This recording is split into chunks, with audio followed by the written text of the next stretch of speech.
Well, hello, hello. Am I live? Can you hear me? Hi, Miss Robin Wilson. Oh my, I just texted you, Robin Wilson. You're fast, my girl. Let me see who's here. Hang on. Let's check this out. I'm sorry, I was watching the news over those. Oh God, those 4 college kids killed. Oh God, why? I'm not watching the news anymore, guys. It's sad. We got Rob and we got my girl Rosie. Rosie, I'm late, fashionably late always, but I'm never Kelly late. You know that. Who else we got here? Hi, Nikki. What's up, Nikki? How you doing? We have my man. We got Ed. We got our Ed. Hi, we got 3 souls. We got Steve. I know Mia was putting her son to bed or trying to. I know I have Green Eyed here. She was going to watch from her chair at home. From her TV tonight. That's good. Get comfy, Green Eyed, and listen. That's the best way to do it. Let's make sure I didn't miss anybody. Hi, Kiki. Hey, Seth. If you're still here, I know you were here earlier. Good to see you. I'm happy you're around. I haven't seen you around. Axel's Rose. Hi, Axel's Rose. Hi, Shelly. Shelly's always here. Hi, Kiki. Well, hi, Sunny. Hi, honey. And we got me at the top. Okay, let me get back down here. Hi, Cement Shoes. Welcome. Yes, hit that like button, please. Oh, Nikki, this book. I thought last week when I started the show last week about 9. We didn't start reading till about 9:30, and I read until about midnight. And I felt like I was like the ghostwriter of that book, like that I had spent years writing it with that author. It's so heavy and just takes you right back to that date and time. And I said, I'll read till midnight. And I read till midnight. I mean, the live ended up being forever. Oh, good, Steve. Okay. I mean, we ended up running an almost 9-hour live, but at midnight I stopped reading. I said, I'm done reading. I won't leave, but we can't talk about that anymore because it's bringing me to a bad place. Hi, Lady J. Thank you. Yes, Friday. So I'm just saying about the book. Yeah. So last week when they're like, when are you going to come back? When are you going to come back? And I said, probably the end of the week. And I'm in my head thinking, yeah, if mentally I'm ready because it's so heavy a book. But I know next week I do want to do a weekend, one night next weekend, hopefully. But I know, things get after Thanksgiving. We're all rushing trying to do between decorating, baking, cooking, and all that. I thought I really want to get as much done tonight, and also while it's fresh in our minds from last Friday, because it's really it's getting to the thick of it now, and it's rough. Thank you so much, Steve. Yeah, geez, I'll tell you what. 2 other times I had COVID. Really, the worst part of it was couldn't eat, couldn't taste, couldn't smell. It came back. You're tired. You sleep. This is so bad. Like the lumbar back pain, and this is crazy. Like I feel like I'm 90. Like I'm my grandmother talking to her friends. Like I'm fatigued to get up to go into the bathroom. I'm fatigued from pouring a drink.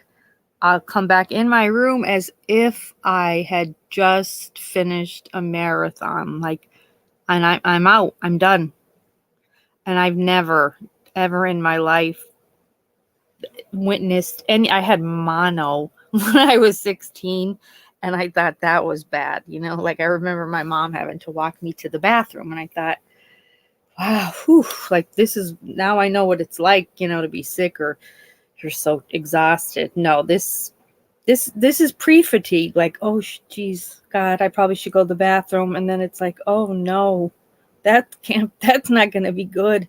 Walking to that bathroom right across the hall. And it's not like cooking.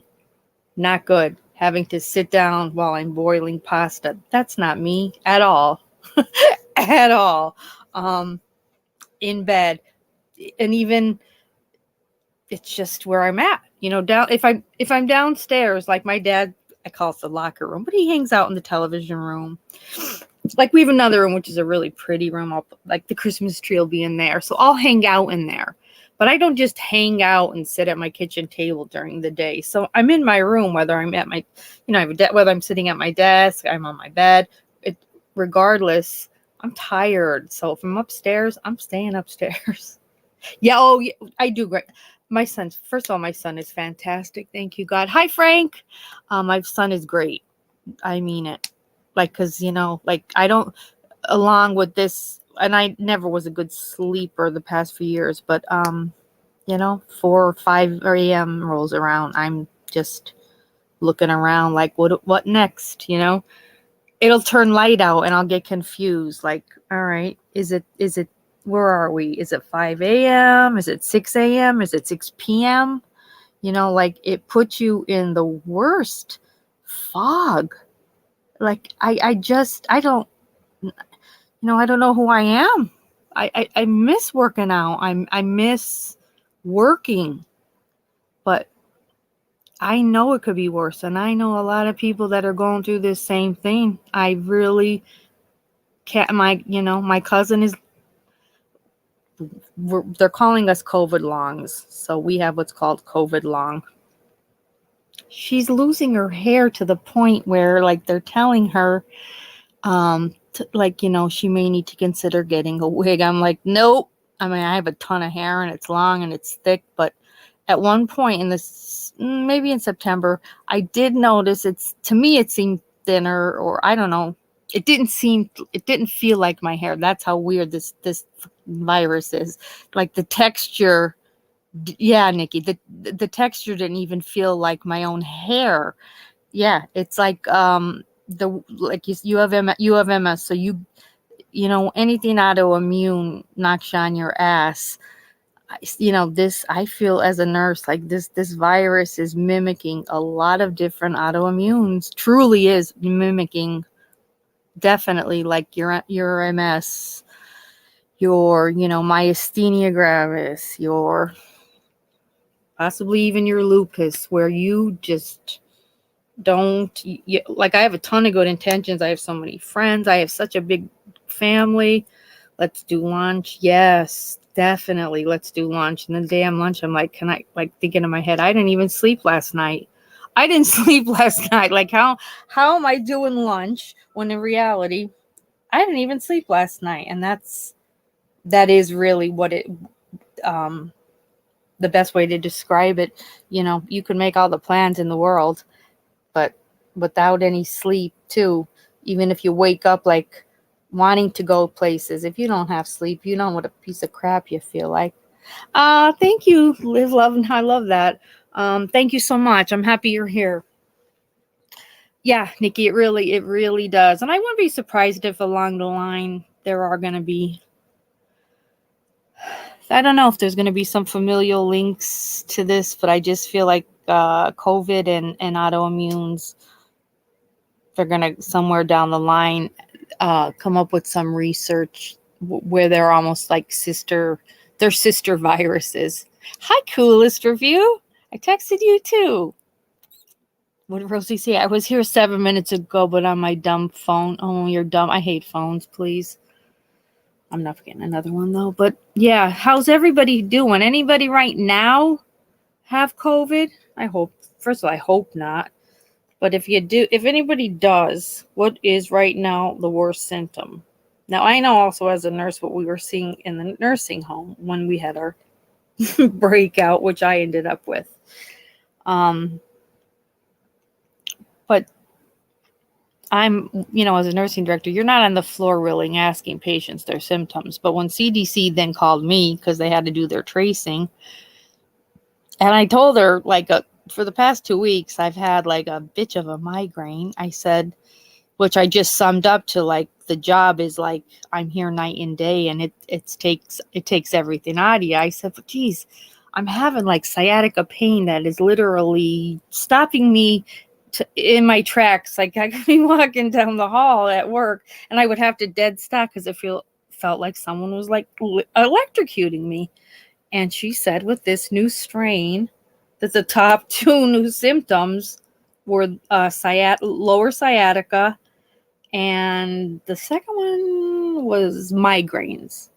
But I told her, and she said, and then I said, no, mine is definitely lumbar and exhaustion, fatigue kind of thing. What did you have, Robin? Oh, you have this. Oh, Robin, I had the stomach virus the first time. That wasn't fun.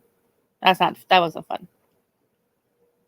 Oh, your daughter. Oh, well, and first to your daughter though. Gee, she has breast cancer and now the stomach flu. None of us can afford to get sick. Three souls. What do you guys oh, you're investigating the JJ Spratt funeral home tomorrow night live. Ooh. Where's JJ Spratt funeral? Is that like near Pittsburgh area? So I haven't. I don't know if I've heard of that one. Coolest, did you get my text? Did you get my email? No, Rosa, I wouldn't. I really don't. We're sciatica on anyone. I remember my dad as a kid. My dad used to get sciatica, and the only thing. I mean, medicines come, but not a long way. But they used to just tell him the only thing to do is go home and lay flat on your back. And men are not the greatest. Not all of you when you're ill or not feeling well. And that's how we knew Dad's got sciatica. He'd be laid out like there was a murder. You walk in the house, it's like, oh, Dad was murdered, flat out on his back. But that was the only way he would get relief. So. Now I know. Oh, good. Okay, coolest. Oh, yeah. Oh, Robin, those stomach cramps. That first time I had it. No, they're awful. Yeah, they're awful. Oh, okay, three souls. From 8:30 to 9:30. My plan may be long. Okay. Well, just put out a notification. Yeah, Rosie, you're a trooper because I'll tell you. I just watched, and I can't remember now with the mental health. It's the national. Oh God, I don't even know. They're doing a research hand in hand with CDC on. They're now correlating the number of suicide rates since 2020, and those who had COVID, and just never felt better again. But it wasn't soon enough into COVID where they were able to say what's now called COVID long. So these poor people just either A, just thought I can't live with this, or B, thought they were losing their minds. I don't know. I'm definitely going to get more into that research because that's quite interesting. But yeah, I don't wish it on anyone. I want everybody to stay healthy, especially the holidays. I remember last Christmas just turned into a total a turd toe. A total turd show. Everyone had. I didn't have it, but everyone else did. So I sequestered myself to the room with the tree and pretended it wasn't happening. Hi, downtown wonder. Downtown say, remember a few years ago in Dallas? Oh yeah, a couple of cases of Ebola that happened. That was scary. I know, not as bad as COVID. Yeah, but when you hear Ebola, oof. Still, when I hear Ebola, I think we're just also hypersensitive and alert now to everything. Like my son was going, I don't even remember, where the hell was he going? His last trip. Oh, he was going to Arizona, right? That's right. But then I'm like, be careful. And I was so never not like this. Like I'd make fun of people like this. I'm like, be careful of monkeypox. He looked at me. He's like, who's traveling with the monkey? And what do you mean? I go, no, they're bad. The pain is really bad. If you get monkeypox, you'll want to scratch your eyes out. Like people don't know what to do themselves. They're interviewing people and the pain is horrible. And you have these like blister vesicles all over. And he's like, you used to be so much fun to travel with. I said, I am still fun. Just be careful. None of us are vaccinated yet for the latest. Okay, Frank, go and relax. Yeah, I know. I know you guys have an upcoming event, so and be safe. Be safe, Frank. Be safe. Yeah, three souls. Steve. I'm so upset I didn't get to make it to Gettysburg. I love Gettysburg. I'll get there again. Oh, Rosie, monkeypox is bad. This is when it first I'm talking a handful of people had it, but this was a young dude and he's showing us your hands. Now, I took care of patients that had what's called scleroderma, and you get like these like vesicle blister type things all over your finger. That's what it looked like, but it was all over his arms, his hands. I mean, the guy couldn't move without being in pain. I'm like, what next? What next? Like, I mean, really, 2023, please have, like, mercy on all of us. If we're either sick or not, I'm not working, I wasn't in that job long enough to even collect, to have health insurance. So if you don't have health concerns, you have financial concerns, the world is just really hurting. So that's why I always say too, just be kind to people. And if they're assholes, just be quiet then. Don't talk to them. Downtown, if I start swinging from tree to tree, I'm calling you. No one can, only you can tranquilize me down. Oh my God, Mia, she was my best friend died of it. It is a bitch of a disease. It started out slow, with just tingling fingers, and then it just, having, she was our dental receptionist, and then she's like showing me the things on her fingers. I'm like, what the hell's happening? And she went to Philly and came back and told me what it was. Took me to lunch alone. I'm like, all right. Like, I'm thinking she has cancer, and she says what it is. And I'm like, all right, tell me, because I wasn't a nurse yet. I was still a dental assistant. And, if I was a nurse, I probably would have, crawled into the fetal position. But I'm like, so what next? And she's like, well, probably end up on, on oxygen because it's hard with breathing. So then, me, of course, to go home and look it up. And inside, I'm like, oh my God, oh, she's going to harden like stone. Oh God, my friend's going to harden like stone. And that's what it does. His scleroderma, yes, and that's exactly what happened to her. And that's, you're on oxygen slowly, then you're on it all the time. I mean, and this girl was gorgeous. She looked like Farrah Fawcett. Donna, her name was Donna, looked like freaking Farrah Fawcett. She was a knockout. And at the end, to see that, I'm like, hey, fluffy Muppet. To see someone like that. So that's why I think, oh yeah, I went into nursing school right after that, but I've just always thought, like, that could be me. Could be any of us. What the hell do we know? It's dreadful. Yeah, it's dreadful. And she left kids behind that were just starting college. I think for any parent, father or mother, you don't care about being sick. Your thought is like, I'm leaving my child without me. Bob Saget's sister died from it. That's right. Forgot about that, Rosie. He was one of not many celebrities who really did bring so much awareness that was so needed. So I remember at the time thinking, like, that's a great guy to do that, Let me just see what we got. I just want to make sure. It shrank. The Black Plague barely made it off continental Europe as the sailboats. Now we're having airlines zipping around. Yeah. I mean, it's. Oh, your husband has long COVID. Son of a BC. I'm worried. I am truly worried as for my profession, what to do.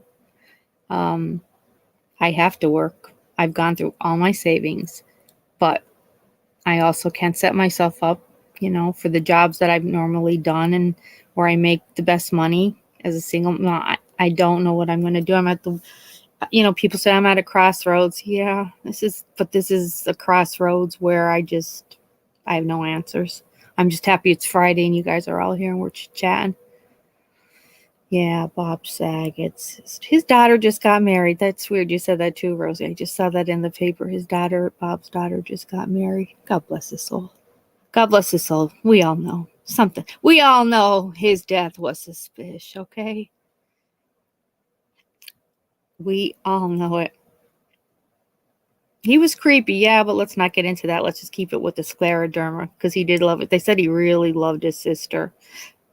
So many, I think any autoimmune though, we don't have enough awareness. First of all, I'm pretty sure you know it, I know it. You know they have a cure for cancer. Some are the SOBs. Just give us that cure, and can we move on then to these dreadful autoimmunes that are so debilitating? It's just crazy. But to see someone, God, last time I saw her, and I had seen her maybe 2 months prior, and I'm like, I'll bring Nico. My son was little at the time for Halloween. She's like, you better. I brought him over, and there was somebody that didn't answer the door and answered. I'm thinking, oh God, who's that? And I'm like, man, maybe it's an aunt. And she came, here she comes into the kitchen, Farrah Fawcett in my head, using a walker with the oxygen in her nose and like talking like as if her mouth was hardened like stone. And that did me in. I was like done for. And she died 2 months later. Yeah, marry a rich dude, Rose. I'm all right. And oh, gee, oh, you had rheumatoid. Oh, rheumatoid's rough. Rheumatoid's rough. Rheumatoid arthritis. I have a friend who has psoriatic arthritis. That she's in pain from that. So like, none of it's cute. I hate talking about any of it, but it's there and it's hitting a lot of us hard. The COVID line, anybody with it, I do. I wish if I could hug all of you, I would, but that one is I think what's scaring me is like there's no answers, like to the point where my doctor's like, I don't know if we'll ever.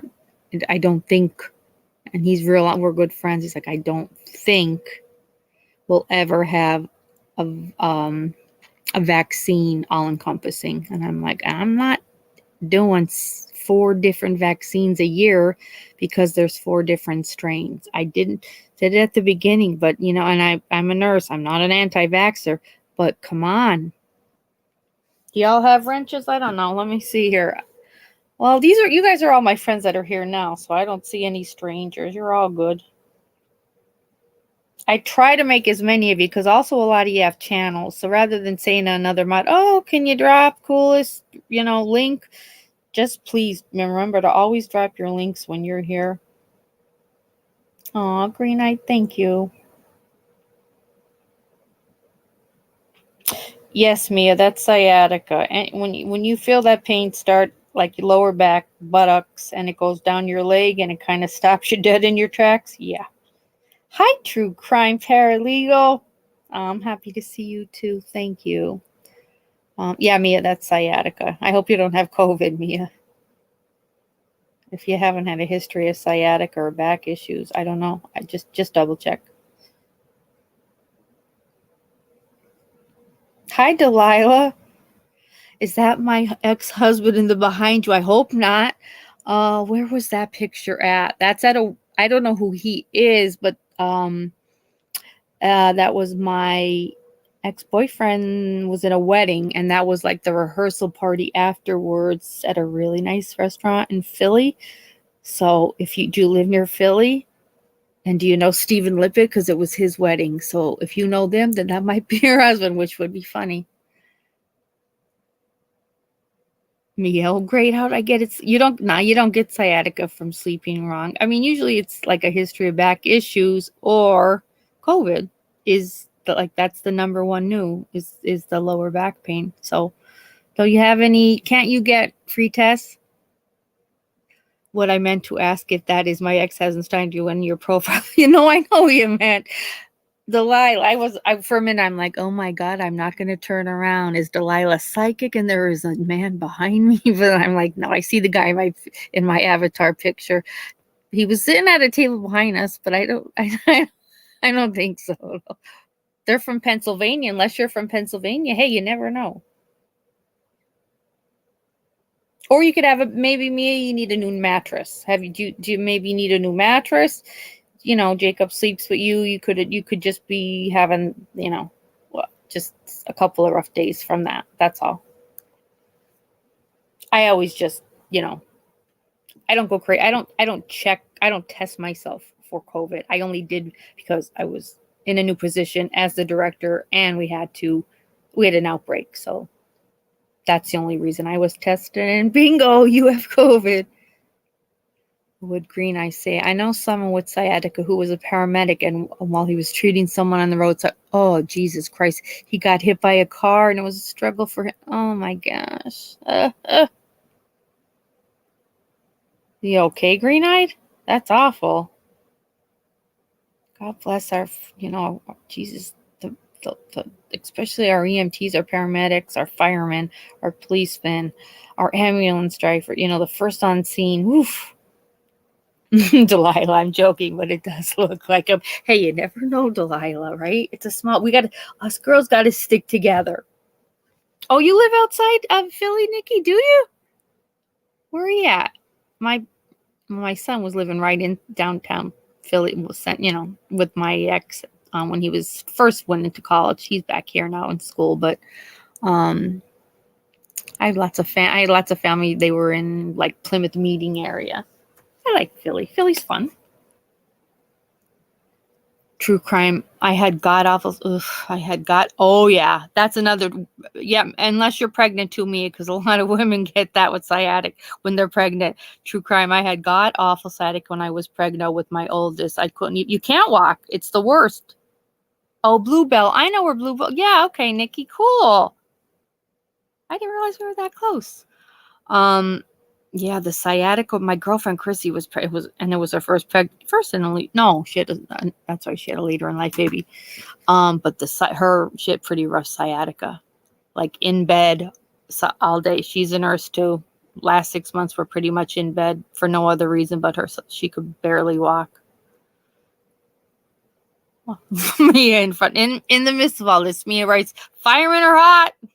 The ones that assisted Jacob during his last. All firemen are wonderful.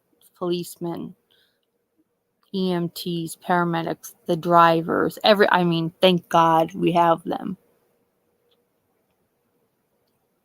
Oh, you did? You live? We used to, they moved back home. Now they're back here with us. But like when it would be their kids' birthday parties, we would, go and all stay there. They had this big pool. We'd go to the Plymouth Meeting Mall. It's cute area, pretty area. The mall is the mall was so great that now my cousin had a doctor's appointment and they went out there and he came home and his wife was like, "You got to see the mall now." And I'm like, "What's wrong?" She's like, "Yeah, nothing like what we took you to." And I said, "Really?" She's like, "It's depressing." I'm like our mall?" She's like, "Yeah, there's nothing there."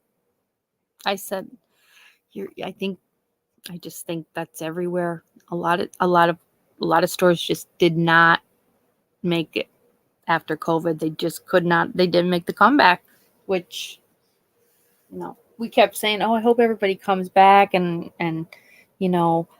they have grants or loans or blah, blah, blah to help these stores stay in business, or these like mom and pop restaurants." No, didn't work. And then especially the mom and pop restaurants, because we have so many good ones around here, and a ton of them closed. A ton of them.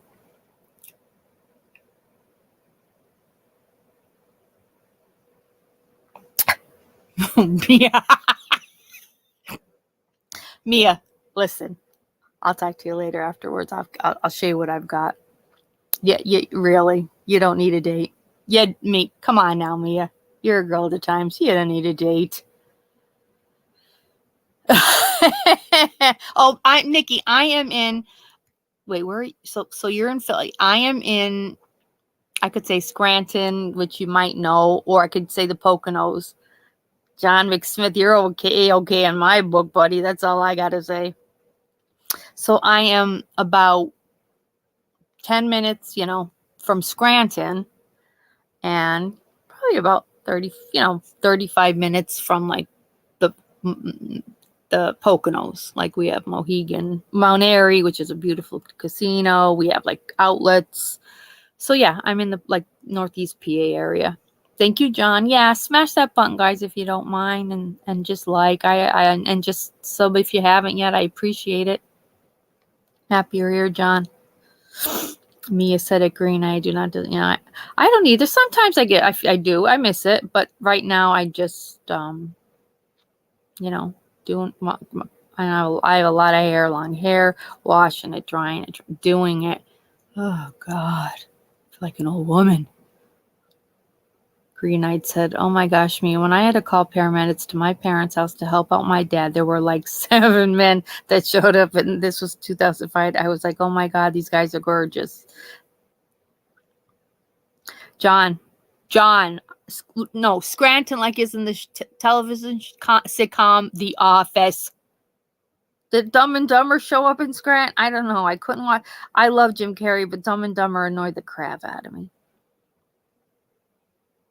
Oh my God, yeah, true crime. What the hell were you thinking? Yeah, you have a lot going on, with your son, Mia. I don't blame you. Dumb and Dumber. John, you have to tell me though. Wait, did they ever do any filming for Dumb and Dumber here? That's kind of funny.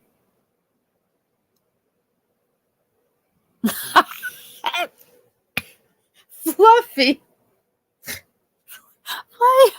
Our alarms at work were being tested today. I heard the word fireman in my head, never shot up. Did someone say fireman? I'm hurt. I'm here. I'm over here. I'm in the back. I'm hurt. I'm in the lounge. Fireman. Oh my God, that's so funny. I love that. Oh, the girl was from Scranton. Oh, okay. I didn't realize that. Like I said, the movie, is it that funny? I don't know. I could love Jim Carrey, or he could make me extremely nervous, where I could end up with like a nervous, like eyebrow twitch tick. So I don't watch all of his stuff. Yes, it's not sex when it's just self-help to release and you get those endorphins in your brain going. That's the way I look at it. Better giggle, green-eyed. You having a rough day? Because we'll make you laugh. Don't you worry.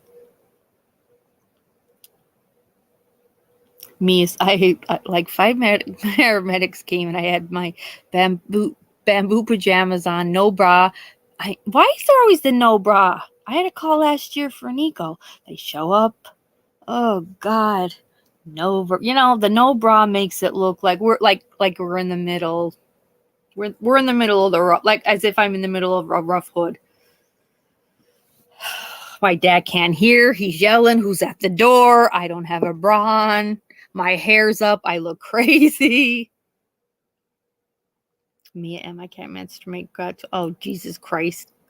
Go under the covers. That's what I do. No one's watching you from under there. Believe me, Mia. It's all right. I promise.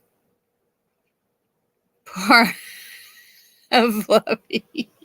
Oh my God. I love that. Fireman over. Hi. Right over here. I don't feel well. I don't feel so good. I'm going to need a fireman. Rose, are you getting any snow tonight in Florida? It started 2 nights ago, and we were not planning, like they were, it was kind of like if it comes through our way, no biggie. I'd say we probably by yesterday morning, when we woke up, it was about 3 inches. Nothing. I mean, I was out the night before picking up some stuff, and it was just like sloppy, slushy. But yeah, we did get it, and I don't know if we're getting more. I hope not this weekend. It's a pain. Oh, thank you, Green Eyed. But it was just that, how it wasn't pretty snow. It was just the minute it hit the ground, it felt slushy, and then it's black snow. It's dirty. It's ugly. And it's not Christmas yet. So I know I didn't order it. So I wasn't sure who ordered it, but I'm like, this is a mistake. Send this back. Mia, you know how much is frowned upon by God? I can't, the F word, any of us cursing, anything we do. We got to just be sorry, but at the same time, if God doesn't want us to have sex before marriage, I'm sure he'd prefer us releasing our happy hormones within ourselves by ourselves under the covers. That's all. Do it that way. You can't go wrong. I promise. And if something happens and it goes wrong and he won't take your excuse, come and get me, or find me, or ask for me, send for me. Oh, there's nothing like the real thing. No, well, it's not that big a deal. There's not like the big real thing. And you know what? Sometimes that's not so bad. I love you too, Mia. I want Johnny Depp to pregnant me since I am no longer unbreathable since my door. You don't want Johnny Depp to. You just don't. It's a lot of baggage. It's a lot of mega pints, and I love him. But I just prefer him to just act, be cool, wear a lot of rings, a lot of chains around your belt, and just do that. Hairy palms, for my God, no hairy palms. And just do that. I don't want to think. I like to think of Johnny in different times because I do feel for him. I've heard it makes you go, Ed. I've heard that, Ed. I don't, Ed. It's not true. It's not true. I promise. Less headaches with a toy. Oh, I've never heard that. Good. You sleep well. You do definitely sleep well. No, I love that hairy palms. Oh my God, that's so good. Hairy palms. Just the thought of a hairy palms. I'm still trying to. I am laughing somehow. Always go to your live chat. Good. You better be laughing. Wait. Green-eyed, please be careful with those feral cats. They don't like us. My cousin has one. She's even afraid of it. My aunt died, so it's her, 2 cats, and a feral cat. But like the feral cat, like lives in the master bedroom. Like took right over when my aunt died, but like no. My cousin can't even. She's like, I tried to go in there just to like give her water and stuff. I'm like, and what? She's like, I've never seen a cat hiss like that. I'm like, you've had cats all your life. Your mother's crazy. Your mother was crazy. The crazy cat lady. What do you mean? She's like, she really hates people. I'm like, did she like your mom? She said she did. She did. And I'm like, well, what are you going to do? Like, you have to, well, I can't get rid of her. It was my mom's. I'm like, so I said, so like, you're going to live here in fear. She's like, geez, I didn't look at it like that. I said, you're going to have to live here in fear then. Or lock, you're going to have to keep that door closed all the time. I'm like, and are the other 2 afraid of it? And she's like, the other 2 just know not to go near it. I'm like, all right, I want to at least just see it. She's like, all right, don't come near the door. Let me just open the door. And maybe if she's in a good mood, she'll leisure on her way out. The minute she saw people, right back in that room. Ran right back in. So they are hard to tame. I give you life, then green-eyed. That's rough. What is wrong with not having a bronze? So they're out. I mean, the girls are always not like, oh God, we have to be in this again. No, you don't. I'm not working right now. No, we don't. Oh, Anna, wait, Anna, you adopted a baby one. So I think because my cousins they live in the woods. It was a wildcat, right? I was always wondering if like. First of all, do they even sell them like just as regular pets in pet stores? Like if they're babies, are they cute? Oh, so she is sweet. See? And again, this is why we love John. Because, boys are like balls and sometimes they need air. It's like John, it's like a slogan.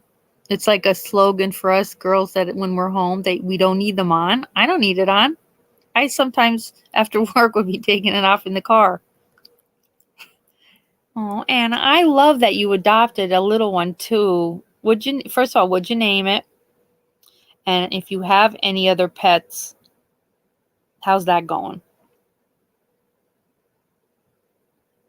My son tamed her over about 6 months. She was outside, super smart and sweet. Then they come in all different personality types. Oh my God, her name is Puma. Oh, and you have 6 others. Oh, wow.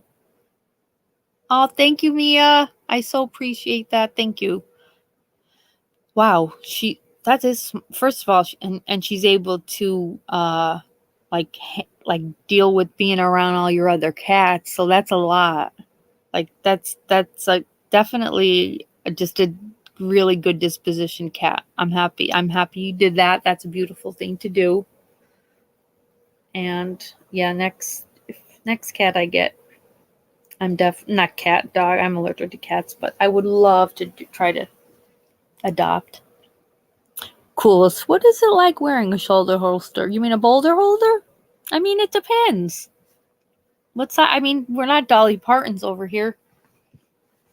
It's not that it's not bad, but like, I don't know. If you're a baseball player and you got to put that jock strap on, right? What's the first thing those guys probably after the game want to do? Take off this goddamn jock strap. So it's kind of like that, right? Yeah, John, you like when you go commando, nothing better. Rose, I'm glad you're commenting with me about that particular. I was like, I don't feel like I'm gonna go there. I don't either. I plus, you know, too, like as a nurse, like when we were in college, we had to do community health, which is like going around, it didn't matter where you would, it had to be somewhere in the community and talking about important issues. So I did the high school and STDs and all that. Oh God. Oh, I loved it because I loved seeing, yeah, oh yeah, you guys all think you're cool, right? Everybody thinks they're cool here. Everybody think you're all having sex. You better not all be having sex because I know I could tell which one of you are all having sex. And it's not cute when you have to then, you know, be a mother. I scare the shit out. Some of them are probably like never married, never made out another day in their life. But I love teaching. And part of it was like just all about, you know, self-love, self-care. Part of it, which was part of their curriculum, was like, you know, holding something like that sacred until you're married, blah blah blah. That one I choked on a little, you know. I was 18 then. No, I wasn't. My God, I was talking to kids that were about 17, 18. So they're probably all looking at me like, oh God, I was 20, like 7-ish at the time when I went back to nursing school, looking at me thinking like, listen to this one. But it's worth it. Wait a minute, I just saw the word testicular. Ed, there was a baseball player whose testicular cancer was diagnosed after, oh God, Jesus Christ, after he was hit there with the line drive. The impact broke his favorite protect. Really? Jesus, my God. Anna said when I was in high school, they only talked to the boys. Yeah, you know what? I agree, and I got to agree with you on that. They didn't really talk much about girls, and I can't remember movie. I'm trying to think which movie it was about bopping your baloney. Which movie was bopping your baloney? Was that Vacation? Or 16 Candle, whatever it was, but I just love bopping your baloney. I'll be bopping it. We were in high school. My one best friend, his grandmother was a riot, but she lived with them, and she was an old school Italian lady. Oh, she didn't care. She'd come in with towels that were under his bed. The towels, they're like cardboard. What are you doing? What are you doing with towels? We all have our heads. Everybody's like, boom, heads down. This is not happening. Cardboard. No, he's not. He does cement work. A lot of cement work. Put the towels back, Nana. No one needs to see it. We're all fine. None of us touch ourselves. That's it, Cousin Eddie. I've got some of the best lines ever, and they come from Cousin Eddie. Slapping the salami. Oh no, green-eyed. A kitten's been abandoned by your house? What? I live in the country, so God only knows. Yeah, you don't know what happened to her mother and the rest of the litter, but it's taken me a month, and you did you gotta at some point be like, okay, you tried your best. Jesus, Kevin should be. I can't. I forget where he was, at Kelly's or somebody's like, having a good night, guys. I did message him. I just don't know if he might. If he was off last week when we did my live, he was, I believe, off the whole weekend. So I don't know if this is his, maybe maybe it's his, I hope it'd be his weekend on, because then that would be good for him then. He'd be able to be here tonight. When I was a kid, I used to be I used to beat mine like it all money. Oh my God, I love you. I love you. Yeah. Hey, it might have owed you money, and you were going to show it whose was. What a green is. I know I'm not a creep. No, and the kitten is like, oh, I love that it's laying next to you. For God's sakes, anybody that rescues, I don't care what you rescue. Yeah, I know. Kelly, I had texted her earlier this afternoon, probably about 5ish, to say I was going live. And she didn't see it. And maybe she texted me about 7 when she got home. She's like, damn it, I was working. I just saw. I said, relax. I'll catch your replay. You catch mine. We got different audiences. What's going on? You know, I'm reading a book. You're talking about Kylie. We'll be fine. She's like, are you sure? I said, get the hell out of here. Of course, I'm sure. Oh, you're driving to Taco Bell for dinner, Mia? Okay, drive safe, please. No, Green Knight. I think anybody that rescues animals, I just love that. In fact, my crazy aunt that had the feral, when we were little, like in the garage, my cousins were like, come and see what we got. And I'm thinking, oh, okay. In a cage. This thing was hissing like, no, but I've never seen an animal. It was a raccoon. It was mad.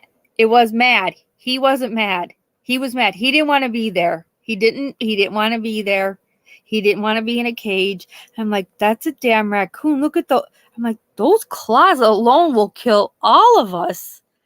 And my aunt's like, well, he was limping a little. She's like, definitely was like, she was a beauty. He was limping a little. I'm like, okay, how did you get him?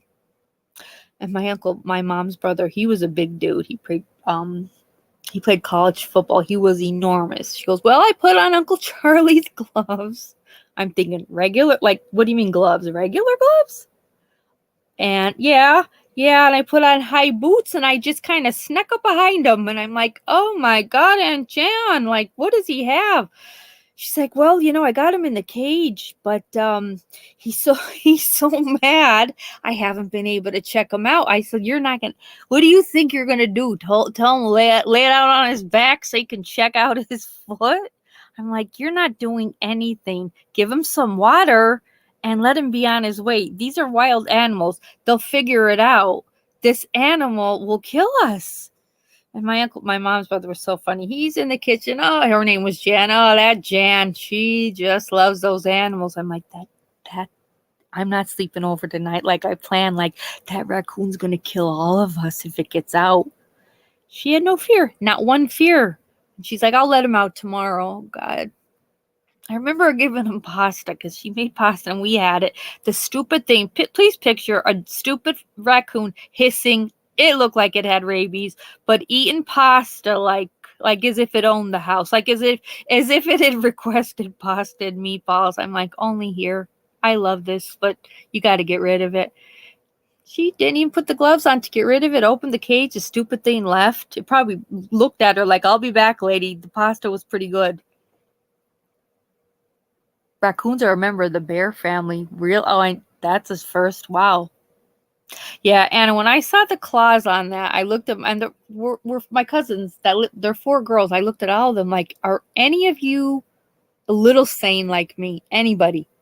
I know you're living with your mom who like leaves like doors, like side doors open just in case the animals are cold. It's not normal, but is anyone afraid of those claws? And they're like, just don't go real close to it. I'm like, I don't want to go close to you people. You're all crazy. But this thing is hissing so loud. I'm scared. Never came back, but I'm like, yeah, please leave them alone. Please. The claws, though, you should have seen the thing on them. Like, these things would have scratched your eyes right out. The hissing scared the shit out of me. Green eyed. We have some to offer. Rose being a nurse and your sister. Oh, your sister's okay. If you're bleeding, oh my God, yeah. If you're bleeding, I'm right there. Anything, I'm right there. Some people, and that's just, and the others are like, oh God, oh come help. What's wrong? Oh, the baby's throwing up. Okay, well, I'm like, stop gagging, stop that. But some people just can't handle bodily fluid. I'm fine with all that. You know, come near me with a hissing raccoon, and I'm out. I'm out. What did Fluffy Muffin? Wait, I gotta go back to. Oh, thank you, Fluffy. You're too damn cute. Rose is feeding. Yeah, I'm like thinking, why is Aunt Jan making a plate of pasta for the effing raccoon with the rabies? And I'm like, how are you gonna get it in there? Oh, if you could have seen her put that stupid big glove, snow glove of his back on, and I'm thinking, and why does Uncle Charlie have snow gloves? Like he doesn't hire his friends to come and mow the lawn, cut. Like he didn't do any of that, but it was huge. It went all the way up to her elbow. I'm thinking, she'll be safe. She's hardy. Aunt Jan's hardy. She'll be fine. She'll be fine. The stupid thing took the dish in, like it grabbed it from her almost like as if like it one upped her, like I'll take that.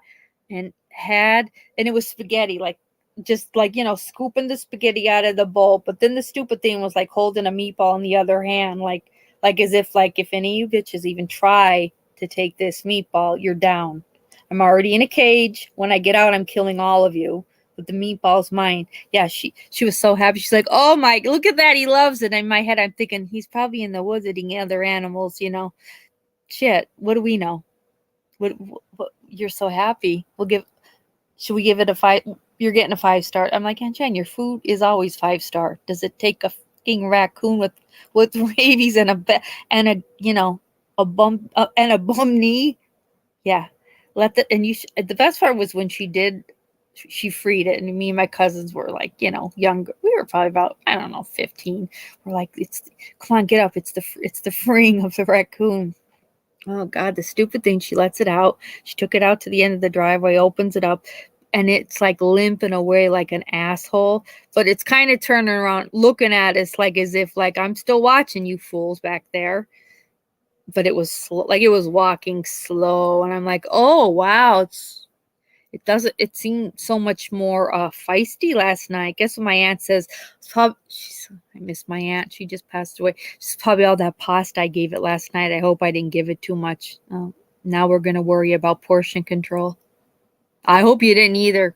Because if whatever bit him or injure him didn't kill him, you overfed him. Do you really think that? Yeah.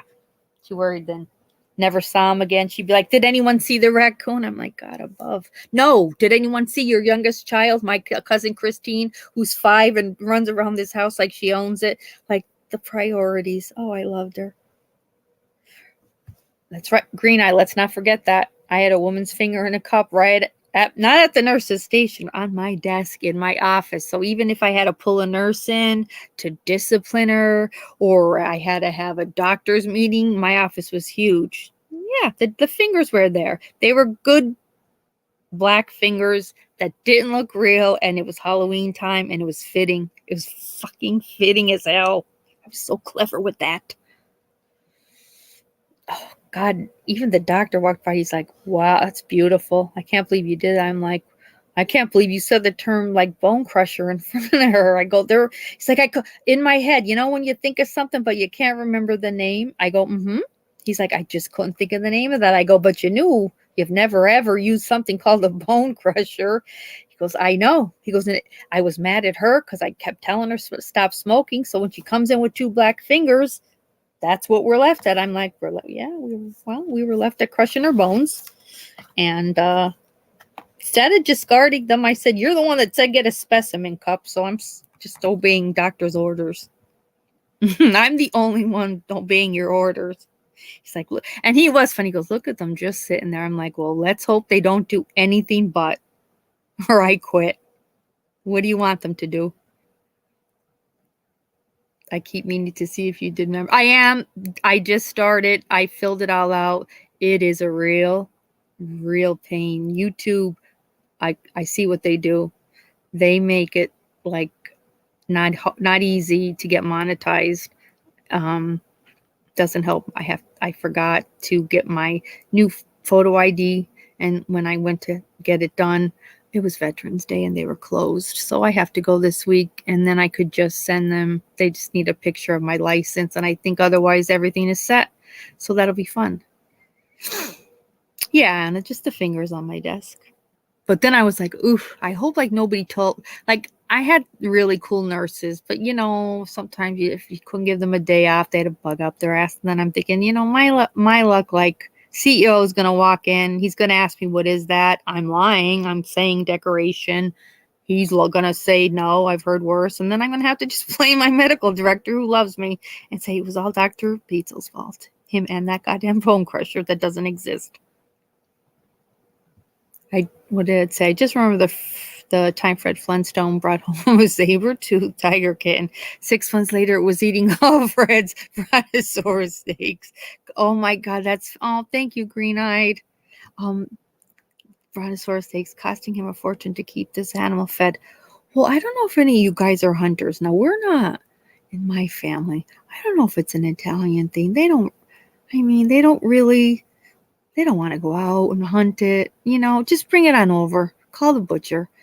Well, my son has a best friend since he was in kindergarten, and him and his dad, that's like one of their big things to bond. They hunt. He came home the other day, Nico, and he said, and his friend's name is Justin. Oh my God. Justin was at wherever they go hunting. They have like the cameras set up. You know, they're scoping out where they hunt every year. I go, yeah. He goes, he had to shoot a bobcat. I go, ooh, wow. Oh my God, that'd be crazy. He's like, no, he goes, it was not stopping. Like it charged at him. And like, no matter what I don't know what you do, whether you're loud, it wouldn't stop.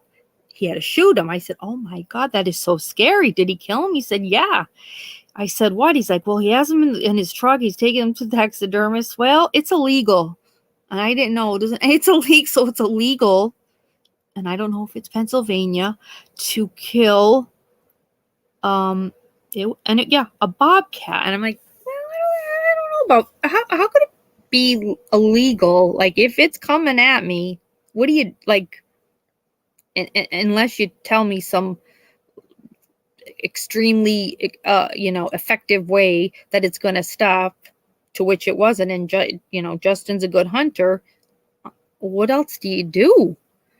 He's like, well, yeah, and he brought it to the taxidermist, because at the beginning, the taxidermist like, oh yeah, I'll stuff it for you, just don't say anything, blah, blah, blah. Or maybe it was no, I don't know where my son is. Was it it had to be a bobcat here in Pennsylvania, I'm telling you. And I said, Nico, he hunts out, they hunt all the time. He's like, yeah, he said this never ever happened before. I said, what do you mean? He said he's never ever come that close even to a bobcat. I'm like, well, that's kind of scary. He said, but it was like charging at him, like he knew, like this thing is out for me. And I'm like, I don't know if they're hungry or what.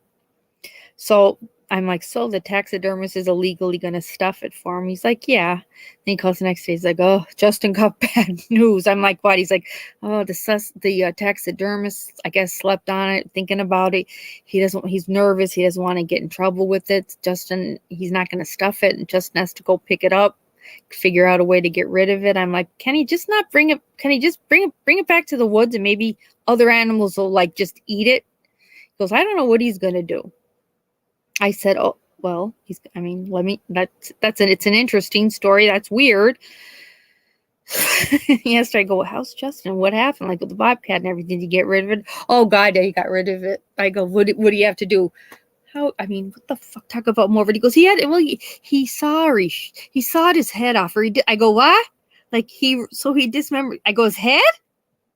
Yeah. Why did he do that? I goes, I don't know if that was the easiest. He cut his head off. He goes, he couldn't carry it all, so he put the head in one bag, and then he was able to just drag the body. I'm like, please imagine anyone that finds that, I'm sorry, in their minds they'll be like, we've got devil worshippers. Oh boy. Like you don't in a bag. I'm like, that's like someone else would see that and be like, we've got problems. Like, we've got whoever, young kids, devil worships. They're killing bobcats. They're cutting their heads off. They're putting them in bags. I goes, yeah, right about it, Justin. And Justin's like real, like he's very aloof, whatever, Yeah, he's all right. He said he'll be all right. And I'm like, oof. I would not want to be that poor soul that finds either end of it, but I definitely don't want to be the one that finds a bag with the head in it. Yeah, I said that to Nico. I said I said for it to be charging, like sounds like any wild animal if they have their babies with them. It's like, I don't know. He goes, he was, he had to think fast, and I'm like, oh God, I'm happy you fish. I'm happy you only fish. I love the Flintstones. Yeah, and it had to have been that the wherever the babies were, they were, and maybe when he came off of his tree ledge, it saw him and panicked. That's the only thing I could think of, because I've yet to hear of them bothering with us. Yeah. Yeah, I think because they waited. It was a little, or it could, maybe I'm wondering if it was pregnant, because it was like it was 52 pounds. So that's kind of big. That's why I was like, geez, it doesn't sound like it was hungry, but hey, maybe it was pregnant. I hope not. I'm not going to even ask him that. Poor Justin will be in rehab and therapy for that. Flintstones were the best. You know it. Yeah, and I'm going to have to find out if he knew anything. I did just like the part that, like, oh yeah, Justin got an early call from the taxidermist. He's not going to stuff it. Oh, I said, oh no, that's awful. Oh, he's just going to have to drag it back to the woods where it all happened. It's illegal to shoot them, whatever, but he has to just explain it was charging him. He was alone. He's, he's 21. He's a young kid. No, we went full weird Dahmer. It's gone. No, we got rid of it. All good. All good. In a garbage bag. Just the top part, though. Just the head. He was able to drag the body part in. Oh, good. Thank God for that. What did Mia just say? Oh, and I didn't even think of that. A lynx.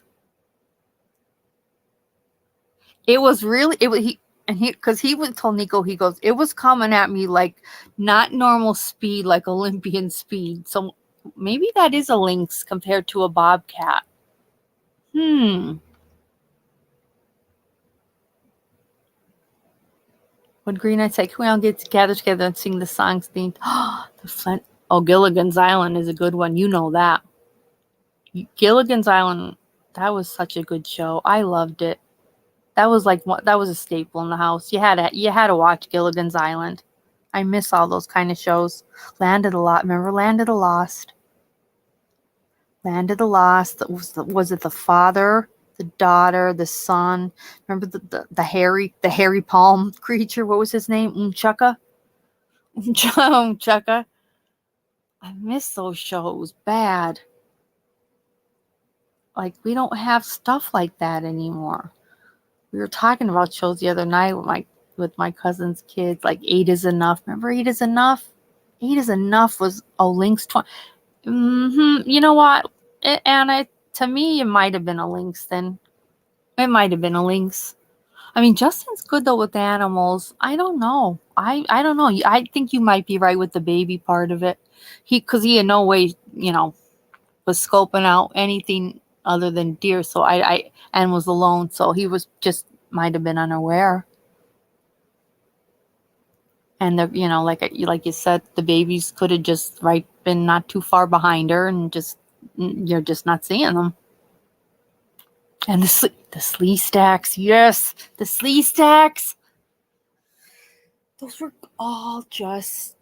It brings it back in a good way. Like, it brings it all back in a good way. Like, it's like Saturday morning. Oh. But then as I got older, like junior high, and you think you're a rebel. I don't know if anybody else watched it, but on Saturday mornings, American Bandstand would be on. First time I ever saw Madonna was there. I'm like, she's changing my life with all those rubber bracelets on. I'm like, my life has changed. Partridge Family, fantastic. I mean, and they're all they were all family shows, but Happy Days, all of it. Everybody was family. Everybody sat down to dinner together. Every family had a band that could sing. We didn't have a band, but in the town of Bedrock, a modern stone fan. Yeah, it was a great. I mean, Nico's 21 now, so even what we watched back then, it's just everything is so high tech. The pictures, you feel like you're in a movie theater watching it, like Flintstones, Scooby Doo, Josie and the Pussycats. I loved Josie and the Pussycats. Really love them. Obsessed. That was another one. Like that was that era. Brady Bunch. Yes. I wanted the house. I always used to say that to my mother.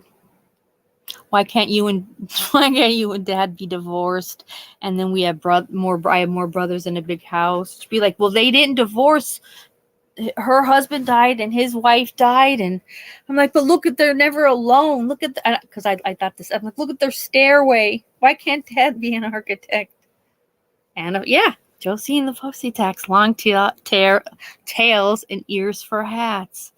Guitars and something else. I forget. They were sexy little cartoons, though. Ed said that green-eyed. Remember what a brain-dead bonehead Barney wrote. He was about that. Groovy Ghoulies. Everything. I'm telling you, kids had no idea just how cool what we had was. None of it was high tech, and it was the best. Like ever, the best. But everything is so different now. I miss Josie. I loved Scooby-Doo. I loved all of those, along with our movies. You know what I mean? Like everything is just. Oh my God! Wait, Nico got me an early Christmas gift. I want to read it to you. It's a speech from an icon movie. Tell me which movie. Hang on, I got it right here.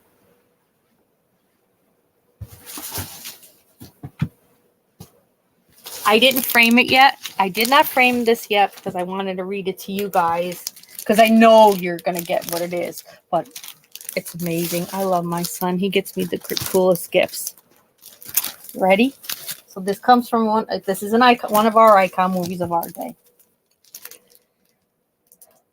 Dear Mr. Vernon, we accept the fact that we had to sacrifice a whole Saturday in detention for whatever it was that we did wrong. What we did was wrong. But we think you're crazy to make us write this essay telling you who we think we are. What do you care? You see us as you want to see us, in the simplest terms and the most convenient definitions. You see us as a brain, an athlete, a basket case, a princess, and a criminal. Correct? That's the way we saw each other at 7 o'clock this morning. Yes, I was a foot, and ends it. Sincerely yours, The Breakfast Club. Yes, guys, he got me. It's enormous, and I am going to get it framed. Got it at this vintage poster shop. They're against the lockers. Judd Nelson.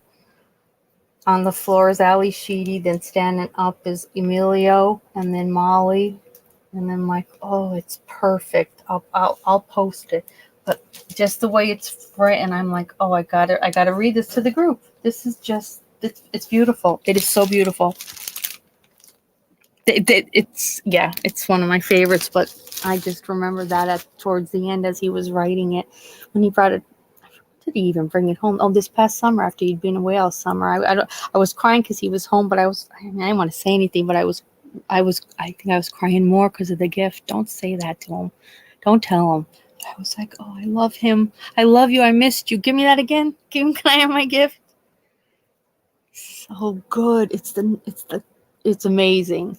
And what did he get himself? And he was not, my son is not from like the Ninja Turtle era, but they were all vintage posters, but still in plastic.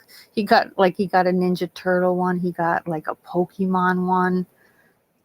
But I'm like, I love you. Yeah, it's so cool, Green Eye too. Like it's their picture against the lockers, but right next to it is the letter, like, and it's in his handwriting. And when you get to the end, man, it just says, "Sincerely yours, The Breakfast Club." Oh, damn it, were they cool in that? I fucking hated that goddamn teacher. Oh, wait, what's his name? The teacher, Verdon. He goes out of the bathroom. Doesn't he have toilet paper hanging out of his ass? It's so good. Yeah, because what did he look at them as? The brain, the athlete, the basket case, the princess, and the criminal. That's the way we saw each other at 7 this morning. Oh, I love it. Damn it. They all look so... Molly looks very cool in it. I mean, Judd's always cool. Allie's sitting on the floor with her knees up. These movies made us. They formed us. They formed us. Ed said, "Oh, what disease? Oh yeah. Oh God. Wait. First of all, that movie makes me a little sweaty. Whew. I'm gonna try this out here. I don't know endocarditis. I'm trying to think. No, wait. Because he had with his face, so he wasn't huge though, so he didn't have a form of I want to say elephantitis. It wasn't anything like that I can think of, right? Right, Ed? Was it endo? Ed, was it endocarditis? Because I'm trying to think at the end how he died. I mean, his face was facially deformed, but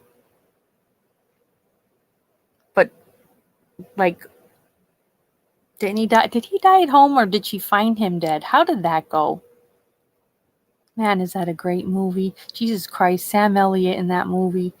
Him and Cher were they were good together. They made such a good couple. All right, so I thought he died at home, but I could be wrong. I can't remember. It was just so damn sad.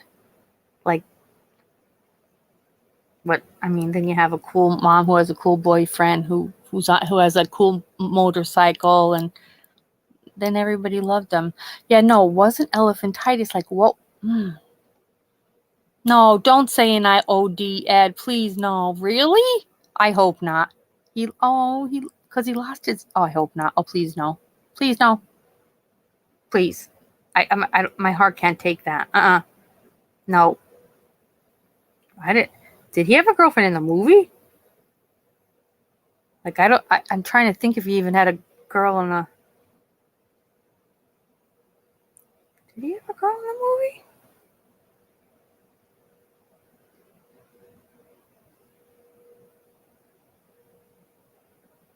I don't remember, but Jesus, first of all, how long ago are we talking? When the hell did that come up? Sam Elliott, I'm not gay, but no, John, seriously, I agree. Remember? Oh, yeah.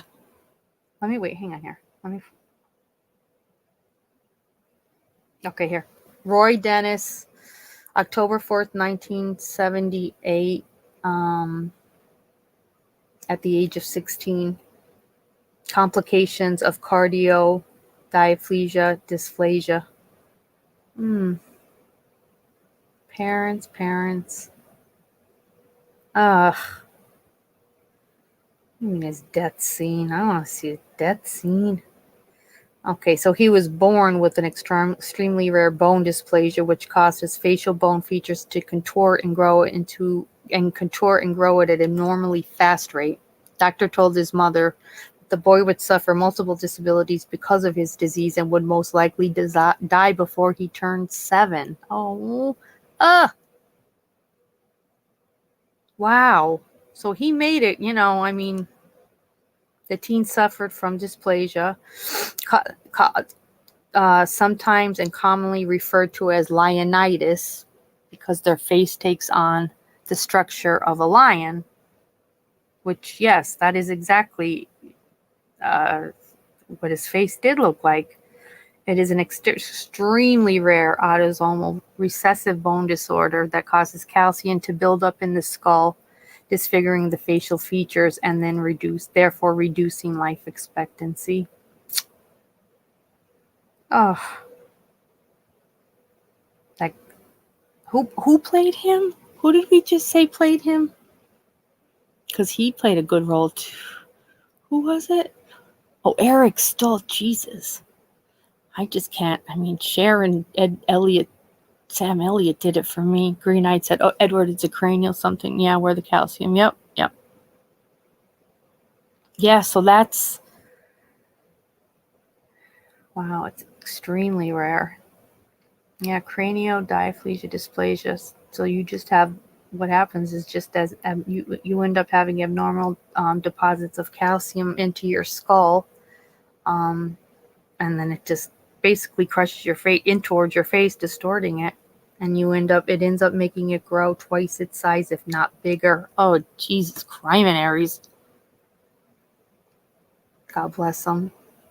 Cher looked great in that movie.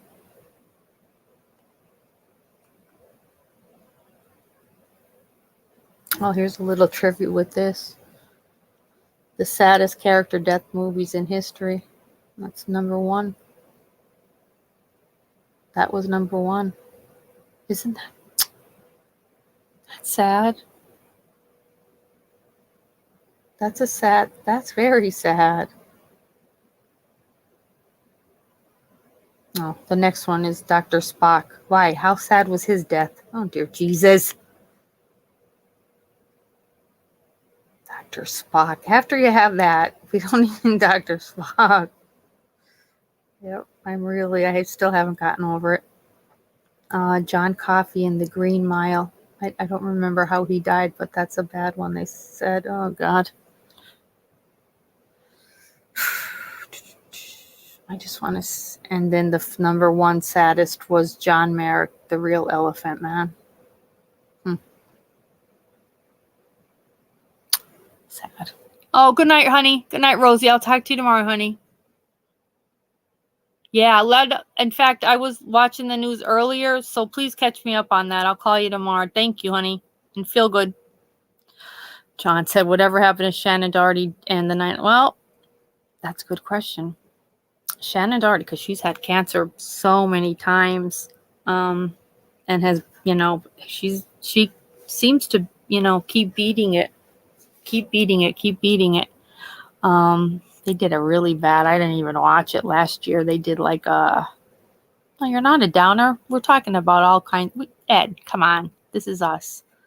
Shannon Doherty, last year they all did like a remake for 90210. It didn't end up getting picked up, but she had cancer and she looked better than like Tori Spelling and Jenny Garth is still pretty, but yeah, no, she's hanging in there.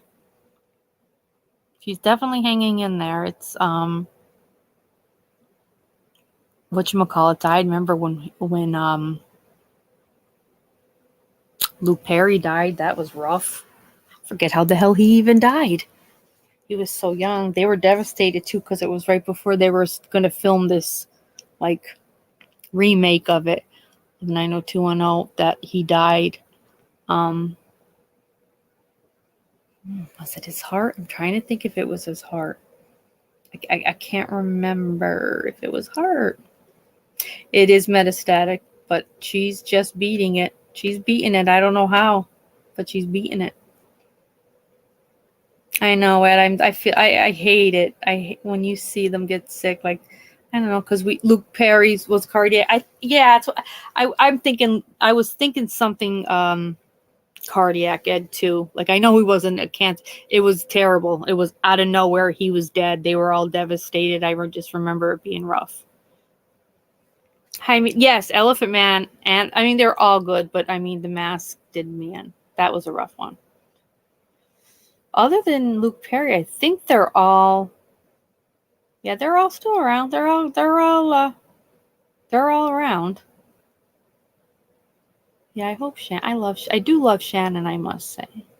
And our friend Kathleen, the author of Blood and Marriage, I love how she ended up like at a party. They're like, oh, we have people for you to meet. One of her author friends said, and she got to meet Stephen King, but it was at a party at like Tori Spelling's house. I'm like, oh my God, I love your life. You're crazy.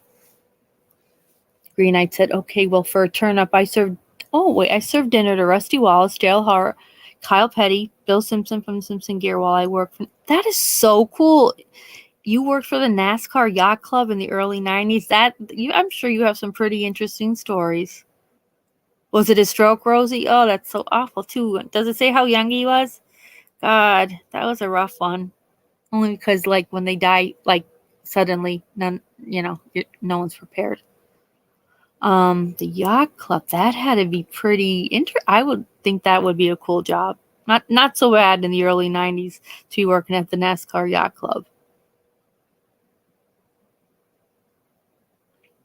Yeah, poor Luke. He was a nice guy too, they said. Who else is on that? The parents are still alive. Like I said, Shannon, Jason Priestley. He had been in a bad wreck, Jason Priestley, because he races cars. He had been in a bad wreck at one time. I mean, he's fine. But Brian Austin Green, who was my favorite, he went on to marry wacko Megan Fox, who they're no longer together. She's with Machine Gun Kelly, the singer, and they have a child who's about 9 or 10, and they allow him to wear either dresses or pants, depending on what he's in the mood for. I love LA. I love going there. I love it. I feel at home, but I just think I have issues. He's only 9. He's a 9. Just come on for now. But Megan's so weird. And then Tori, she's always bankrupt because she has no money. It did spread to... That's the last thing I read on Shannon. That it had spread, but it spread once before. So I don't know. If anything, they have a treatment that I think just does help subside for her, enough for her to just keep on keeping on. Let me go back up here. Make sure I didn't miss. Yeah, Green Knight, I know. We're all kind of jealous here. It's pretty cool. Oh, the Simpsons did a thing with Sideshow Bob and Luke Perry being shot out of a cannon into a rock pile years before he died. My face, my face. I can picture that. And he wasn't... I didn't think he was cute. Like on this show, I know like girls used to go crazy over him. I just didn't think he was cute. I liked Brian Austin Green. I forget his name on the show. If it was David, I think it was David. Yeah, he was young, Rosie. He was young. I know he's a daughter. He was young though. But everyone else is still alive. Fluffy, you should be worried about we don't need to talk politics. The world is just upside down because of everything that's gone on the past 2 or 3 years has put us to where we are today, whether it's, financial, medical, career. Believe me, we were talking about it earlier, and just so many worries. So many worries.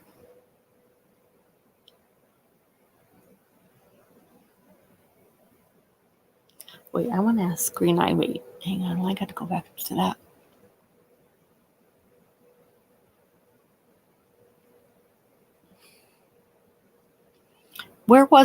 Green Eye, where was the NASCAR Yacht Club? That sounds cool. Ed, I know. Believe me, me too. When you think of... They're all right. Like, yeah. Luke Perry is just a couple months older than me.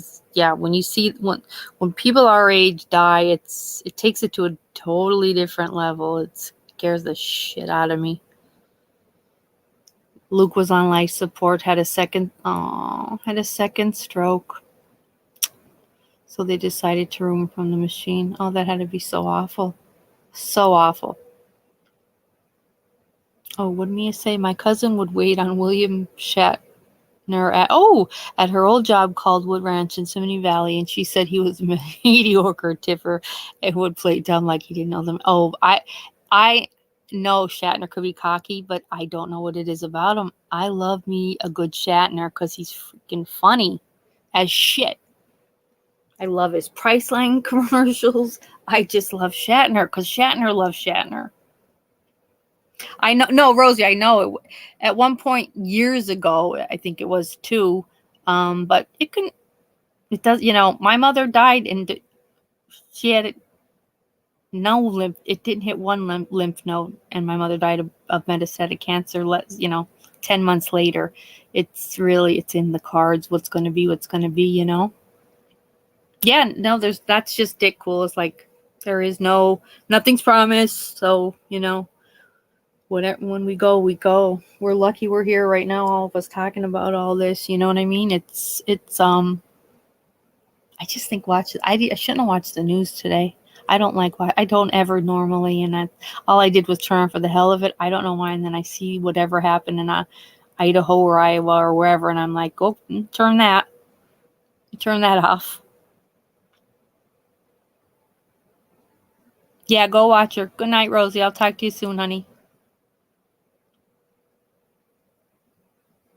I could see Shatner being a lot of them are mediocre tippers, sons of bitches. We can only do our part, right, Fluffy? To try to just be good people. But beyond that, man, that's it. That's all we could do. Everybody's hurting for something. Whether it's your health, whether it's your job, your finances, we're all under stress. So that's the beauty of escapism and coming here. And we could read and talk and pretend just for this short period of time that all's well. That's all. Or I could get out this book. Oh, shoot. I put together and they're not a lot of them, but from One Last Kiss, the book itself, there's a bunch of different pictures and stuff. I put it together. I'll put it out after this. I made a little video. You guys will, some of the pictures are very sad. But the last picture, I like the last picture because it's all the cops after he got the guilty verdict, and it's all the cops with beer bottles in their hands drinking. They're all celebrating, which I love. Yeah, that's right. That's right, you SOB Coleman. That's right. I was asking Kathleen from, the author, she called me last night. So we were talking. She listened to she was lurking last week when we were on too, reading this book, because she hadn't heard much about it compared to the fact that so much more was about Watts. But she remembers talking to Cindy about it. And let me pull the text because I don't want to say it incorrectly as to what Cindy said to her about it. Which to me is clearly a mom in denial. Let me find it here.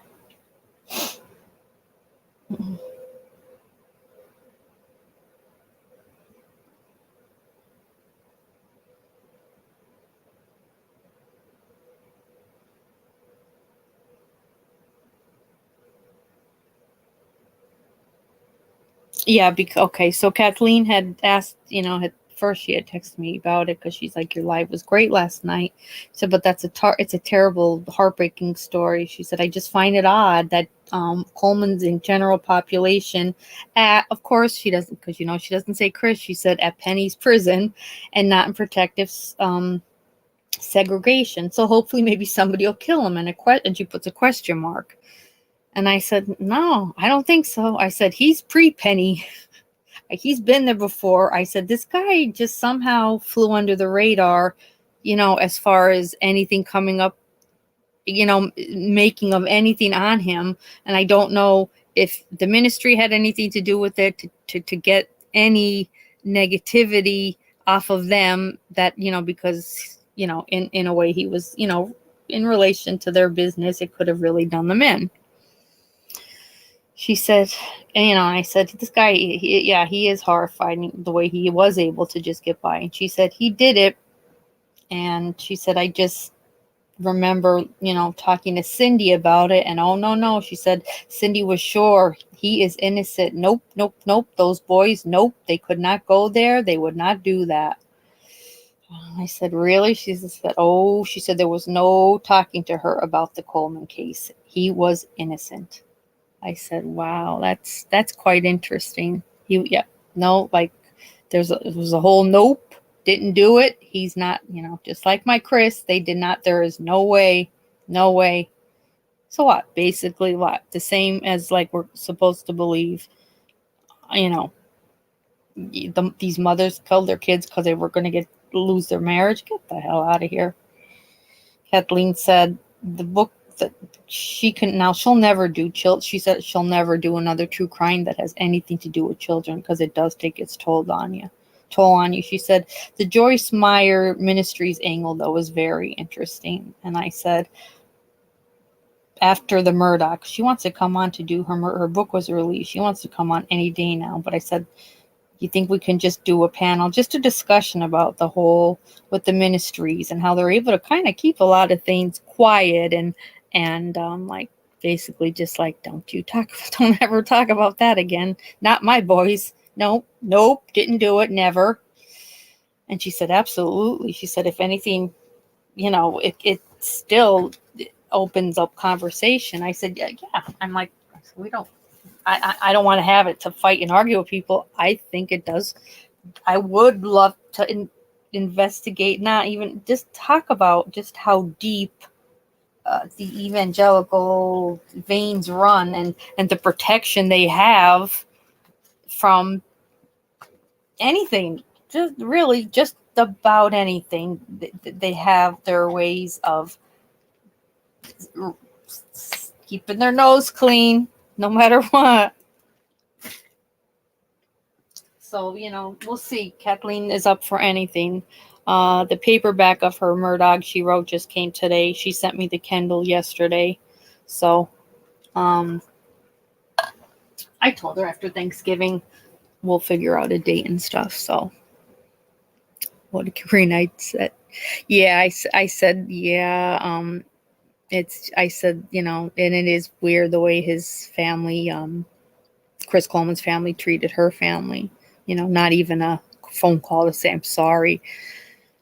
I said, but that is also the evangelical way, like we're going to rise above it. And it wasn't us. And we are not going down with any sinking ship. So it's something to look into. Okay, Rosa, no, you're good. You don't have to be quiet though. You could talk during it in the chat. I love it. Let me see where, like I said, we left off, I believe, chapter 32. Okay, hang on here. I hate cancer I do too. I know. Cancer is the devil. Rips you of everything.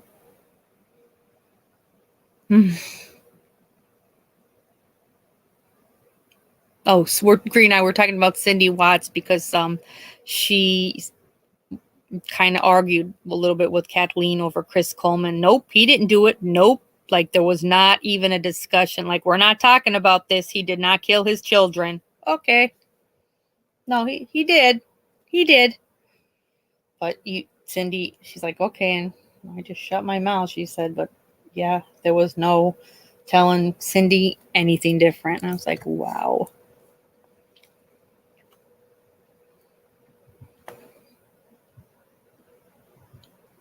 Okay.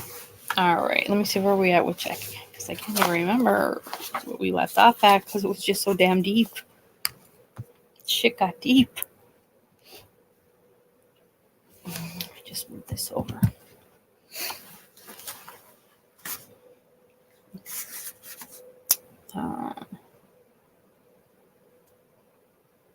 It was more than a week now since the murders, and investigators with the major case squad still had just one serious suspect.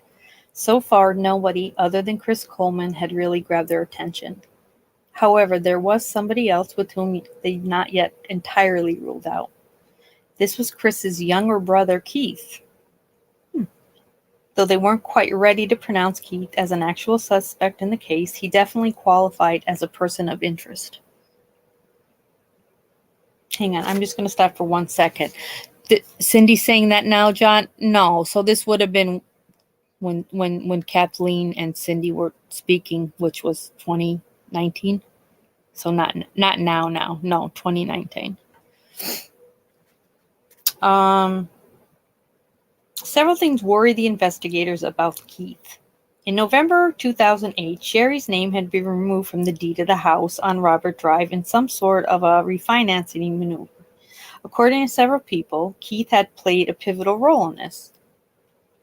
Moreover, they'd heard from various sources that Sheri had been uncomfortable with Keith and quite possibly afraid of him. Had she picked up something threatening, a threatening vibe? Was this perhaps why she declined his offer to stay over at the house in late April? The investigators had also heard troubling things about Keith from current and former members of Grace Church in Chester. They'd heard that he was arrogant and he was abrasive. He oozed danger and he was a menace. Several people had suggested that he was far more likely candidate to have committed the murders than Chris himself was. The major case squad decided that they should give Keith a much closer look. They knew that he'd recently moved from Chester to Rogers, Arkansas, an upscale community located just miles outside of Fayetteville.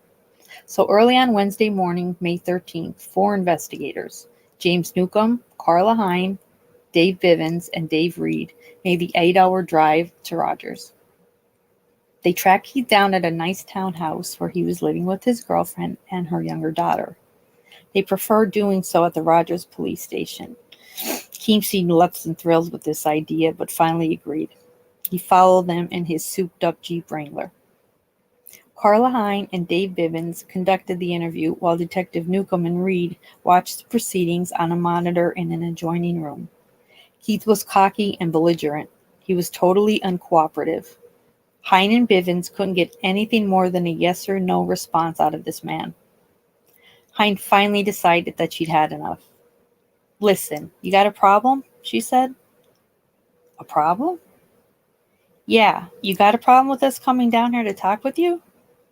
He sat there just smirking. "Because we're here investigating a triple homicide," Hine said. "Yeah?" "Yeah, that's right. I'm treating you with respect. Your brother's wife and 2 boys were just murdered.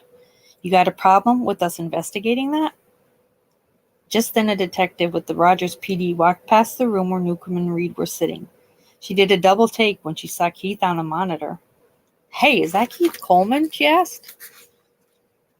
"Yeah," Newcomb said. "You know him?" The detective said that Keith had applied for a job as a public information officer with the department and that she was right then in the process of doing a background check on him. "Is it true what I just heard?" she said. "You're down here interviewing him about a triple homicide?" "Yes, it's true," Newcomb said. The detective furrowed her brow and walked away. Newcomb and Reed somehow didn't like Keith's chances of landing that job with the department. Hine and Bivens kept plugging away. They asked Keith where he was on Monday evening, May 4th, and Tuesday morning, May 5th. "I don't know," he said. "You don't know?" "That's right. I can't remember. I don't know." He said his girlfriend might remember, and so they put a call into her to ask. "Hey, where were we last Monday evening?" he asked. "I can't remember." She said they were at Walmart store on Pleasant Crossing Boulevard in Rogers. They'd bought baking supplies and then gone home and made cookies. Oh, yeah, Keith said. The girlfriend also said that they'd spent the rest of the evening at home and that Keith had taken her daughter to school the following morning.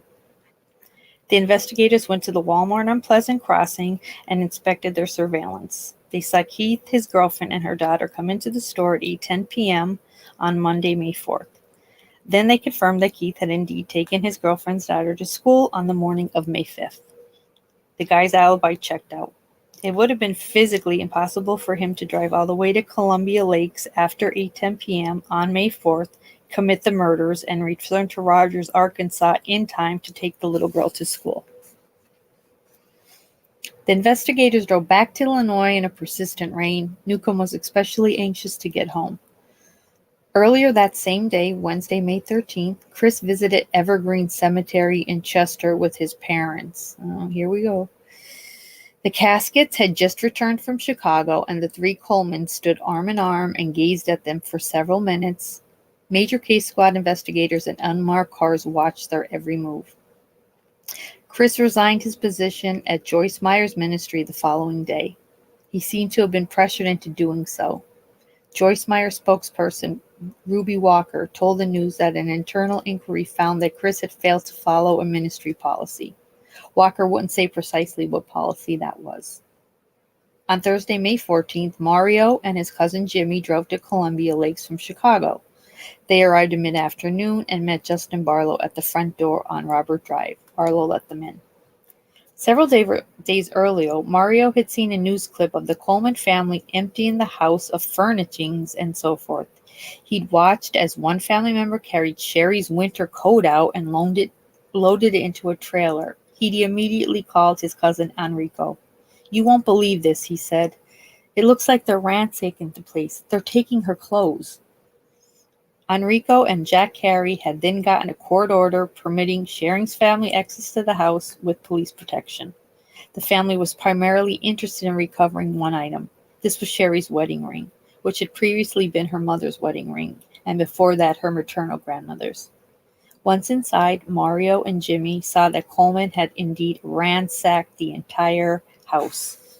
They cleaned it out, leaving behind scatterings of boxes and plastic bags. Most of these were stuffed with old household debris items, although Mario did succeed in finding a box that contained some old baseball card collections. He'd given the collection to Garett 3 years earlier. Aww. There was a note on the side of the box signed by Ron Coleman. Mario, it read, "Christopher wanted you to have these." Mario found another box in the basement that contained items of sentimental value, though not apparently to the Colemans. They were family photographs. There were little trinkets that the boys had made, along with homemade birthday cards and crayon drawings.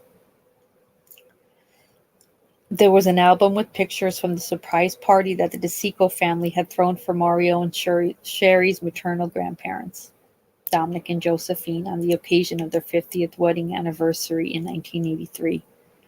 A wave of raw grief washed over Mario. He grabbed Sheri's old softball bat and smashed up a collapsible card table. Then he loaded the box of family memorabilia into Jimmy's car. He never did find Sheri's wedding ring.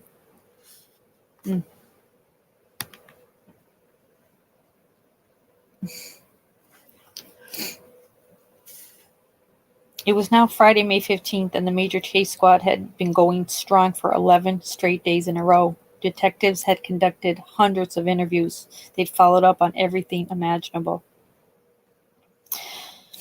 At Wednesday morning's briefing, Major Jeff Connor had asked his team if anyone other than Chris Coleman could be regarded as a suspect. Everyone said no. There was absolutely no one besides Chris even worth talking about. Later that day, Major Connor, Chief Edwards, and Detective Barlow met with the Monroe County State Attorney Chris Wrights at a courthouse. They'd briefed him on the evidence that they'd collected. They'd advised him that everything pointed to one guy, and that one guy was Chris Coleman. Chris Wrights had wanted to proceed cautiously, however. He told them that he wasn't prepared to file charges until all the results from the forensics came back. So now, on Friday, May 15th, Connor and his team gathered at the command post and did something brainstorming. They hated the idea of waiting until all the test results had come back. They wanted to arrest Chris as soon as possible. They wanted to put him away. They wanted to put him out of circulation. They were convinced that he was a public menace. They knew they had plenty of evidence against him. They also knew that the most potentially damning piece of evidence was the condition of the three victims' bodies on the mornings of May 5th. Chris had left the house at 5:43 a.m., and Justin Barlow, Jason Donjon, and Steve Pan had discovered the bodies merely 70 minutes later. What if some intruder had in fact miraculously slipped into the house during that 70-minute time frame? So what? That still wouldn't account for the advanced deterioration of the bodies upon discovery.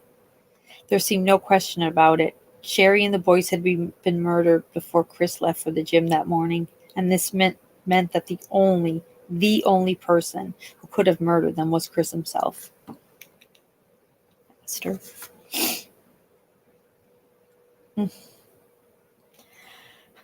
Major Connor and his team needed just one thing. They needed a medical expert to determine unequivocally that Sheri, Garett, and Gavin had indeed died prior to 5:43 a.m. on May 5th. This would clinch the case against Chris. If they can get such an expert opinion and bring it to the state's attorney, he'd almost certainly arrange for an arrest warrant. Connor and his team were facing a problem, though. Dr. Raj Nandori, the pathologist who performed the autopsies, seemed reluctant to hazard an opinion on the matter. She told the investigators that the bodies hadn't had much food in their stomachs, which had prevented the undertaking of certain tests. She'd also told them that determining the time of death was hardly an exact science. Well, so how do we go from here then? Major Connor had an idea. 2 or 3 years previously, he'd taken a week-long course with Dr. Baden, a former chief medical examiner. Dr. Baden was the most famous forensic psychologist and pathologist in the country. He was also indisputably top-notch.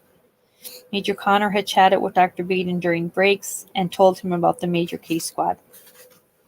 At the end of that course, Baden had given Connor his card and said, "Anytime you need help, please feel free to call me." Which is precisely what Connor did. He left a message on Baden's phone providing some background on the triple homicide. He asked the pathologist to get back to him at his earliest. Major Case Squad then deactivated that same afternoon with the idea of reactivating when it came time for making an arrest. The investigators hoped that would be sooner rather than later. Major Connor stayed home the next day, Saturday, May 16th. This was his first break from the investigation since the previous Saturday, when he'd slipped away for a few hours to attend his son's graduation. He was mowing the grass when Dr. Baden returned his call. The pathologist said that he was just then on his way to the airport, and so he couldn't talk long. Connor gave him some background information, details on the case, and the two men agreed to touch base again on Monday. When they spoke on Monday, Dr. Baden suggested that Connor sent him all relative materials from the case, including crime scene photos, autopsy photos, and the actual autopsy reports. He promised that he'd review those materials right away and get back to Connor the following afternoon. Dr. Baden was as good as his word. The next day he contacted Major Connor with a clear-cut verdict. He said that the materials that he'd reviewed left no room for doubt, absolutely no room. There was no way in the world that the victims had died after Chris Coleman left for the gym at 5:43 a.m. on May 5th. The most conservative estimate was that they died at roughly 3 a.m. This suggests that they might actually have died a good 3 or 4 hours earlier. He added that they'd all likely been strangled with the same ligature, and that it wouldn't have taken 4 or 5 minutes for each of them to die.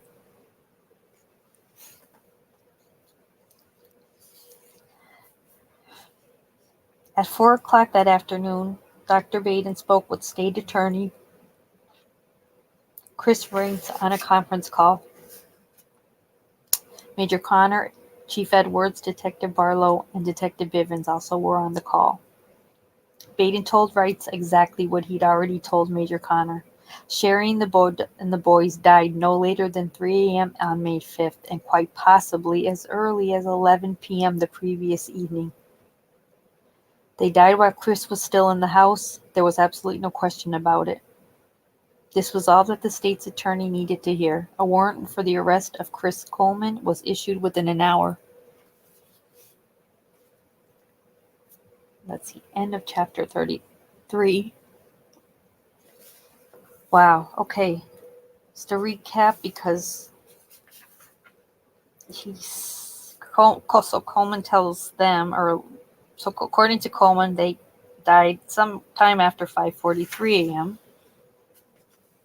Then this forensic specialist initially says 3 a.m., but then as as he looked deeper into it, they could have been dead as early as 11 p.m. My God, and I'd like, what did Coleman do then all night? Sleep? Like, you're in a house with your 3 dead family members. You've spray painted all the walls. And are you sleeping? Like,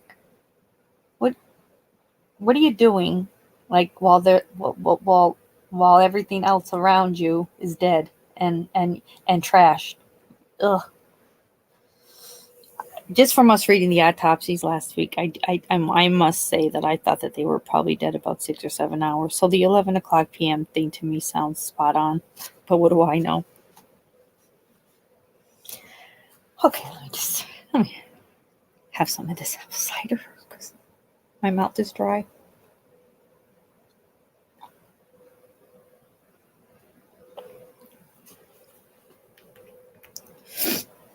Let me just check chat, make sure everybody's okay.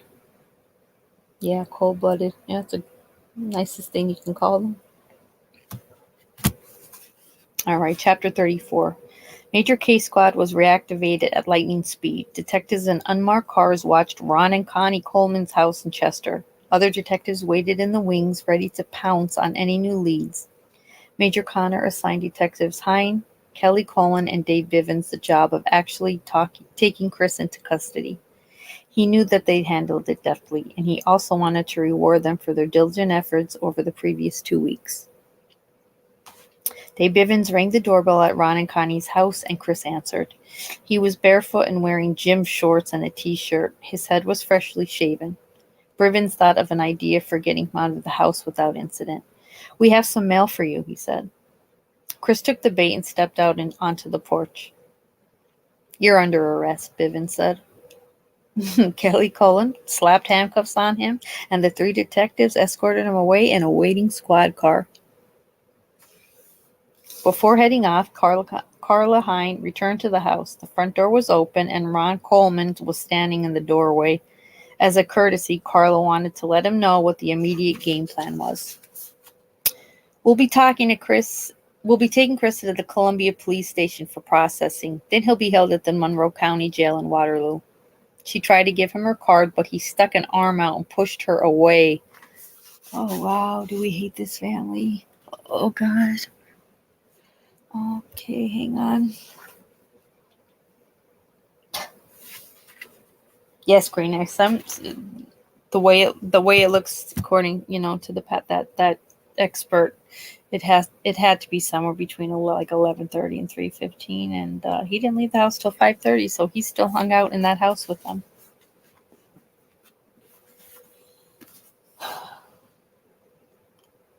Oh, wow. This father is just... Yeah. Okay, she tried to give him in the car. He pushed her arm away and slammed the door shut. Chris's brother Brad came running down the street just as the detectives were about to drive away. "How dare you!" he shouted. "How dare you! You don't know what you're doing." "We're finished here," Dave Bivens said to him. "If you want to see your brother tomorrow, you'll find him at the Monroe County Jail." Carla and Jason Donjon transported Chris back to Columbia. He did not say a single word during the hour-long drive. Chris had last visited the Columbia PD on May 11 so that the police could obtain fingerprints and other physical samples from him. He left the police station that day wearing a nice shirt and jeans and a smug of a smile. This time it was a bit different. After criminal processing was completed, he was brought out of the station in shackles and an orange prison jumpsuit. Media photographers snapped his picture as he was put into the back seat of a squad car for the drive to Monroe County Jail. He certainly wasn't smiling now. This was exactly what Major Jeff Connor had wanted. He'd wanted to send a very special message to the general public. We have this monster. A rambunctious crowd of about 30 people awaited Chris as he arrived at Monroe County Courthouse, some of them taunting and screaming, "Murderer, baby killer." Chris pleaded not guilty to 3 counts of first-degree murder, and the court ordered that he be held without bond. Attorney William Margulies cautioned reporters against drawing premature conclusions. "My client maintains his innocence, and we're going to play this out in the judicial process." Sheri's family members had kept up with the developments in the case, and so the news of Chris's arrest wasn't entirely shocking to them. Still, the idea of him being the murderer was just too hard to digest. How could any man possibly do such a thing? How could he strangle his own wife, his children? Mario felt even guiltier than before. He thought that he'd somehow failed to protect his sister and the boys from Chris, that he'd let them down in their hour of need. Was there something, somehow, some way he could have done something to prevent this? Was there warning signs he'd missed? Chris was hardly a stranger, after all. He was a guy who Mario had known and at a time trusted. Don Weiss's deep sadness over the death of his daughter and grandsons was now mixed with revulsion. He remembered how he tried so hard to console Chris at the funeral in Chester, how he'd embraced him, whispered words of encouragement to him. The very thought of it now was enough to turn his stomach. Turn my stomach too, thinking of that. What an opportunist this guy is, just letting what he was letting everyone do, and just the poor me, the woe's me is just too much. Hang on just 1 second, guys. Move my computer a little bit.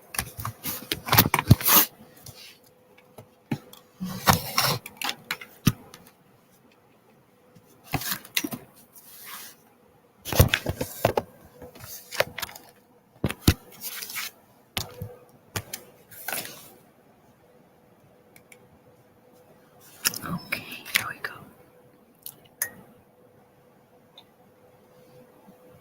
Yes, Ed, his parents are a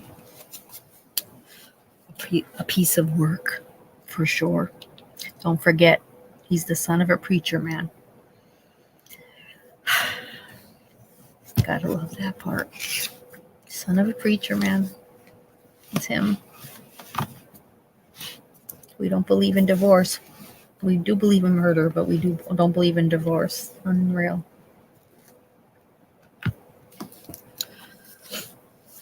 Okay.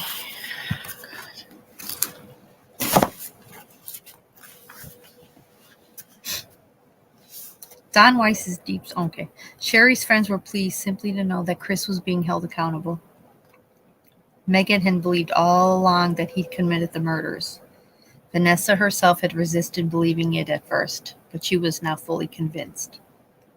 But how could she break the news to her son? Brandon had liked and admired Chris, and why shouldn't he? Why shouldn't he have? Chris was his best friend's dad. Kathy LaPlante had sat down with her 4 children on May 5th and told them about the murders. Now she sat down with them again and told them about Chris's arrest.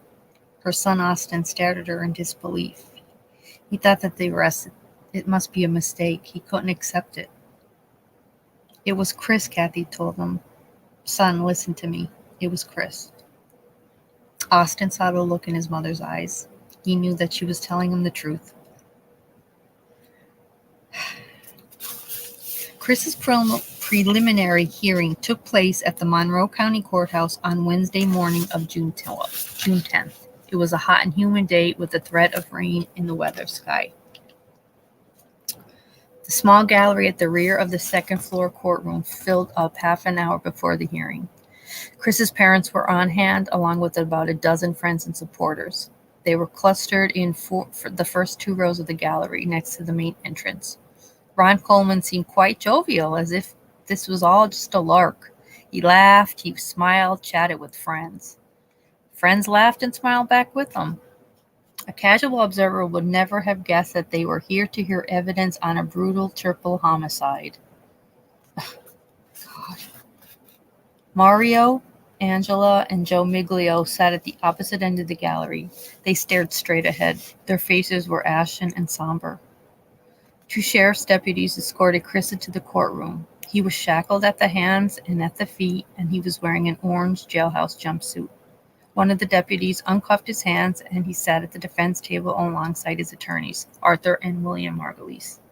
He didn't so much as glance at it at his coterie of supporters. The hearing got underway at 10 a.m., whereupon Chief Joe Edwards took the stand. At State Attorney Chris Rice's skillful prompting, the chief described the reams of evidence that the police had undiscovered. He told the court that all of it implicated Chris Coleman, who also had a motive for committing the crime.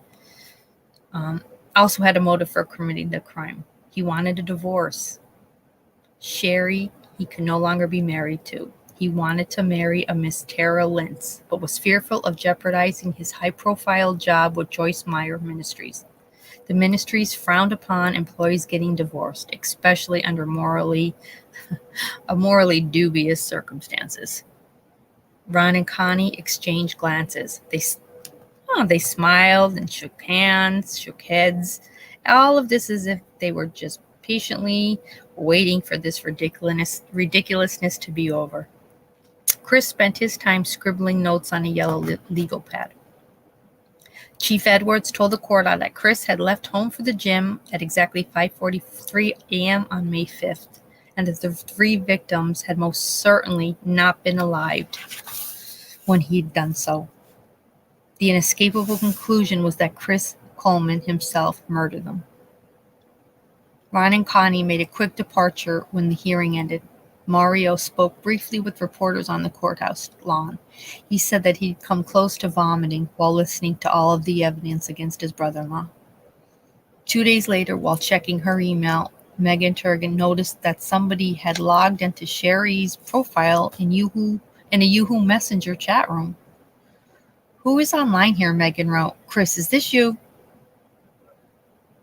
It was Ron Coleman, who'd somehow managed to gain access to Sheri's account. Wow.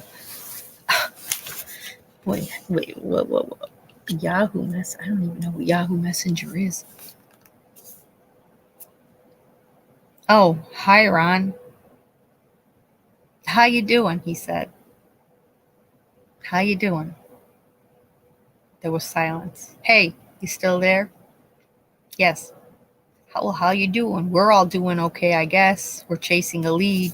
Do you know if Sheri was trying to get anyone out of another country? A source thinks her husband may have been the killer." No, sorry, Ron. I'm not aware of anything like that. I can ask around if you'd like me to." Ron sent Megan an email the following evening. He wrote that a missionary from the Netherlands had suggested to him that the real killer was the husband of a woman whom Sheri had been trying to bring to the U.S. All of this had apparently been revealed to the missionary in a dream. Oh my God, how stupid. "The Lord will help us find the truth," he wrote. Megan responded 2 days later, saying she'd asked around, but that nobody had heard anything like that. Sheri was not trying to bring any woman into the country from another country. "But if you think it's a solid lead, well, you might want to contact the police then, Ron." Ron got back to her later that day. He thanked her for her trouble and said that Sheri had valued her friendship. "We sure miss them," he said. "God'll help us all through this. We sure miss them." Ron Coleman deserves some credit here for suggesting that he even cared about Sheri and the boys.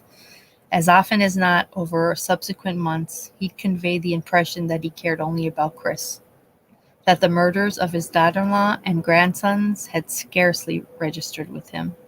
And that's the end of that chapter 34. Let me just see here what we got. With any questions, I don't want to miss anything.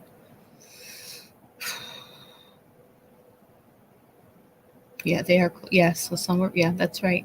They are. Yes, they are preachers. So Ron Coleman's a preacher, and the mother is whatever she is. Teaching classes. They're just so evil. Ugh. Totally wolves in sheep's clothing.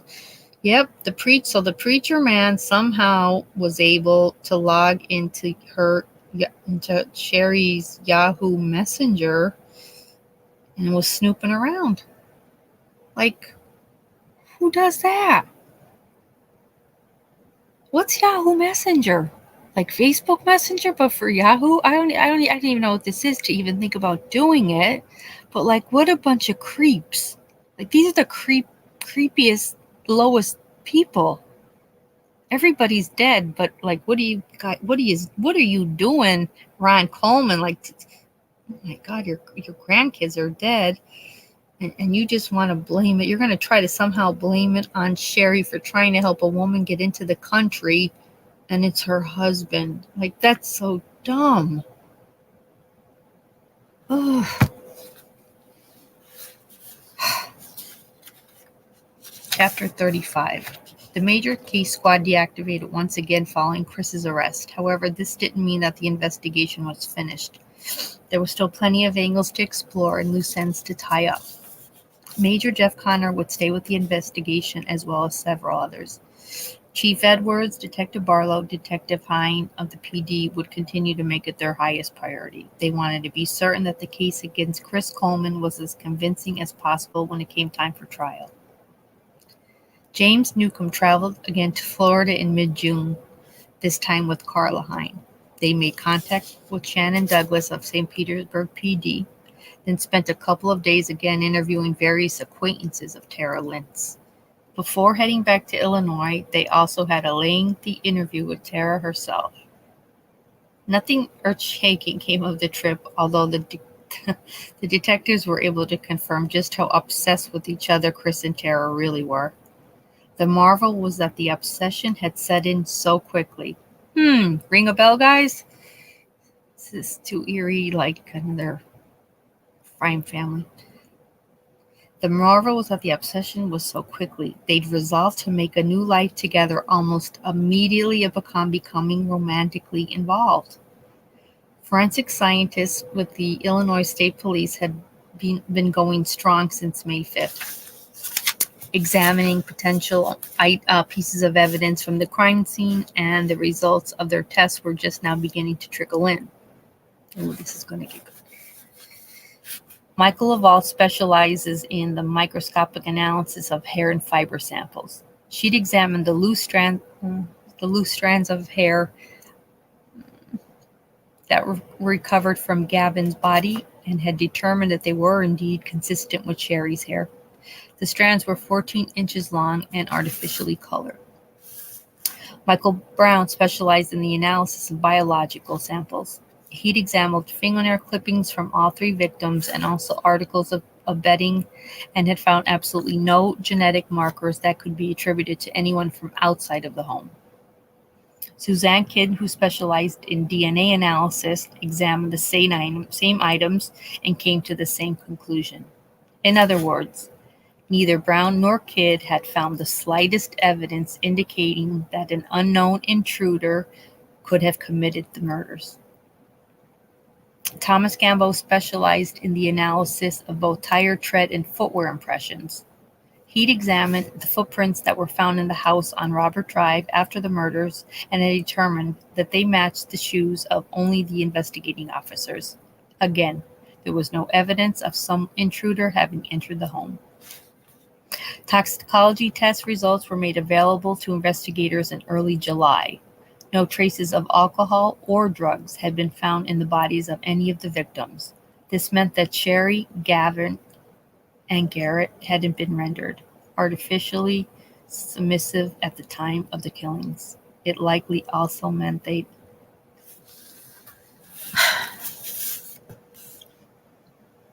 endured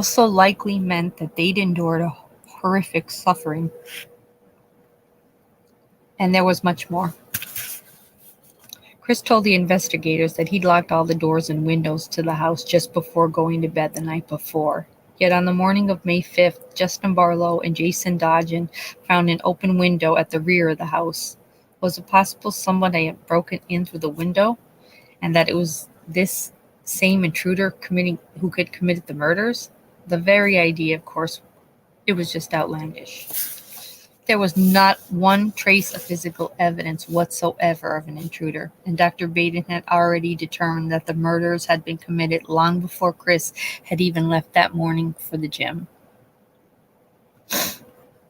In the interest of thoroughness, however, the investigators thought it prudent to consider even outlandish possibilities, so they arranged for the test lab manager of the company to of the windows to give it a rigorous examination. The test lab manager did so and found not one indication of forced entry. The window was in perfect working condition. There wasn't a chance in the world that someone had broken into the house through it. Chris had just called Justin Barlow at 6:43 a.m. on May 5th, saying he was just then crossing the Jefferson Barracks Bridge. He then called Sheri's cell phone at 6:53 a.m. before finally arriving home at 6:56 a.m. Barlow had thought this odd right from the start. Why should it have taken Chris 13 minutes to drive home from the Jefferson Barracks Bridge, which is about an 8-minute trip? Investigators suspected Chris had delayed his return home by taking a roundabout route, that he'd wanted to give the police every opportunity to find the bodies before his arrival. To see if this was so, they enlisted the help of James Kinsey, a veteran network director at AT&T. By consulting a map of cell towers in the area, Kinsey was able to determine that Chris had been near the town of Dupo when he'd called Sheri's cell phone at 6:53 a.m. This meant that he had indeed taken a roundabout route. He'd gone north after crossing the Jefferson Barracks Bridge rather than turning south and driving directly to Columbia Lakes. This was strange behavior indeed for a guy who was so obsessively frantic with worry about the welfare of his family. The investigators also enlisted the help of Lindell Moore and Richard Johnson, both of whom were handwriting analysts. They asked them to compare the spray-painted messages that were found at the house on Robert Drive with samples of Chris's known handwriting. This was a tricky comparison, since writing on a wall with spray paint is much more physically awkward than writing on paper with pen and pencil. Still, Moore and Johnson were able to find some striking similarities. Down here.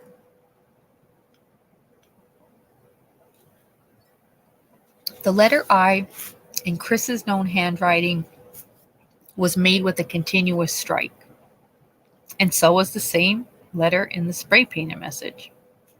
The letter P in both the known handwriting letter and the spray painted messages were also made the same distinctive way with a back slant. And there were additional matches or correspondences. The shrunken upper loop in the letter B, the single stroke formation of the letter K, the hook at the bottom of the stem in the letter D. All of this strongly suggested that, yes, it was Chris himself who'd spray painted the obscenity-laced messages on the walls of his own home. The investigators sent some scrapings of the spray paint to Adrian Bickle, a forensic chemist with the Illinois State Police. They also sent her a spray-painted picture frame that had been hanging on the kitchen wall. Through chemical analysis, Bickle was able to narrow down the particular brand of the spray paint. It was either American Accents or Painter's Touch, both of which were manufactured by Rust-Oleum. Richard Osterman, a paint analyst at Rust-Oleum, confirmed that this, yes, indeed was the case. He told the investigators that the American Accents and Painter's Touch brands had a very distinct resin, which matched that found in the spray paint samples from the home on Robert Drive. And the color chemist at Rust-Oleum, Michael Harloff, was able to identify the precise color of the spray paint samples. Chris's color choice? Red apple. Ugh.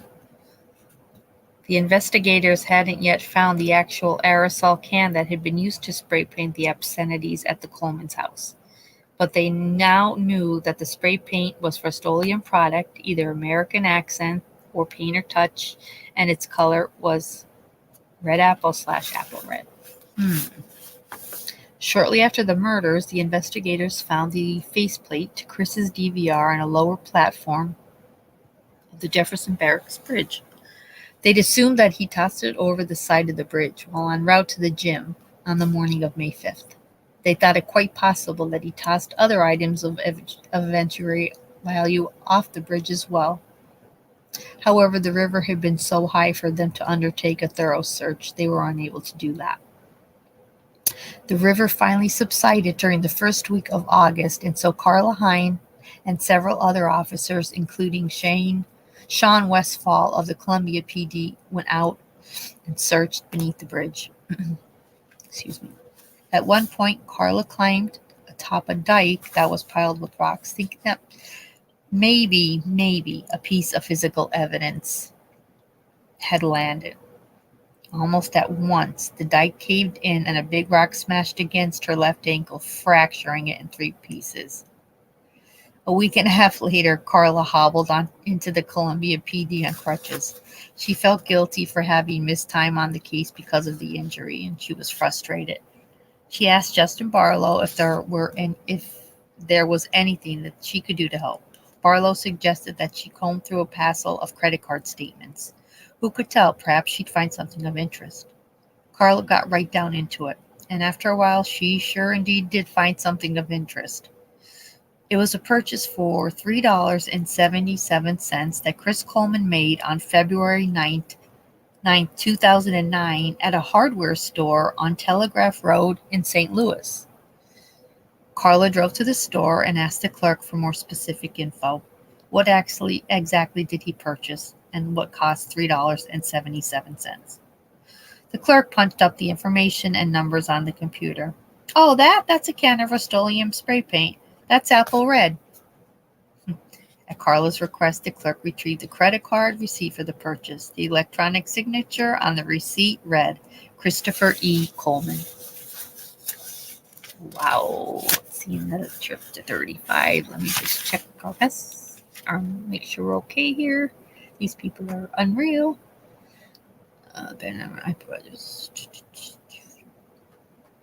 Her father-in-law was documented. Oh, okay. I thought this was. Well, they're idiots, Fluffy. I know. Like, you're planning out these murders, right? You're annihilating your whole family, but you're gonna use your own credit card to buy the paint. Like, really? Like, that's how dumb Chris Coleman is. He's a dum-dum. Total fool. Total fool. He did have that, like, he really thought he was invincible. Like, the stuff that he, was getting away with, the stuff he was, telling her he's leaving her. She's telling him, you'll have to kill me, I'm not leaving. Like, it's such a family crisis, but yet, what do you do?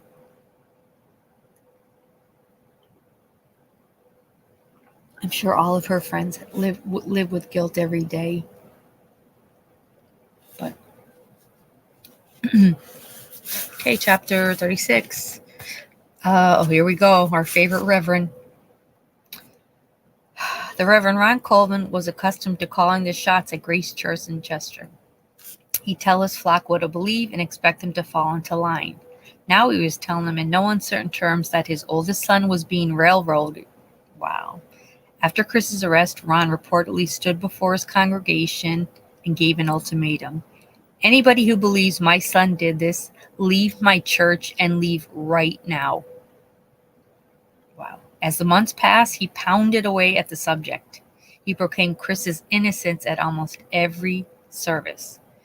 He insisted that Chris had had nothing at all to do with the murders. He said that anyone who thought otherwise was guilty of sinning against a righteous man, and therefore, if they sinned against a righteous man, so of his son, they were sinning against God himself. Oh boy, we're comparing the two. How lovely. How dare any of you think that Chris isn't innocent? Shame on you, all of you. How dare you?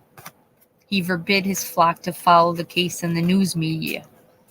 He accused the police of lying. The affair with Tara Lynch, the sex videotapes, nothing but lies, he'd insist.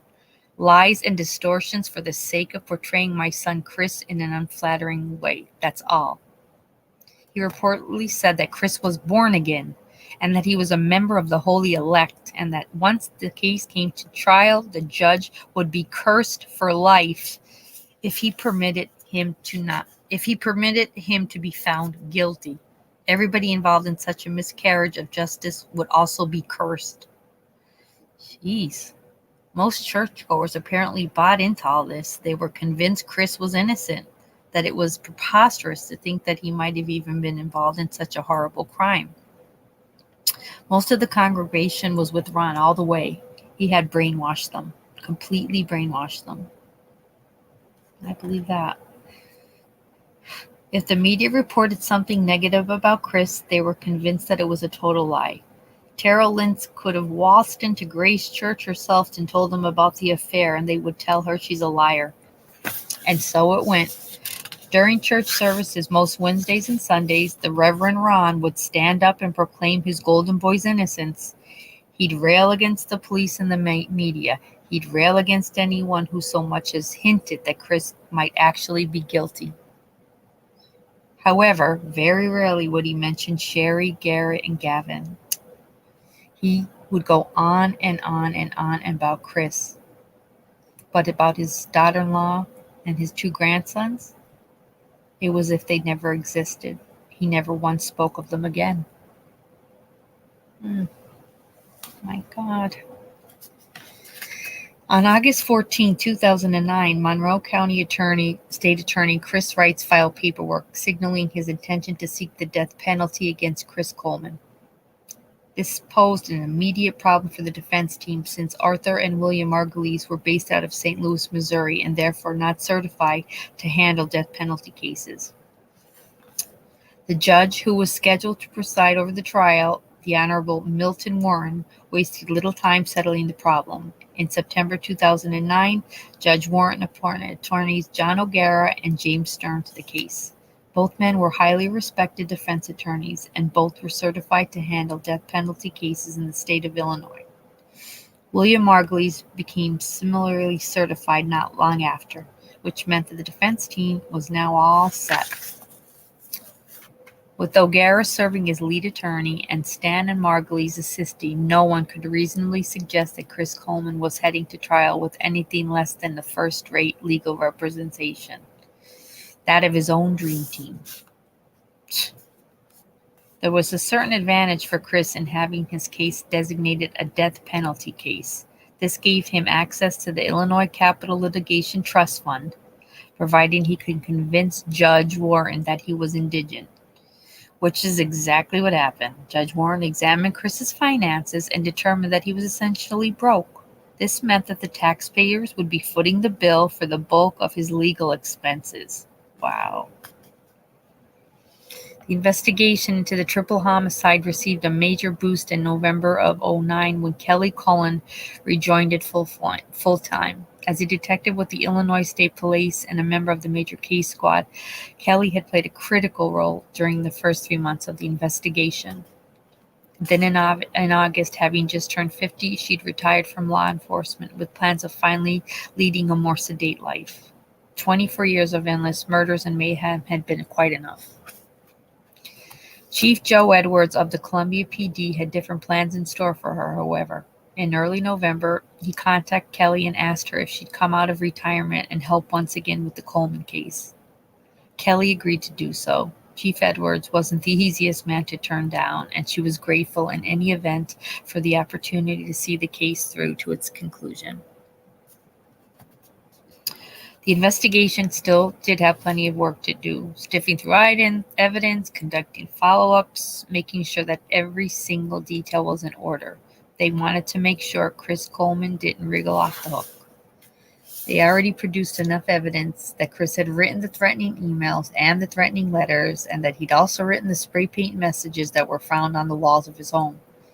They realized, however, that there was no such thing in criminal proceedings as too much evidence. So now they contacted Robert Leonard, a professor at Hofstra, who was an expert in the so-called forensics linguistics. They asked him to examine and compare 2 distinct sets of writings. 1, a large sample of Chris's known writing, consisting mostly of documents from his computer, and 2, the threatening emails, the typewritten threat letters, and the spray painting messages put on the wall. Where there were striking similarities in style, syntax, and spelling between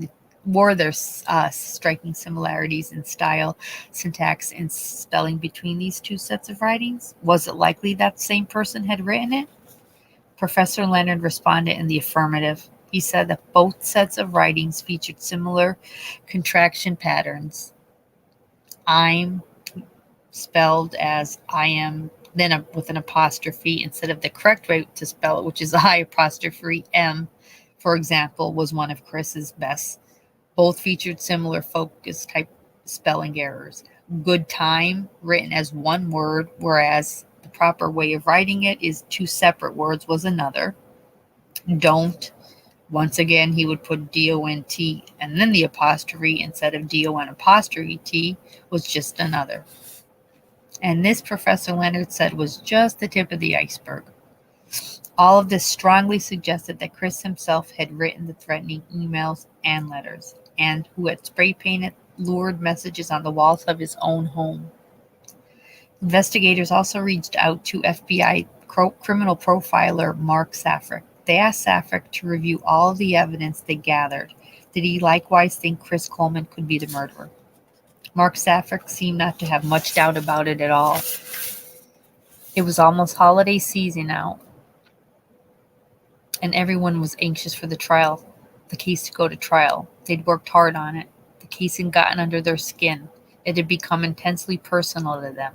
They couldn't put those crime scene images of poor Sheri, Garett, and Gavin out of their minds. From the evidence they'd gathered over the course of the investigation, they developed a clear narrative of the crime. Chris became thoroughly obsessed with Tara Lynn, and she with him in early November of 2008. They wanted a new life. They wanted a new life together, but Chris was already married. He couldn't divorce and still remain with Joyce Meyer Ministries. And for good measure, he decided to kill his wife and sons.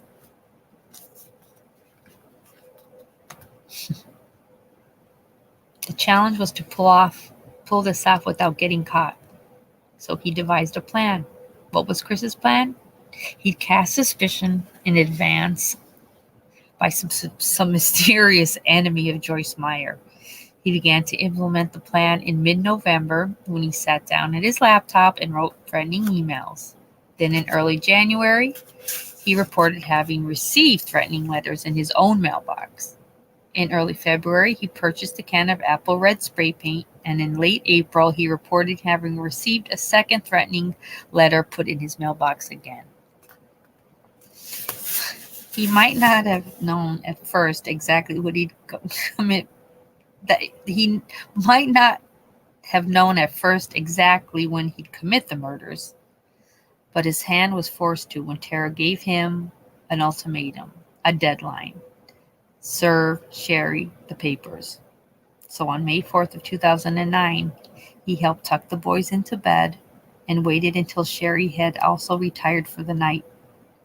Then early the next morning, he snuck into Sheri's room first and strangled her with the ligature.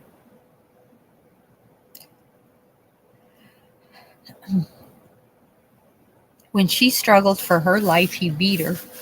He beat her into submission, and he completed the job. He next went into little Gavin's room, and he strangled him with the same ligature. The 9-year-old boy awoke, and he was fighting. He fought for his life. Finally, it ended. Next up, Garett's room. He entered Garett's room and strangled him. After killing his wife and 2 sons, he spray painted the obscene messages on the walls of the house. He scrawled "fuck you" on Gavin's bed sheets and was in the process of scrawling something similarly lurid on Garett when he apparently ran out of paint. All he was able to do was spray paint a splash of red across Garett's face.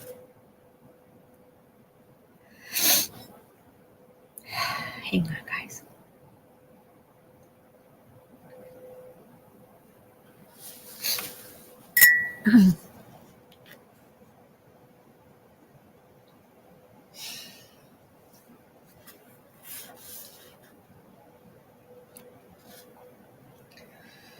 Okay.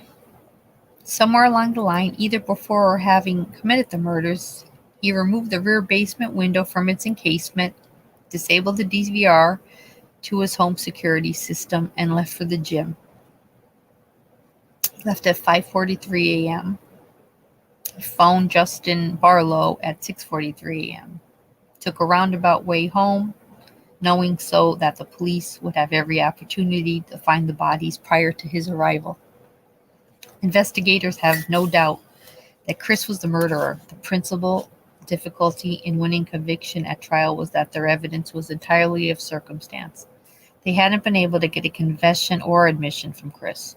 They hadn't been able to find any traces of pain on his body or clothing or any DNA. Very early on, they'd found a couple of items of potential evidentiary significance along the route. They found what appeared to be a ball twine fashioned into a noose and a latex glove stained with red paint. But here, too, it was the same story. They hadn't yet succeeded in linking these items directly to Chris. Nevertheless, their circumstantial evidence was thoroughly convincing. The condition of the bodies upon being discovered by Justin Barlow, Jason Donjon, and Steve Patton seemed enough in itself to win a conviction. There was no chance in the world that Sheri and the boys had been alive when Chris had left the gym at 5:43 a.m. And no chance at all that anyone else was able to enter or exit that home. The investigators had irreparably enough evidence showing with these threatening emails that they were done on his own laptop in November of 2009. They showed him becoming romantically involved with Miss Tara Lentz in just a short period of time previously. He purchased a brand and color of spray paint that was identical to what was found on the walls of his house. Considering this, consider it all. Also consider his odd demeanor upon finally arriving home that morning, and the nonchalance he displayed over the next week or so, as if the deaths of Sheri, Garett, and Gavin counted for absolutely nothing. Consider also the following. Chris was hardly in the habit of visiting the gym in South St. Louis County. He went for the very first time on Saturday, November 15th, the day after he sent the threatening emails. Already then, it would seem, he was setting up his fake alibi. He went again in mid-February, quite possibly for the purpose of timing the drive. And that was it. He wouldn't return to that same place again until the morning of May 5th. Chris text messaged and phoned Tara almost insistently on Friday, November 14th. He took just a single block of time off from doing so between the hours of 8 and 9 in the evening. This was exactly the time frame during which the Destroy Chris account was created and the threatening emails were sent. There was nothing sudden or spontaneous about the murders. Chris had planned them for at least 6 full months. He planned precisely how he was going to kill each member of his family and how he would try to get away with it. And then on Monday, May 4th, he decided it was time. "Tonight's not a good night," Chris said when Gavin asked if he could sleep over their friend Brandon's house. No, it wasn't a good night for a sleepover. It was the night that he intended to kill Garett, Gavin, and his mom. No, it's not a good night. Now we're entering part 6, the reckoning. I'm going to take a break for a minute here. Grab a tissue. What do you think so far, guys? Don't know if I hate Chris Coleman or Ron Coleman more. Both nasty, man.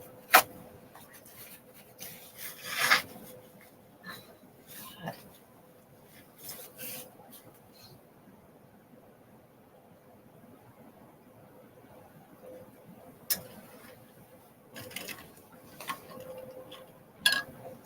Okay, let's see where we're at in the chat.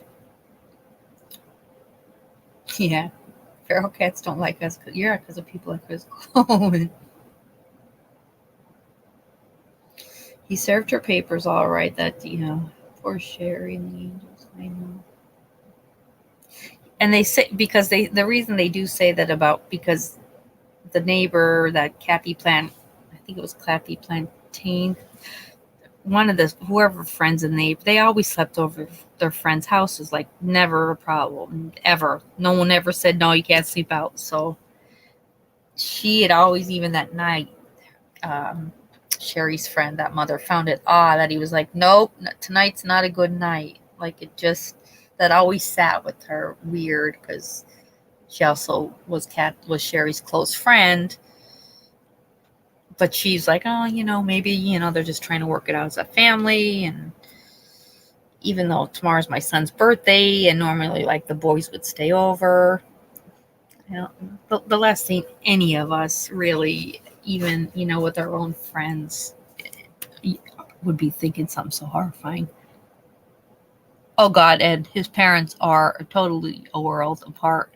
Oh God, 100% different than the Watts. Yeah, 100%. There is no, I do feel like they said it's like, when he stands at wherever his church is, what kind of a minister is basically screaming at their, at the crowd in front of them, like, just to leave if you don't believe my precious son, the golden boy, is innocent. Like, it's crazy Jim Jones.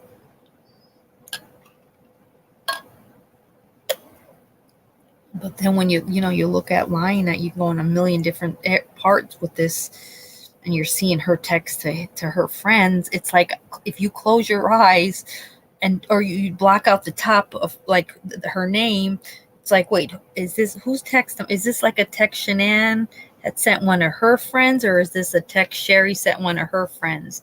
That's the texting. It's now that we're like the Monday morning, we can play the Monday morning quarterback. We're looking back on it. It's the same stuff. Chris wants a divorce. He just doesn't. He just said he doesn't want this anymore. He's not happy anymore. He doesn't love me anymore. And there's the friend. Oh, girl. Oh, come on. What can we do? What is Sheri Coleman saying? Pray. Just pray for us, please. Oh my, like, it's like, whew. If you don't show me whose text that is, you can confuse it, because these women were not leaving. And that's the part that I say to any woman. Why aren't you leaving? Why don't you know your worth? Get out. You'll have to kill me first. I would never say that to a man, because you make somebody mad enough, desperate enough, you don't know what they're capable of. So she told him, you'll have to kill me. But then tells the friend, if anything happens to me, don't forget Chris did it. And then Shanann, I know she was saying, I'm afraid of him, right? I'm scared of him. I don't know him anymore. I don't ever remember, I could be wrong, her saying that I'm afraid he's going to hurt us. But they were both leery of these men, and history repeating itself, that we're reading their texts to their friends in their most desperate of times, is sad. It's so sad to me. It's so sad to me. And still other people around them not knowing it. They're trying to keep it together.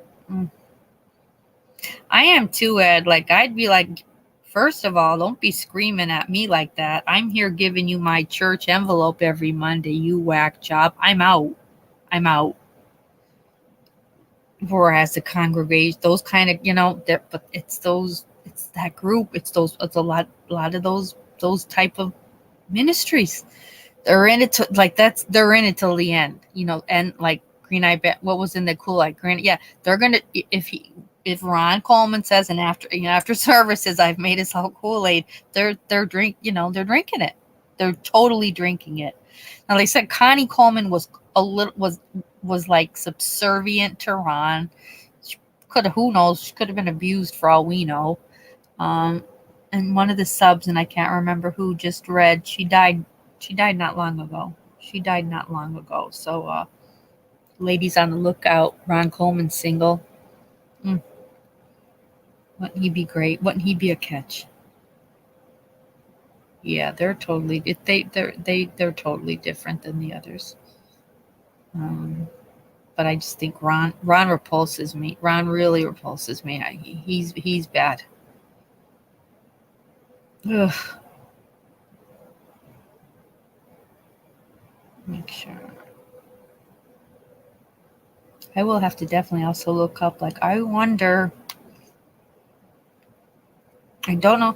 I have pictures, like I said, when they're everybody's like going into the trial when it happened in the trial didn't happen until 2011. I think it's Ron's dad is pushing his mom in a wheelchair. So the mom was in a wheelchair by 2011. I don't know. I think she might have even been on oxygen. So I don't know if she died, what her issue was, but I'm not sure if he's still. I would hope once your son has been arrested for killing his entire family that Ron Coleman was asked to step down. But what do we know? What the hell do we know?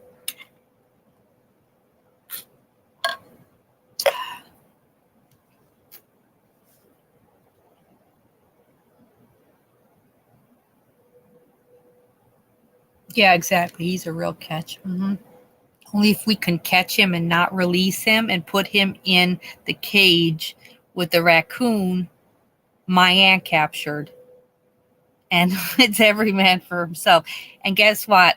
Only the raccoon is getting the spaghetti and meatballs, not Ron. So my bet's up for the raccoon being awake in the morning for breakfast.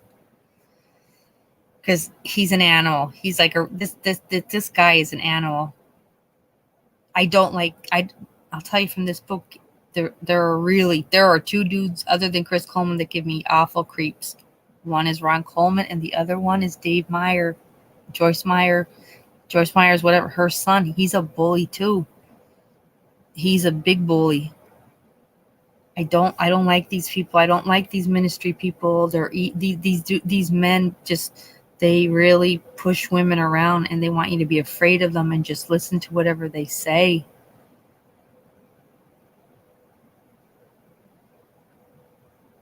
Oh yeah, he's pushing her in. Yeah, because when Joyce walks in, she's with maybe a bodyguard and her lawyer. When they show Tara Lynch walking in, she's with the lawyer. And it's when you Chris's parents, it just shows like somebody opening the door for them, and you see the father pushing the mom into the courthouse. Could you imagine being Chris Coleman's parents in court, having to listen to the recording of Chris jacking? Oh, I hope they got to witness every filthy piece of it. Everything. I really do. That's the bad part of not having a trial. We missed out, on all of NK's money shot photos. And I don't know what the hell CW would have been doing. Like, I don't see any, money shots of him sticking his thumb up his ass, because he's so freaking stupid. But like, yeah, I love it that these two, what the one says, like, they could, from the minute they met, they just could not get enough onto video to remember just how wonderful their sex with each other was. What Green I say, now I don't want to change the subject, but this is exactly why Chris Watts is where he is and keeps his mouth shut. He did not want his family and his coworkers to see. He was so, first of all, like you said, Green-eyed, he didn't want his family. He doesn't like his mother. She says, I like when Cindy says that all the time. She doesn't think he ever liked me, but he would die over the thought of his father seeing him doing anything like that. And his coworkers, first of all, the thought of them being there to take the children's bodies out of those tanks, that horrified him. But yeah, in his mind, he was probably like, oh God, oh. And what do we know? Because we don't really know what they did that last weekend when NK was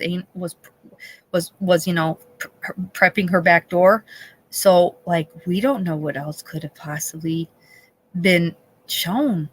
Damn, we missed out. But yeah, it would have been for all to see. Thank God Mima wasn't there. She still never got over the wedding. That would have really done her in. She would not need to see that. Yeah, so you have Joyce Meyer Ministries and the Coleman preacher family in the front rows as as they're able to watch these scandalous videos of these two boobs just so in love with each other and themselves. Ugh. And she brought Tara Lynn, the girlfriend, brought her mother with her. So, Mom, how does that go right before it? Mom, listen, you're going to see just, I mean, when I say close your eyes, just close your eyes and do this with your ears and go, I'd be like, yeah, just hum along so you don't hear or see me. And a lot of money shots that no mom should have to see. But yeah, you don't bring your mother. Who's bringing their mother to this? Oh, God, no. And I'd be prepping my friends the whole way. Listen, guys, I know we all get crazy. You're going to see some real freaky shit go down here. Don't judge. Don't judge. If y'all have to block your ears and eyes, do it. I don't want to hear it. But yeah, she brings her mom. Is about, they should have just brought Mima. She's toughened up since the wedding, so whatever. I hate Ron. We need a I hate Ron Coleman campaign. Where is he? Where is he? They better have stripped him. That's what I want to know. That is truly, I want to know. We need to know. Has this man been stripped? Because he truly put his congregation through torture. They were afraid of him. Even if they wanted to leave, no one barely even was probably breathing. They didn't make a move.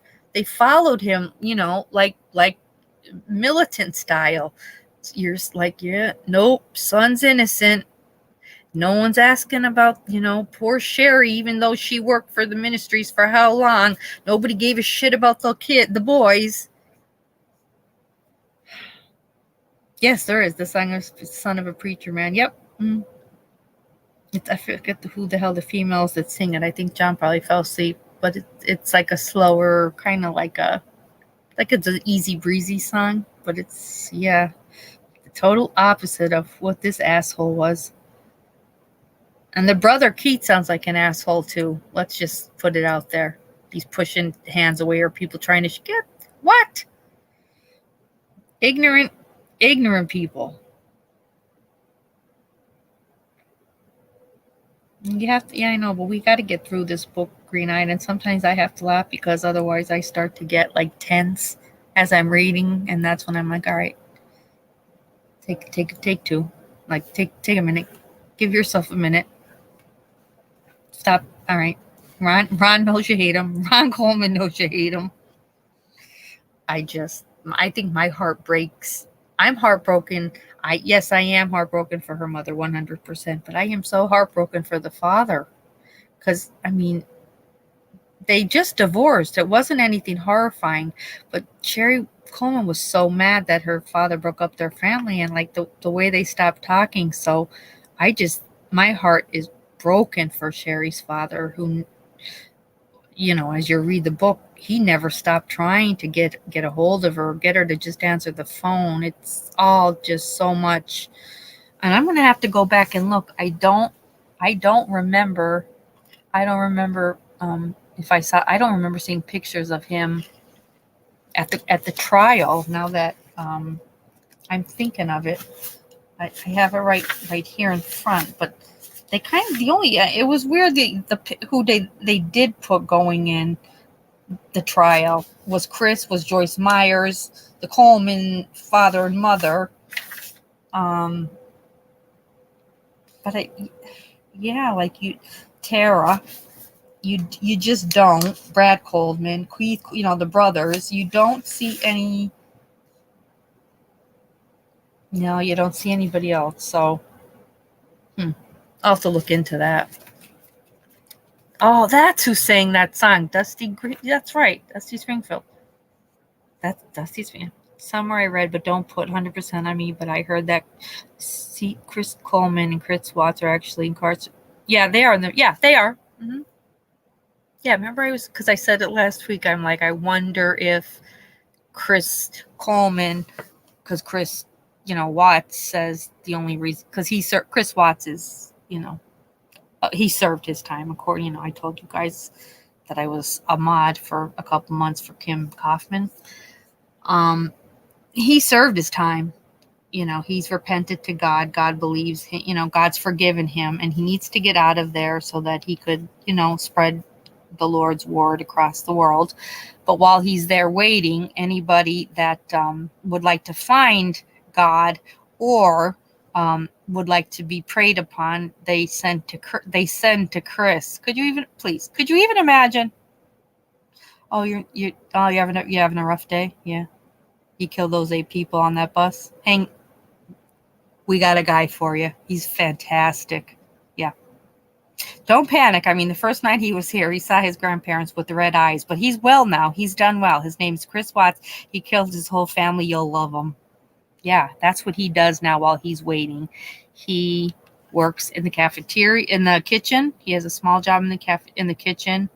Because I was asking Kathleen that last night, because I'm like, I wonder if this asshole Coleman has a job. Like, yeah, she said Chris works in the kitchen, works out, and people go to him because he knows he could read he could recite the Bible inside and out. I'm like, because he's such a genius. She said, oh, that's his gift. Yeah, he can recite the Bible inside and out. So other than him doing that, he feels, he's ready. Well, you're not getting out. Chris Coleman appealed 2019, maybe, I want to say. Like, kicked his ass right back. So no one's getting out. I would like to think that those two are together somewhere weird no one would know each other better than those two, what they did. And do they make up excuses? Are they sorry for it? Chris is more sorry for NK and misses her and has hard times when it's certain anniversaries of bullshit they do. And, I don't know what he misses with the kids, but he doesn't miss being with Shanann at all. So that's very sad. Yeah, I miss the kids. What about why? Like, I don't even know. What does he like? Because I don't believe either of these men. If you really love your children, I just don't know how you killed them. I don't know their plans. I can't imagine Chris Watts' plan to only kill her and not him. I don't know how that was going to possibly work at all. Yeah. Imagine that green-eyed. Yeah, yes. You tell somebody you just need to talk to somebody. I'm having a bad day, and oh God, just have no faith. No faith. Well, let me tell you, you are in luck. We've got this guy here. He's not going anywhere. I mean, he's here a good 40 more years. Hang on, let me get him. Let me go get him. And yeah, he'll read to them. He'll read scripture. He'll quote scripture. He'll read the Bible study. Could you imagine Bible study with Chris Watts? I hope they're friends. Like, they should all be. I think like all the annihilators and the child VAs, the SAs should all be in one section. And then the flax of people have recorded that song. Oh my God, Tanya Tucker. Why was I just talking about? I was talking about it in Mia. That's right. Who has you have a bandage on your finger? Preyed upon, yeah, Fluffy. I know. Let me make sure I did not miss anything. Yeah, Coleman went there pretty much right after. And so did Chris.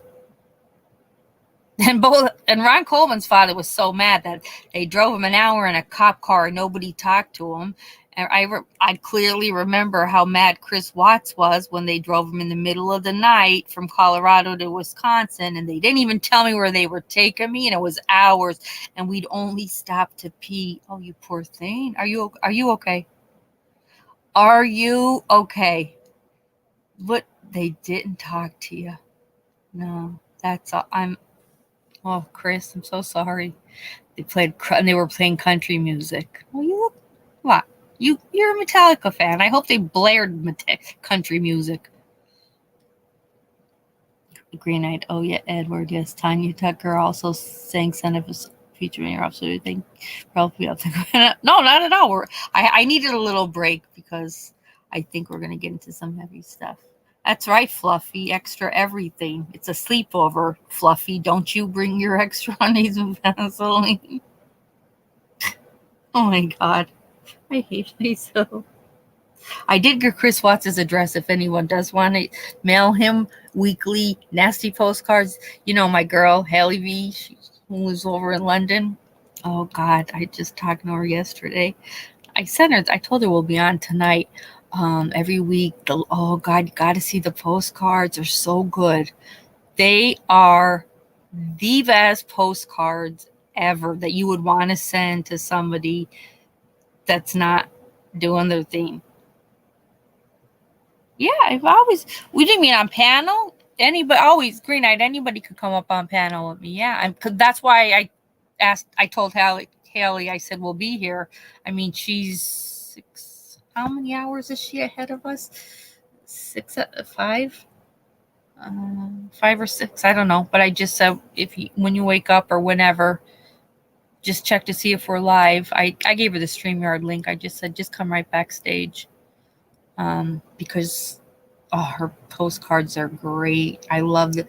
She was gonna. I think we'll have to ask her what she sent him this week because she was after our live. She was all kinds of like wound up over him, and she's just like, I don't know. I think I got to take a different angle with him. I'm like, what do you mean? And she's like, I don't know. Maybe I gotta talk. I gotta present it different. And I'm like, oh, I can't wait to hear. Who's that? Jennifer. Hi, Jen. Ron Coleman has a sermon from 11:20. Ew, are you kidding me? Oh my God. How? In God's name. And it has, even if yes, his son's guilty. He didn't do it. It's the way he treated all those people prior. Man, they should have kicked his ass out. That's crazy, Jen.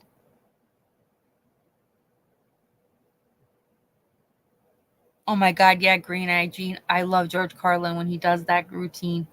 Well, you have to do that. You've got to segregate them. They all need their own section.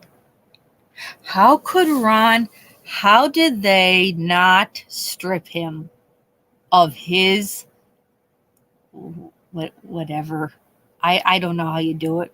What is he? What are we calling him? Is he a reverend? That is for.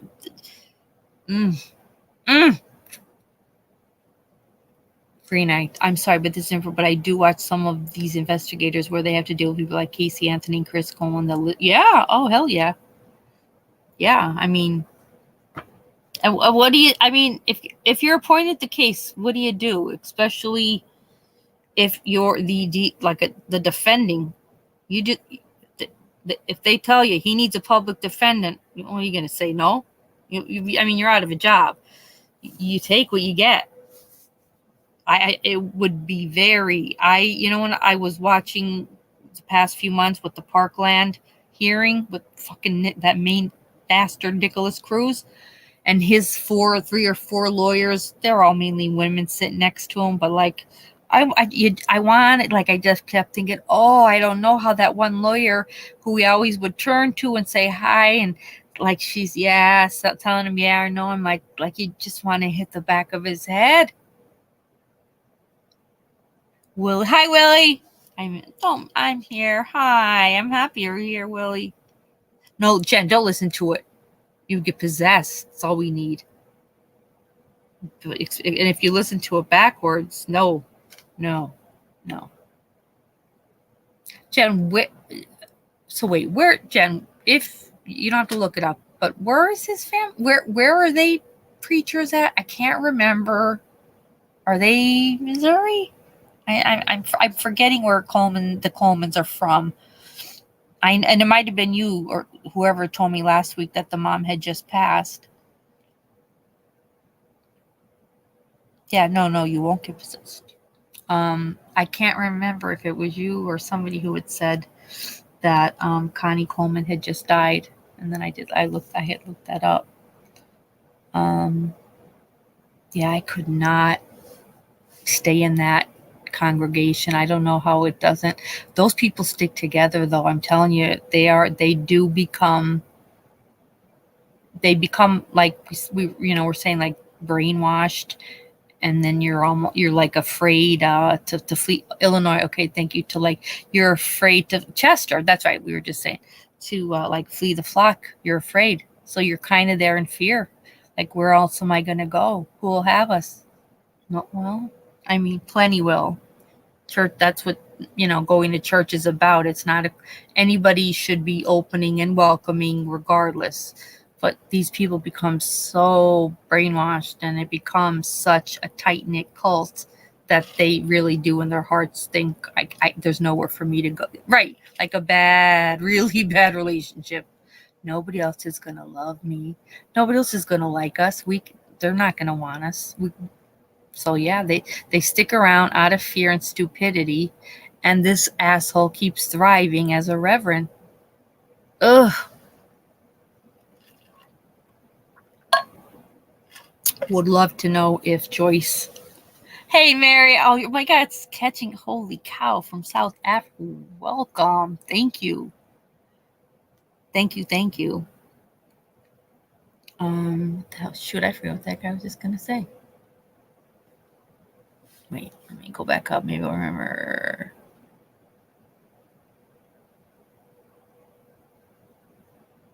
Oh, Anna. Oh, okay, Green Up. And I understand the sentiment. When I used to interview them, I felt that way, but I stayed professional because ultimately that would help me, make sure they didn't get away with it. That's right. I agree, Anna. That's right. I can't believe he just did a sermon, though. Oh yeah, totally gonna be looking him up. Totally gonna be looking him up because, to call him the precious one. How do you call the son in jail the precious one? I need to know. Joyce Meyer, the televangelist who was, she's worth billions. Yes, yeah. She's worth billions. She coughed up money. And so remember last week when I'm talking about this book, and I didn't notice it when I first bought it, and I wanted to clear up with you guys because I didn't realize I didn't like what it said at the top, which was the true story of a minister's bodyguard, his beautiful mistress, and a brutal triple homicide.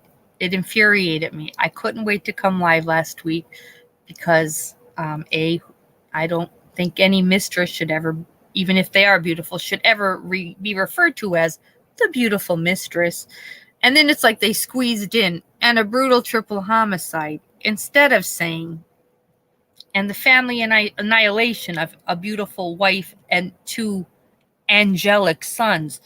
There is not once in this book where these boys, and I this part I could tell you is not once where these boys are referred to as even cute.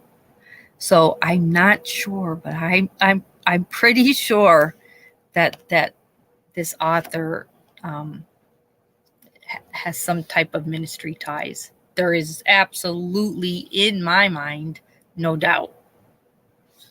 Because I'm sorry, and Tara is not. She wasn't beautiful. She's prettier now because she's had facial surgery done. But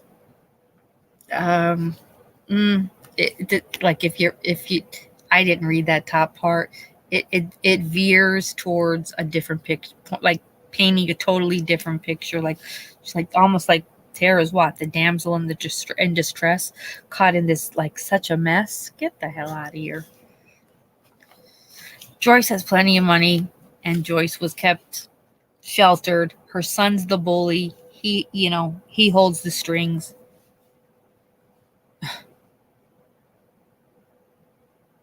And I don't think she ever had to take a day off. Even her, when she does her deposition, it's taped. They tape. Her initial deposition is taped. They do show her then later walking in the courtroom when it's the actual hearing. But initially it's taped. When did you meet Chris? He was a baby. I knew his parents. So it's, they all know each other. It was all very comfortable, I think, for all of them.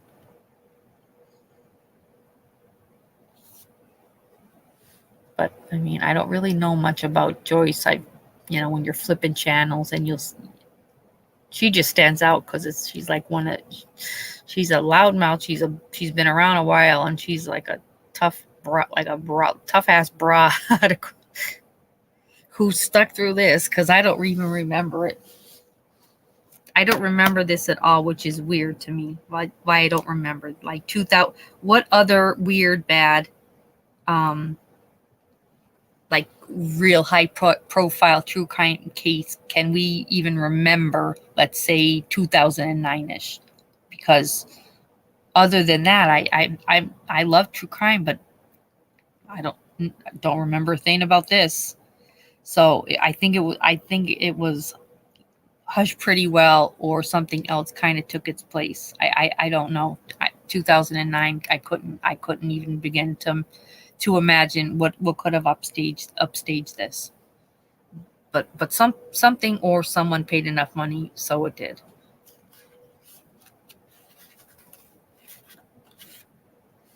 Nothing like hush money, And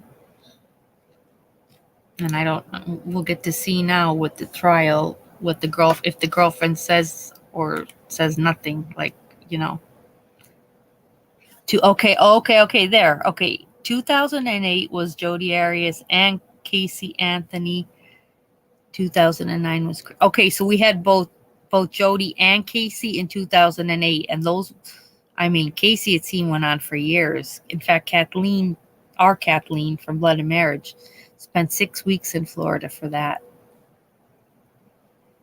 I didn't realize Jodi was 2008. Okay, so we had some we had some things we didn't have a family annihilator going on in the case of, 2 sons and a daughter, but we did have Casey, killing her daughter, and Jodi killing the boyfriend, but they were all high profile pretty much, if we must be honest. But still, I just don't remember. I don't remember Joyce's name being, drugged through any mud. So they kept her clean and totally away from it. They have those, like you said, those $1 million lawyers that make sure that Joyce's name stays out of, the limelight.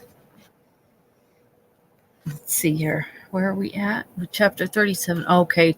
All right. Oh, chapter 37 starts out. Yeah. Oh, she's still raking it in. Oh, yes. No. Ed, in fact, I was just, I don't even know, looking through the channels, and there she was. She's so damn loud. But yeah, she was up on stage. I forget where the hell they were. And telling people to reach deep in their pocket. And if they can't find anything, reach deeper. I'm thinking, okay, I'm down to my socks. There's nothing, Joyce. Why don't you reach? Can you, Joyce? I'm going to need a little. You reach. Yeah, like, come on, people. Reach in your pocket. You know it's there. And if you can't find it, reach a little deeper. That's so stupid to even say, Joyce. She's going to be at it until she can't be at it anymore. And then I don't know if her obnoxious son Dave will take over or not.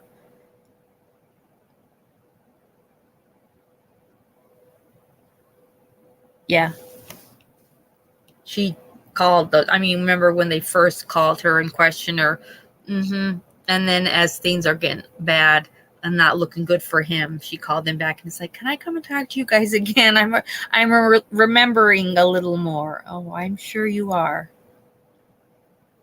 But she's still going strong. And it's now, 2009, it was a multi-million-dollar business. Now it's definitely got to be billions. I just can't imagine it not being.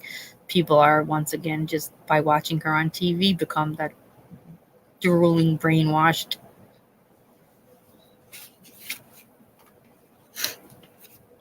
Takes advantage, especially of the elderly. They love doing that. They love getting the elderly. That which kills me. She's elderly. I don't even know how old she is, but she's up there enough.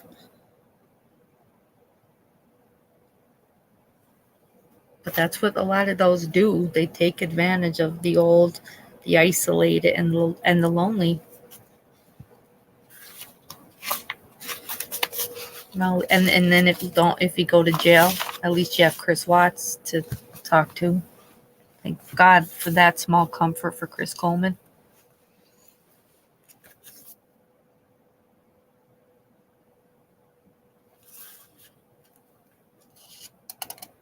You ban them, Marriott? I'd ban them. I'd ban them too. She has an $8 million net worth. Damn it. Yes. And that's just her net worth. Plus, she has her own, I forget what interview then at the end. Because they're like, so what would Chris do prior to traveling? She's like, well, he did, I prefer to take a small private, plane where I go. But if not, he goes to the airport a day ahead. And what is he, Secret Service? Who are you? Yeah, like to scan the place out. And then he usually, if we travel out of the country, he'll go a day ahead just to make sure everything's safe. Oh, please.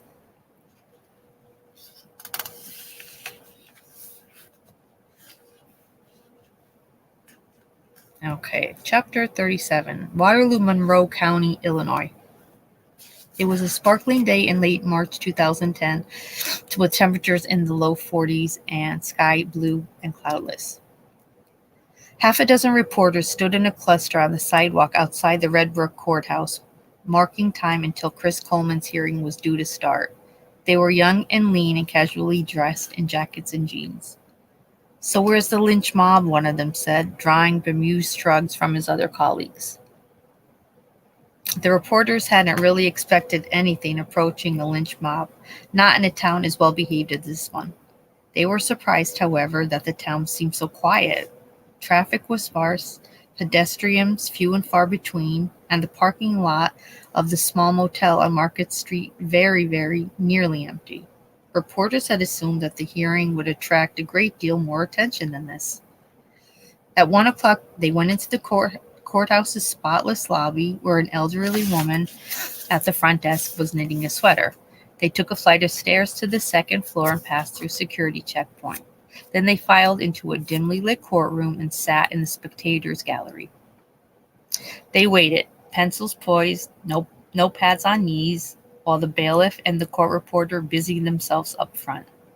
The minutes ticked by, and about a dozen more people filtered through the security checkpoint and found seats.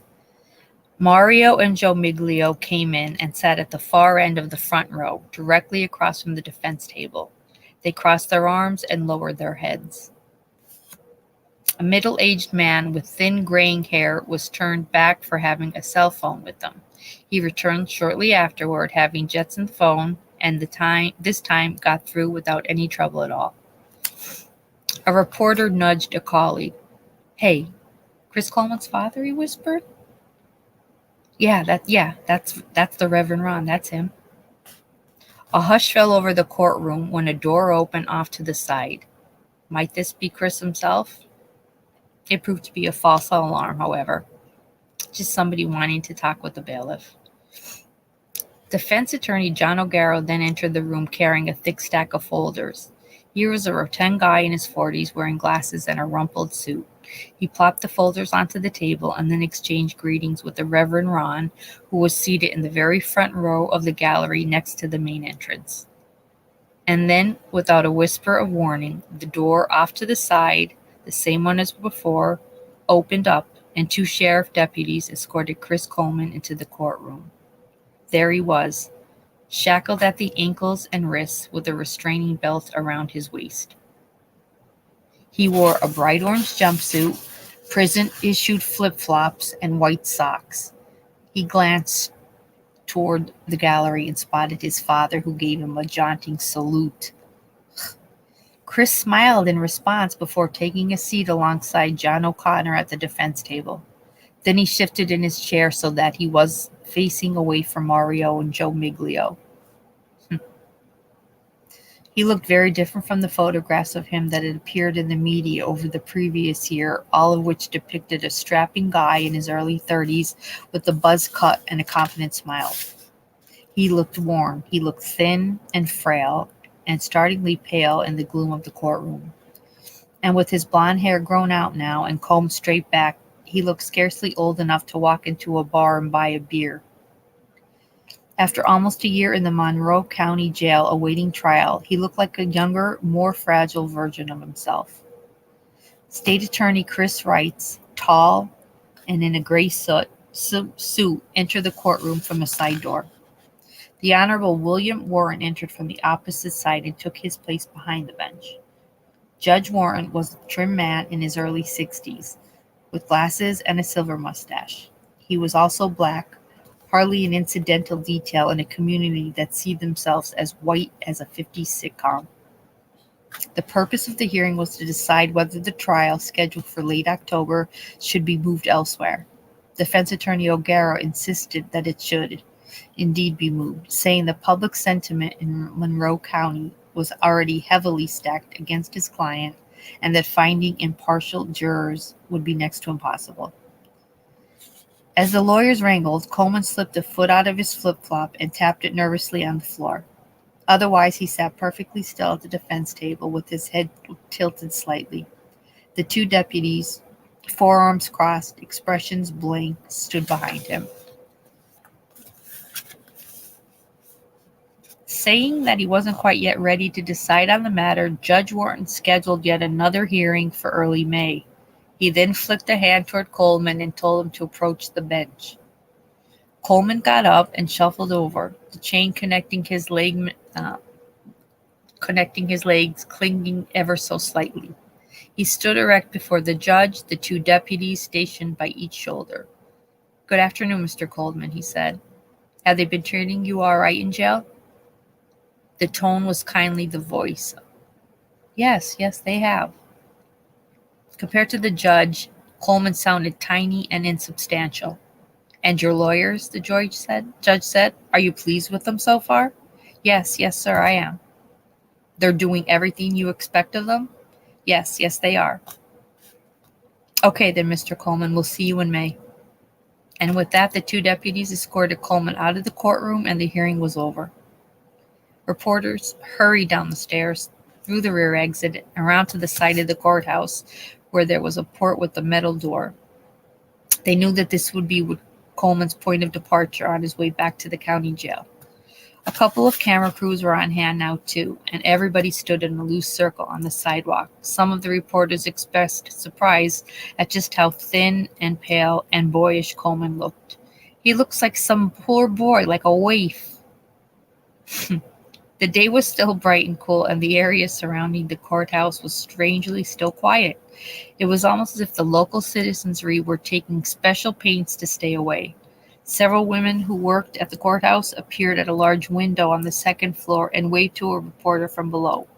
"We're practically old friends by now," he said, waving back at them.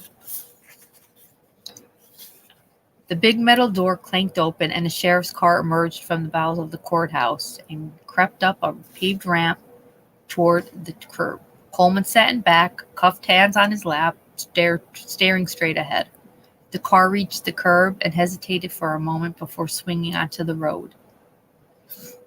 Just then, Coleman turned toward the side window and made fleeting eye contact with the reporter. The corners of his mouth curled into a sneered smile. His eyes, they were flat and lifeless. Ew, that's scary. I don't like that.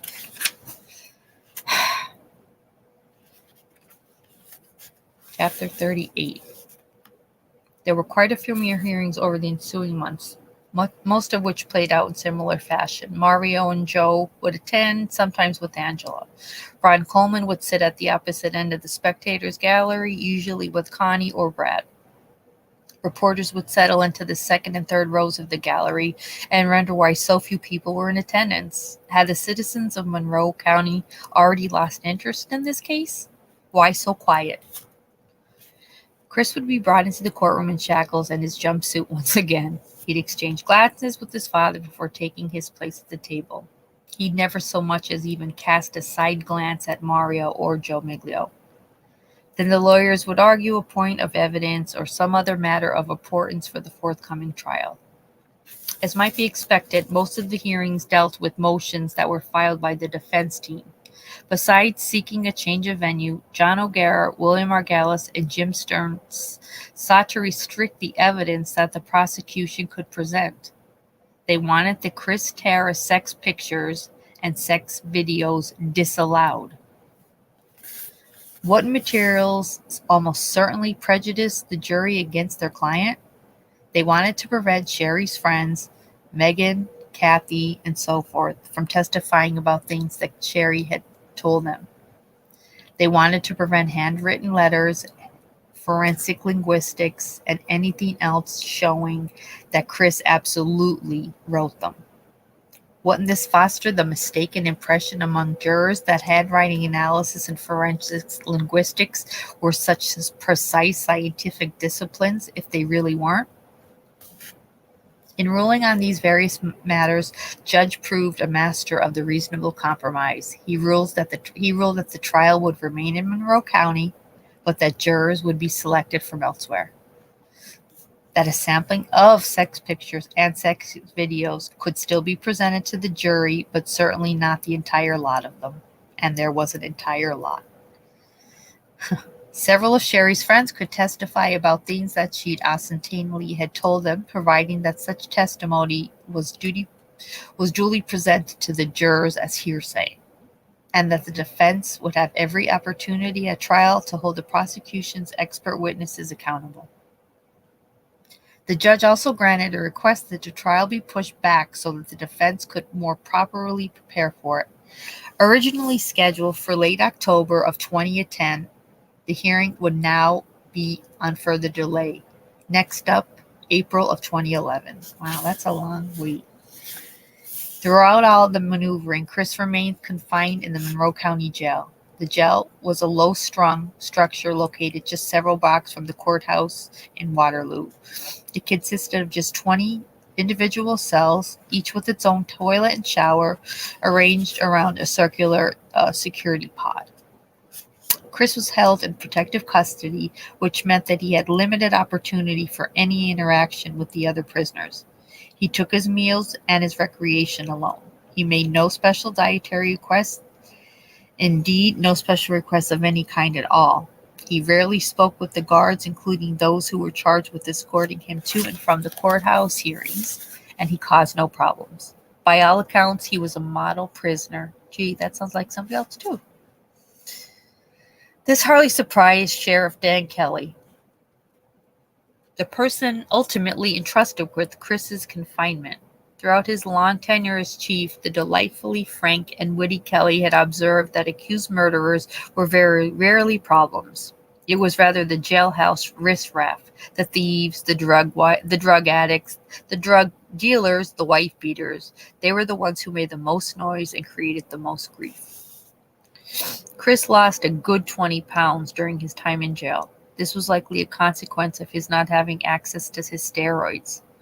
However, he did have access to a laptop so that he could more readily read his discovery and other legal materials. He was the first prisoner in the history of the county jail to have such access. He also had quite a few visitors. A Joyce Meyer minister visited him fairly regularly at first, but then stopped coming. A couple of young ministers from Grace Church, Neil Adams and Derek Dorian, would come once a week. Adams was the music director at the church and a near constant present at pretrial hearings. Dorian was an associate pastor and a friend of Chris's since childhood. He'd actually lived with the Colemans for a while after graduating high school.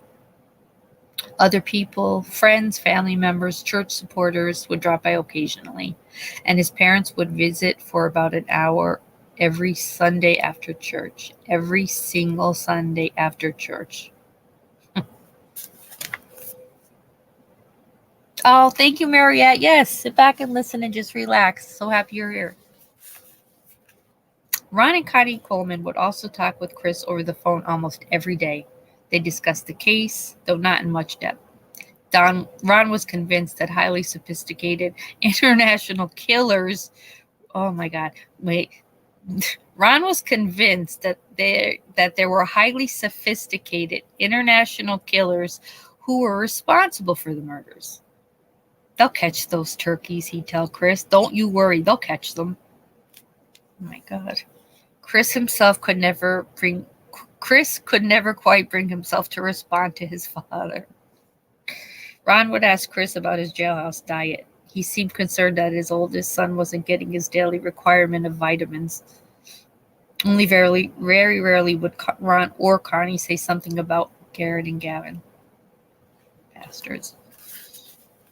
Chris never, ever would mention his boys. Never once. None of them. And they were never, ever allowed, nor did they ever mention Sheri again.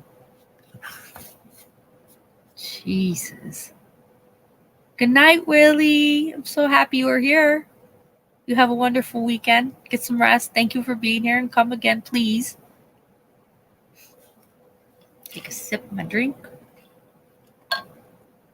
After reading that, the grandparents, as well as Chris, never again spoke of his family who's dead. Okay.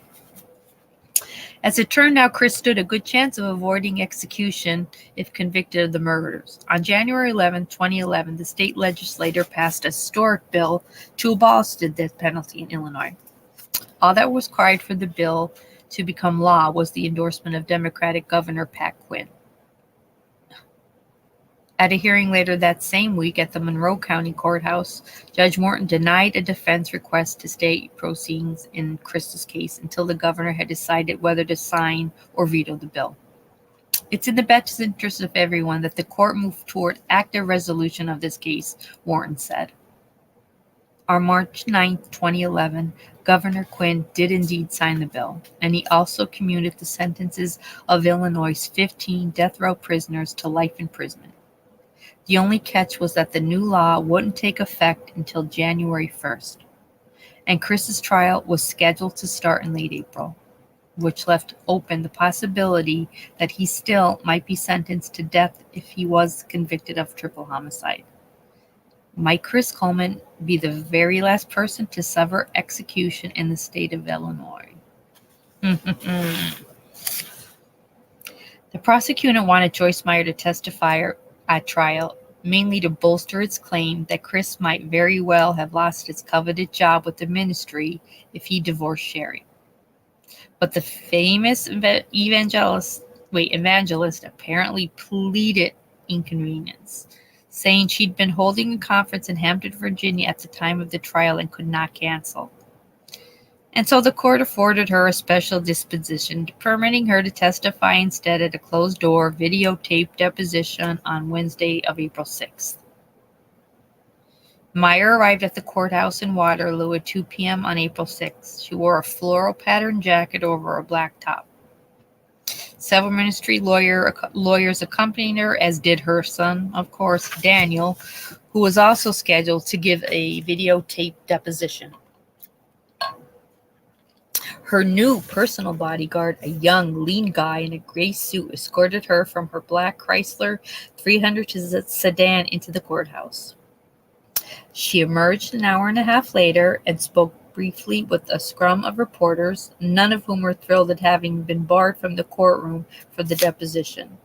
She said that she testified honestly and truthfully, but that she wasn't at liberty just then to go into specifics.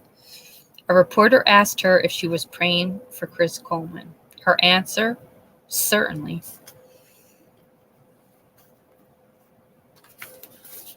Well, aren't you just something, Joyce? Chapter 39.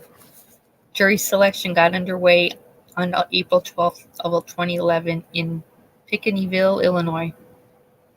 This was the county from which Judge Wharton had decided jurors would be picked. Judge Wharton presided over the proceedings. Most of the other key players were also on hand. State Attorney Chris Weitz would drive daily to Pickenyville from his home in Waterloo.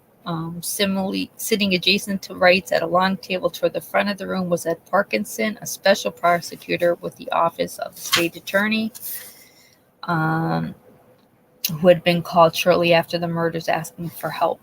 Local defense attorney John O'Garrow sat at the opposite end. He was the sort of lawyer to whom you'd want to entrust your kids with if they ever should run into trouble.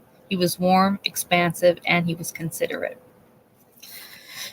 Bailiff Forrest Bevenue was also on hand, as were court reporters, clerks, and prosecuting juror her clerk, and Perry County Circuit Clerk Kim Kellerman. It was Kim Kellerman who'd gone to the trouble of summoning all of the prosecutive jurors to the courthouse. And then, of course, there was Coleman himself. Each morning he'd enter the courtroom wearing dress slacks and a button-down shirt with a striped tie. He'd sit at the table up front, immediately to the left of John O'Gara and directly across from Judge Warren. 3 sheriff deputies would each stand behind him. I like that. I like that there were people behind him. Like, no, dude, you're a killer. We're watching you. We got you. Chris Wrights and Ed Parkinson wanted to rule out any prosecutor juror who might have qualms about sentencing Chris to death. With the rare exceptions, prospective jurors seemed good and they seemed decent. They came to the courthouse, men and women alike, in jeans and plaid shirts. They sometimes even agonized over questions that the lawyers were asking. A skinny, middle-aged guy told O'Gara that he'd have no choice but to vote for death if Chris was guilty. Why, O'Gara said. Why? Because of the children, the man said. I mean, what did they do? What did anybody do? This is a terrible thing. A gray-haired woman told O'Gara that young Garett and Gavin were a striking point for her. I don't know if this man did it, she said, looking directly at him, but I hope to God he didn't. Chris Wrights asked her if she'd be equally open to voting for either the death penalty or life prison if he was convicted. Yes, either way, she said. Either way, he'd have to face what he's done. If the death penalty, he'll face God. If life in prison, he'd have to face himself every single day for the rest of the life until he meets God. Or maybe not God. Just before leaving the courtroom, she turned and gave O'Gara a warm smile. And I expect you fellows to do your best, she said. Anybody in his shoes wants and needs the very best lawyers doing their very best job. The courtroom spectators' gallery, which consisted of nothing more than a scattering of chairs, was never full of the entire jury selection. However, don't you worry. Ron Coleman, well, he was there every day, and sometimes Connie would join him. Connie was battling lupus by this point. Another weird similarity. Connie was battling lupus by this point, and she'd also recently experienced leg problems, so she'd usually enter courtroom in a wheelchair. They'd sit next to one another in the gallery and shake their heads in dismay whether a prospective juror said something not to their liking. On the 5th day, Ron got up from his chair at lunch and gave the reporters who'd been sitting behind him a little wave. All right, see you guys, he said. The reporters' hearts went out to the guy. They could only imagine what he was going through. Oh, wow, here he's going to make friends with the reporters now. This is crazy. There was a heightened sense of expectancy in Waterloo, with the trial now finally about to get underway. Just about everybody in town had been following the case in the news. Most people already seemed to have decided Chris Coleman, he's guilty. Waterloo was located just a scant 10-minute drive from Illinois Route 3 from Columbia. It boasted historic downtowns of brick buildings and spotless streets. Now, the town, it was on the verge of hosting the trial that would decide the fate of Chris Coleman. And just then, all of southwestern Illinois was experiencing its worst hurricane season in recent memory. For several straight nights before the trial even began, tornado alert sirens in Waterloo wailed almost constantly. Well, that's a good sign. That can't be good for anybody. The trial itself begins today, April 25th, 2011, almost 2 full years after the triple homicide. The day, it's rainy. Temperatures hovering in the 60s. Spectators' gallery of the second-floor courtroom, jam-packed. Mario and Angela were there along with Joe Miglio, his son Joe, and several other relatives. They sat in the very front row of the gallery near the main entrance. Yeah, I know, green-eyed. She has lupus. Chris's mother has lupus. Shanann might have had lupus. I'm going to get, once again, another red flag similarity. I told you I was going to start marking them down. I'll have to go back. I will. Okay, so Ron and Connie, along with Chris's brother Brad and the other Coleman relatives, came and sat front row. Sheriff deputies then escorted Chris into the room. He was wearing black slacks and a gray shirt with a striped tie. He glanced at his father before sitting down at the defense table with his attorneys. Prosecutors Chris Wrights and Ed Parkinson came in, and then Judge Warren. 12 jurors and 4 attorneys were also filed into the jury box. Monroe County Circuit Clerk Sandra Sox swore them in, and the proceedings began. And here we go. Whew. Let's take 2 seconds. We are at the trial. Yeah, she has lupus, green-eyed. That's another, I am sorry, that is another weird similarity. These are not coincidences. It's too weird. It's all too weird. Oh my goodness gracious.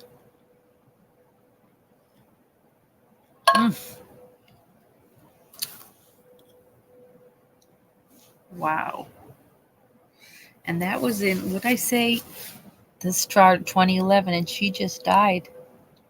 She just died like this year, like within months. I swear I want, like within the past few months, which is she lasted a little, I don't know how long she had lupus, but by 2011 she had it. So she had lasted 11 years, in between all this. It's, God, that is come on, guys, that's another weird one. This is another weird similarity.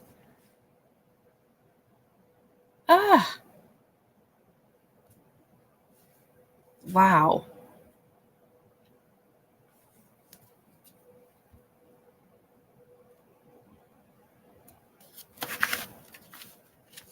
Okay, here we go.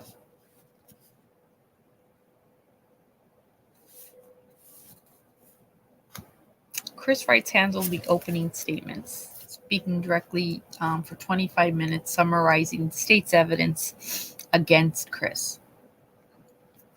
William Margulies countered for the defense, suggesting that the evidence was circumstantial and not enough to prove beyond a reasonable doubt that Chris Coleman was indeed guilty. Wrights called Angela to the stand, and he showed her a framed photograph of Sheri, Garett, and Gavin. He asked her to identify the people in the photograph. "My daughter," Angela said in a faltering voice, "and my grandsons." Jason Donjan testified next, and then Steve Patton. The 2 police officers described in turn exactly what they and Justin Barlow had found upon entering the home. They described spray painted grotesque on the walls and the terrible condition of the dead bodies in the upstairs bedrooms. They then described Chris's odd behavior upon finally returning home from the gym. Don John and Patton proved to be terrific witnesses. They were cool, precise, and articulate. They projected a sense of unimpeachable integrity. So did emergency medical technician Gary Hutchinson and Jared Hutch, who provided additional testimony on the condition of the bodies the same morning. They were just as good.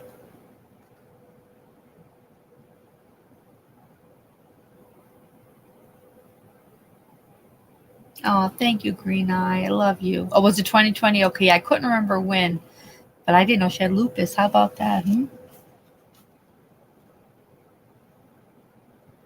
So Don John and Patton were excellent witnesses, and so were the EMTs Gary Hutchinson and Jared Hutch. Chris Wrights then called Deborah Vonita to the stand. Vonita was the coroner's investigator who'd taken Sheri and Garett's, oh, this is a good part, core temperature bodies at the crime scene. Before she was sworn in, the judge warned the spectators that some pretty rough photographs were about to be entered. If you feel you can't handle this, please take this opportunity to leave the courtroom now. Angela Angela's sister Elvira and their cousin Debbie got up and left. Her mother couldn't stay. Oh. All of the Coleman family members, they remained right in their seats. What up? Oh, my God. Crime scene photographs of Sheri and the boys were then projected onto a large screen directly behind the defense. The photos were startling in the dim lights. Bonita carefully described the condition of each body and the procedure that she deployed in taking core temperatures. Mario crossed his arms and he lowered his eyes. Joe Miglio gave an encouraging tap on the shoulder to Mario. Chris sat at the defense table writing on a legal pad, doodling. Oh my God, I hate him. At one point, his eyes seemed to tear up. Never did he so much as glance backward, though, at the images on the screen behind him. The last witness of the day was Dr. Raj, pathologist who'd conducted the autopsies. Photographs were once again projected. They depicted those of brutal clarity of a shattered face on Sheri and ligature marks around her neck and the necks of both of the boys. Nanduri testified all three victims died from ligature strangulation. She said that the major squad had asked her to determine a precise time of death, but that she'd been hesitant to do so. She added that she could only speculate that the deaths had occurred somewhere between 3 a.m. and maybe 5 a.m. on May 5th. Nanduri seemed stiff and officious. Her responses to the lawyers, first Wrights and then Sturm, were clipped and charmless. She looked as if she'd prefer to be just about anywhere else.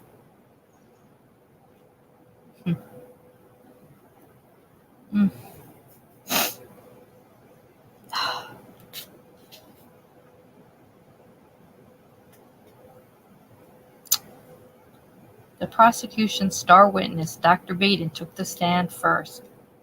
Baden wore a dark suit with a blue tie that morning.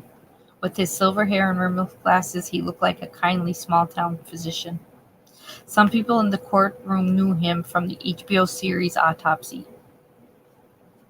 Oh, that's where I knew that name. Oh, wow, that's who they had. Incredible. Others recognized his name from his involvement in such celebrity cases as O.J. Simpson and John Belushi's death.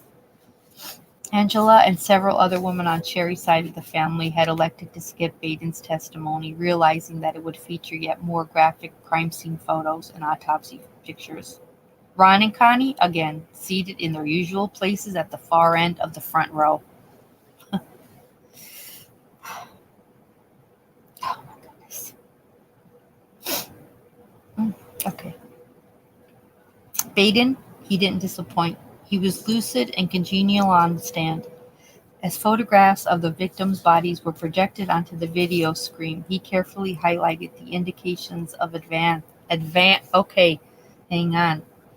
He was lucid and congenial on the stand. As photographs of the victims' bodies were projected onto the video screen, he carefully highlighted the indications of advanced rigor mortis and lividity.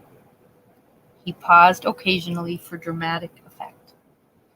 Whenever he happened to use a technical term, he jotted it down on a slip of paper, which he then passed to court reporter Kathleen Brunsman so that she'd be certain to have the correct spelling.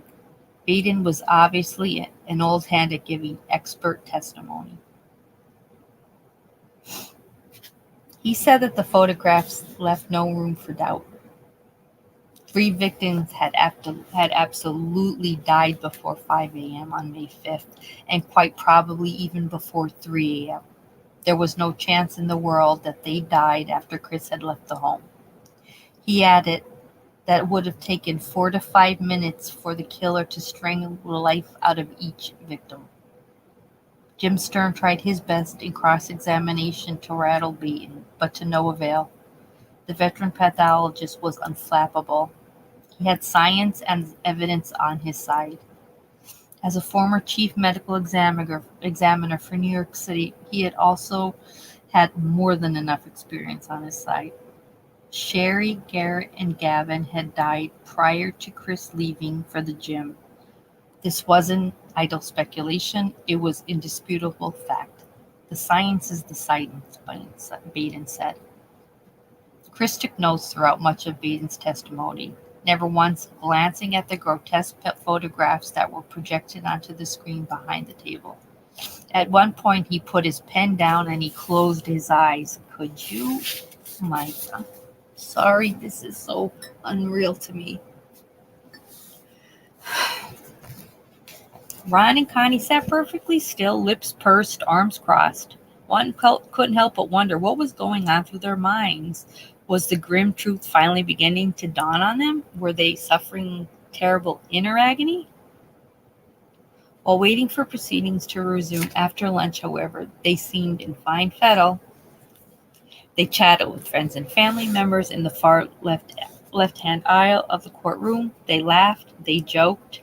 They might just as well have been at a church picnic. Jesus. The state's next witness was Justin Barlow, who'd played a critical role in the investigation right from the beginning. He testified about the threatening emails, the camera that was placed on the second-floor bedroom of his home, surveillance tapes from the morning of May 5th, 2009, playing all for the jury. The jury saw Chris departing the home in his Explorer at 5:43 a.m. They saw Barlow arriving for welfare check at 6:51 a.m. and Jason Donjon and Steve Penn doing the same shortly after. Finally, they saw Chris returning to the home at 6:56 a.m. They most certainly did not see any intruder breaking into the home. Barlow told the jurors about the spray-painted messages on the walls and the terrible condition of the 3 bodies in the upstairs bedrooms. He told them about Chris's troubling behavior, not only at the crime scene, but also at the subsequent interviews with Dave Bivens and himself at the county PD. Then the lights were dimmed and the videotaped interview was played on the screen behind the defense. Chris shifted sideways in his chair at this point. He wanted a good view of that screen. This was something that he apparently did not want to miss. There was time on Tuesday to watch only the first portion of the videotaped interview, which was about a 6-hour marathon. Wow. So the next day, everybody settled for the remainder. Ron and Connie sat in their same usual seats at the far end. They seemed not to mind what was happening on the screen until Justin Barlow and Jason Bivens began to get a little rough with Chris. They told him that they didn't believe him. They didn't believe that Sheri and the boys were alive when he left. They pleaded with him to just come clean and tell them what happened. Ron and Connie grimaced and squirmed and then finally decided they had enough. Ron got up from his seat and pushed Connie in her wheelchair right down the aisle and through the rear door of the courtroom. They took the elevator to the first floor and went outside. It was a remarkable performance. For almost 2 full days, Ron and Connie sat through horrific visual evidence depicting lifeless, contorted bodies of their daughter-in-law and 2 beautiful young grandsons. They listened as Barlow, Donjon, and Patton testified in great graphic detail about finding these bodies. They'd listen as expert witnesses after expert witnesses testified about rigor mortis, lividity, and ligature. None of this even bothered them to squirm on those days. Nothing. They'd sat through every second of it. But the videotape of Barlow and Bivens asking their firstborn son some tough questions, well, that was beyond their limits. This they could not stand. The videotaped interview played on without Ron and Connie. Chris sat at the defense table with his chair at an angle, giving him a good view of the screen. He watched intently. When the video was over, State Attorney Chris Wrights had some questions for Justin Barlow, who was still under oath from the day before. Did the defendant ever ask how any of his family may have died? Wrights asked. Nope, not specifically, Barlow said. He never did ask. To your knowledge, Wright said, He did not ask and was not told how his family died? That's correct, Barlow said. From his vantage point on the stand, Barlow had a clear view of Chris's brother Brad, who was sitting next to his wife in the front row. He noticed that Brad was giving him a hard stare. Barlow returned the stare, locking eyes with him. Then he saw Brad mouth the words, "You're dead." Wow, my goodness. Wow. Barlow had no doubt whatsoever. You're dead. Exactly what this man had just mouthed. Court recessed for the next several days. Recessed for the day several minutes later, and Barlow pounced off the stand and confronted Brad on the courtroom floor. "I saw what you mouthed to me," he said. "You're dead? I will not accept that. I want no repeat performance and no threats to my family. Do you understand me, Brad?" Brad looked thuggish with his shaved head and trimmed beard. He insisted Barlow had it wrong, that he'd actually been talking to his wife at the time, and he had said to her, "I don't believe him." "I know what I saw," Barlow said. "There is no mistaking it."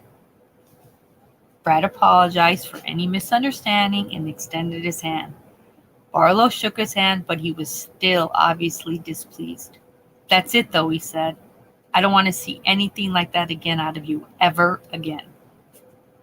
Judge Wharton overheard the ruckus on the courtroom floor and returned to his bench. He advised Brad that he was at risk of contempt of court. He told him that he'd tolerate no inciting gestures or comments whatsoever. After the judge's lecture, Barlow took Brad into a small witness room just outside the courtroom, where he once again warned him against making any threats. Brad repeated what he'd said before. "I've been talking to my wife. All I said was I don't believe him." "And I don't believe you," Barlow said. "I'm looking at this from both directions, you see. I'm a correctional officer and a part-time police officer in Chester. And I'm also Chris's brother. I don't believe what you said on the stand." "Look, Brad," Barlow said, "I can't even imagine what you've been going through. Your sister-in-law was murdered. Oh, and your two nephews, they were murdered too." Wow. Brad began to cry. Those boys were my little buddies." He sat there crying. "But it is what it is, Brad," Barlow went on, "and no more threats or behavior of that sort will be tolerated. Do you understand me?" Brad nodded. He seemed to have gotten the message. Most of Thursday morning, the fourth day of the trial, was taken up with Jim Sturm and a cross-examination. They zeroed in on Chris's right from the start. Stern asked about Chris's brother Keith. Wasn't it true that he had dirty laundry? They'd interviewed Keith in Arkansas and determined he had a credible alibi. There was no way he was involved in any way. Stern asked about Dr. Michael Baden. Hadn't he told the police precisely what they'd wanted to hear? Was this perhaps why they'd sought his help? Barlow insisted that was not the case. They'd reached out to Baden simply because of his scientific experience. They'd had no ulterior motive for doing anything else otherwise. And so it went. Stern took some good shots, but Barlow held his ground. Both men comported themselves quite well. Detective Wojciechowicz, the major case squad's computer expert, took the stand after lunch. A sampling of both was retrieved of both Chris and Tara's Blackberries, and laptops were projected onto courtroom screens. Oh, geez. Sensitive body parts in the most provocative of positions were blocked out. Well, that's good. Thank God for that. Next, a couple of sex videos were shown, though once again without revealing genitalia and so forth. The second of these was the video that Chris shot of himself masturbating in the shower at the house on Robert Drive. Ugh. The screen was blacked out entirely once the actual masturbation began, though the sound of Chris moaning and groaning reverberated through the courtroom. It seemed to go on forever. Oh, God. It's like newlywed trivia. It's a parent's worst nightmare. If it's not newlywed trivia, you're having to sit in a courtroom listening to your son treat his body like a goddamn carnival.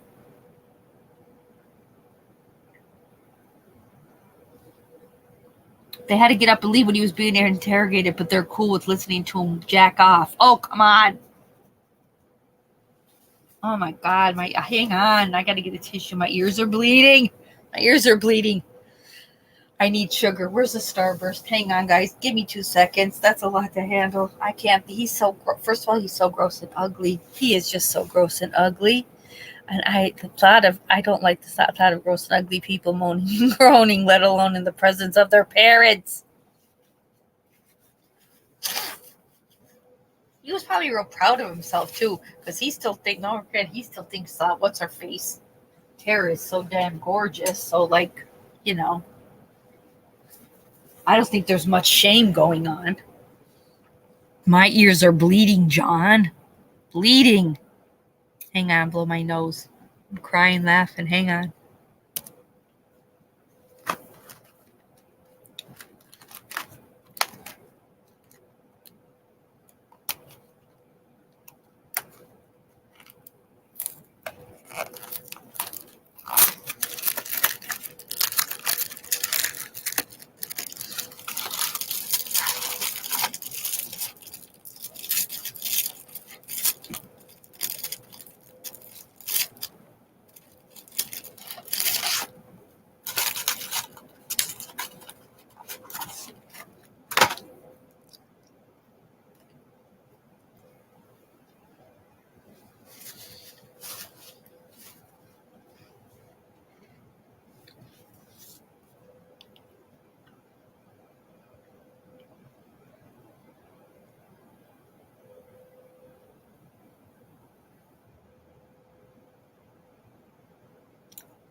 I'm back. Can you wait? What did you say? Didn't you guys hear what I said? I said I'll be right back. I'm grabbing my tea. And then Rose, did you just? Oh no, a little Debbie. Green man, you're to puke. because I put I'm grabbing a hot tea. Everyone stretch out, grab a snack or drink. This is the SW Newlywed Quiz. The quiz, except it's convict edition. It is convict edition. And Ed said, Rose, just have a heart attack. It's awfully quiet here. No, I put it on mute because I had to blow my nose at first, too, because I was laughing too hard, thinking of his parents were appalled by him being interrogated, but they're all right with watching him, like, moan and groan while he's rubbing one out. Oh, no, I don't have any. I gotta go shopping tomorrow. I don't have any tissues left. So I'm using hard paper towel, but it doesn't matter. I had to because I'm crying, laughing like a fool. Oh, you're going back to sleep? Good night. You're missing the best part. The sex tapes are at the hearing right now, and we're preparing. It's been good. Hey, Haley, I was hoping you were gonna be here, girl. Oh God, I'm just winding down my reading we're at the hearing of Chris Coleman, and they're showing explicit videos of well, now they're just explicit videos of just Chris Coleman in his shower rubbing one out, that he would then send to his mistress. Meanwhile, earlier in the hearing, his parents were so appalled having to watch video of their wonderful son, Chris Coleman, being interrogated, that it upset them so much that they left the courtroom. But when it comes time to their showing explicit photographs and now sex videos, and this one is you don't see Chris, but you just hear him, mooning and groaning and, spending quality alone time and treating his body like a carnival, and his parents don't leave the room. So I will start for us. First, I'm tearing down laughing, and then I grab a hot tea. I grab myself a tea. But his parents are disgusting sick pigs, and his brother also just mouthed it off to the one investigator on the stand that basically you're a dead man. So it's real. This is one hell of a, like, the Watts had like the Newlywed trivia, and the Coleman court case has little bit of soft porn that what mom and dad would be. So, oh God, no. Everybody okay? Ed thought I was taking a quiet heart attack. If I do take a heart attack, I'm going to be loud. I want everybody to know, and I want a lot of help and attention.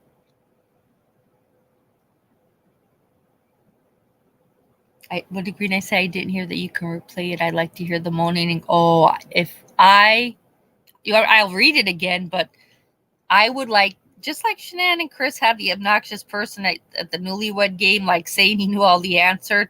I'd like to be the one in the Kirk's house being like, can you rewind that part? I didn't hear that so good. I didn't hear the young man in the shower rubbing one out. Who am I? I'm his grandmother. Rewind that. Thank you. Oh, God.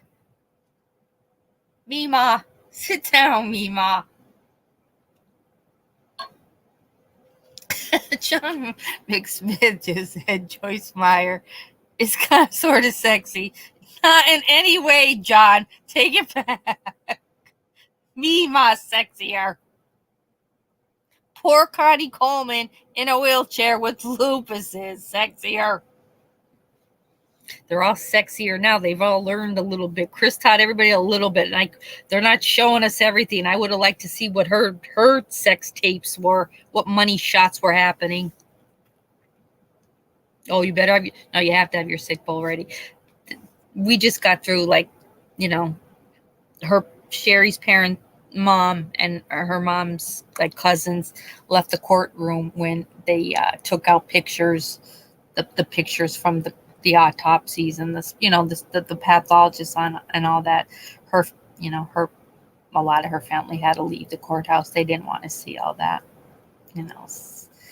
So you think the equivalent, only because like his family, they are giving a shit looking at all these pictures, everybody dead. Coleman has barely looked up at the screen once to see to see pictures of his dead children. He's doodling on a legal pad. But then when they put these tapes in of him and his girlfriend, he all of a sudden sat up, and he was beyond attentive. He's probably like, oh yeah, wait till they really see me at work. You think I was a good bodyguard, Joyce Meyer? Wait, check this out. Check these money shots out. Okay. All right, where am I at? I feel so discombobulated after knowing that his goofy parents stay in the room for this crap. Okay, so the sex tapes were shown, though not exclusively. A lot was blacked out, although the sound of Chris moaning and groaning reverberated the entire courtroom. And this is the best sentence, and it seemed to go on forever. It would. It definitely, I can't even imagine. I would think it would. Ron and Connie Coleman were back in their courtroom, sitting in their usual seats. Chris stole a glance at the screen. Otherwise, he was perfectly still. Otherwise, no problems, doodling as he was. The video that Chris shot of Tara and himself in the hotel suite in Hawaii was also played. Okay. Though only the audio portion. The prosecution had wanted the pictures and videos admitted into evidence at trial as a way of showing the intensity and audacity of the affair, and thereby establishing possible motive for the crime. It would be difficult to argue that they'd failed to make their point. Detective Wojciech also testified about the misspelling of the word opportunities in one of the threat letters, and how the word was also similarly misspelled in several documents that were retrieved from Chris's own laptop. What a dunce. Making sex tapes, but he can't spell the word opportunities. Yeah, he is, John. A real perv. Up next, last day. Witness, Tara Lentz. Tara hadn't wanted to come. She claimed that she couldn't hear the prospect of facing the media and that she couldn't afford to miss time at work. In the end, a judge in St. Petersburg ordered her to testify. Chief Joe Edwards and Carla Hine had flown to Florida to fetch her. They'd sat with her for 5 hours in the Tampa airport when the return flight was delayed. They'd gotten the impression that she wasn't quite as media shy as she liked to make out. It seemed to them that she was actually relishing all of the attention.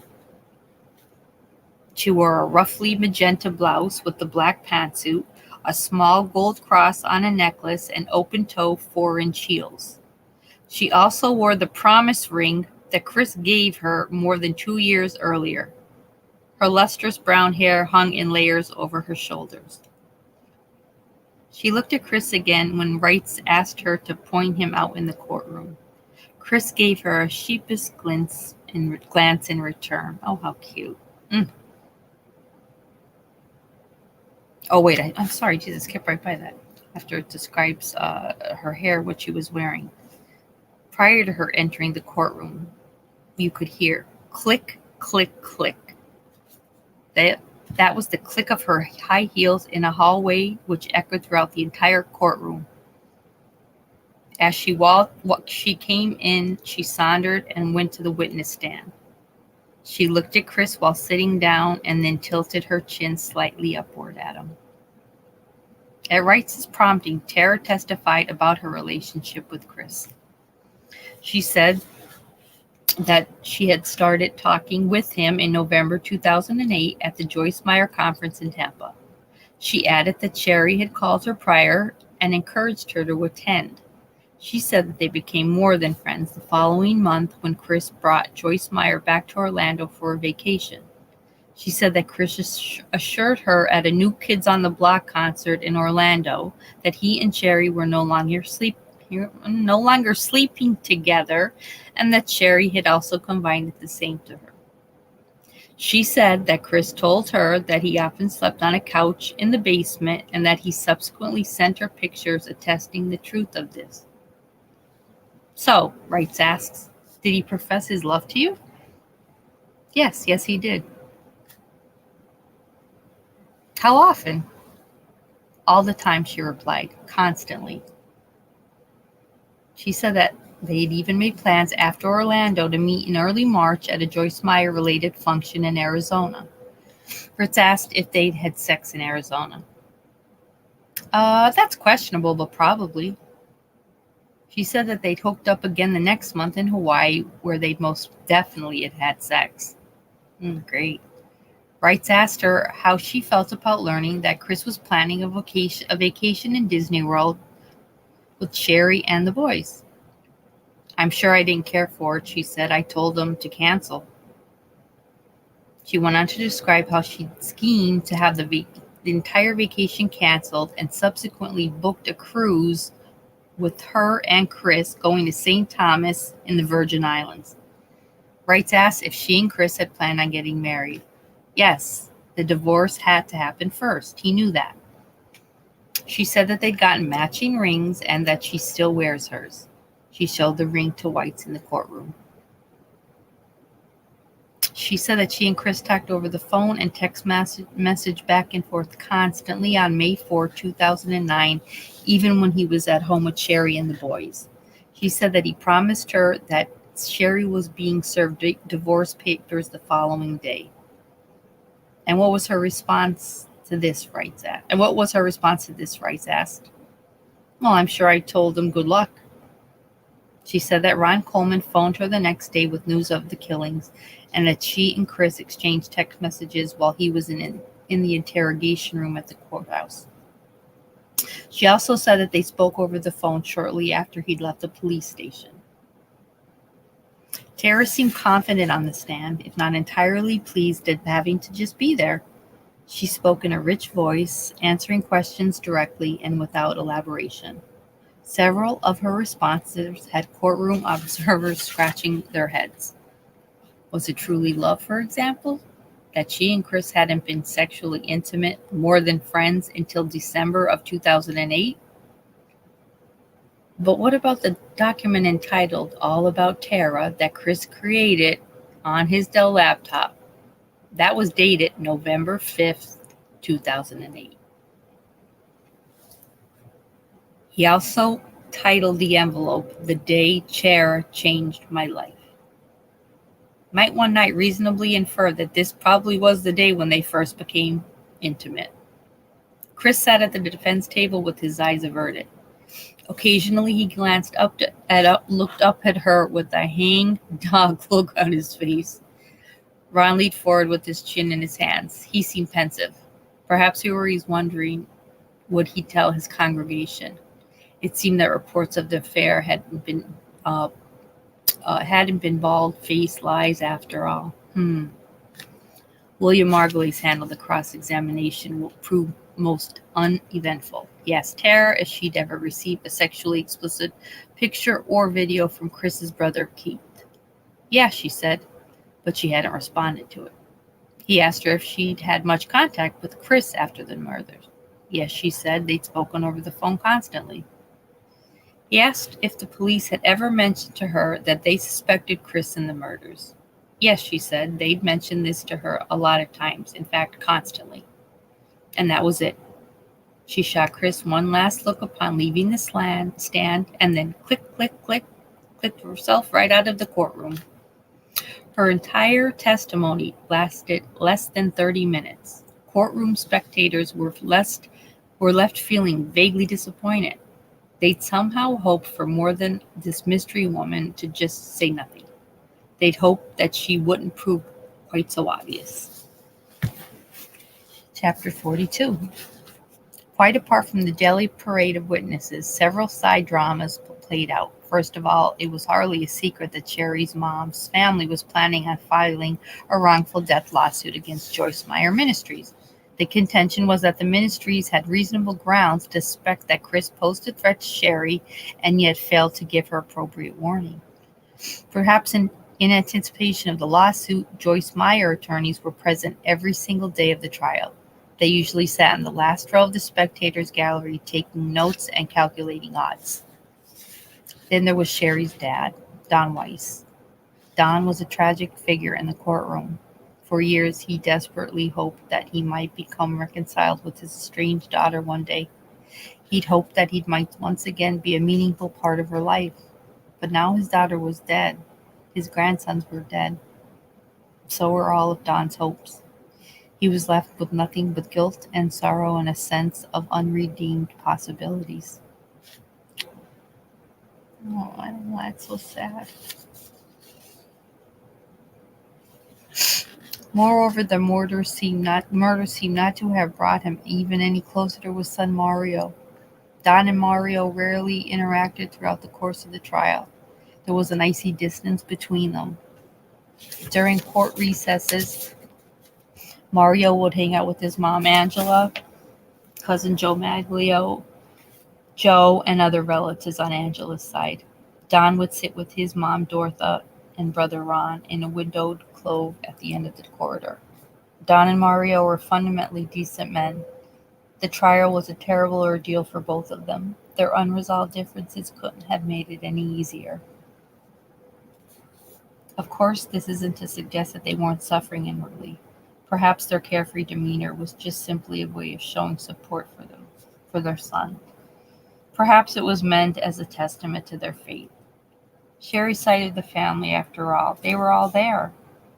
They are all also in a state of shock. Sheri, Garett, and Gavin, they were murdered. They're gone. And it was Ron and Connie's very own son who was on trial for murdering them. The occasion calls for an attitude of slimming and humility on Ron and Connie's part. They seem not to have realized that. No, they don't know humility. The fifth day of the trial was one of the busiest. Sergeant Grace spoke of the spray-painted messages scrawled on the walls of the house, and State Police crime techs played the actual video that she shot of the house hours after the body were found.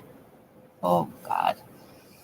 6 of Sheri's friends also testified about her mounting fears and concerns during the months preceding the murders. All of these women were strong and articulate on the witness stand. Chris studiously avoided making eye contact with any of them. Officer Westfield testified about threatening letters Chris had ostentatiously retrieved from his mailbox. And Officer Pauls and Peters testified about his odd behavior in the ambulance prior to being taken to the police station for questioning directly after the murders. The highlight of the day was Joyce Meyer's videotaped deposition, which was played on the courtroom screen. Chris shifted sideways in his chair for a better view. Ron and Connie seemed positively aglow. Joyce Meyer, well, she was one of their heroes. The famous evangelist sounded hoarse, as if she'd just given a 3-hour sermon. She said that Chris had seemed distracted during the months preceding the murders and oddly indifferent to his work. She said that he might very well have been fired if she'd realized at that time that he was having an affair. She insisted that her ministry didn't have a blanket policy on divorce. She said that only those employees who got divorced for ungodly or immoral reasons were at definite risk of losing their jobs. Her son Daniel's videotape disposition was next. Daniel testified about the marriage counseling that the ministry had arranged for Chris and Sheri. He also testified about the threatening emails and letters saying he'd invited Chris to take time off from work, at least until the matter was resolved. That's, I think, a lie. On Saturday, April 30th, well, it's April 30th and it's Garett's birthday. Today, Garett would be Today, Garett would be 13 years old.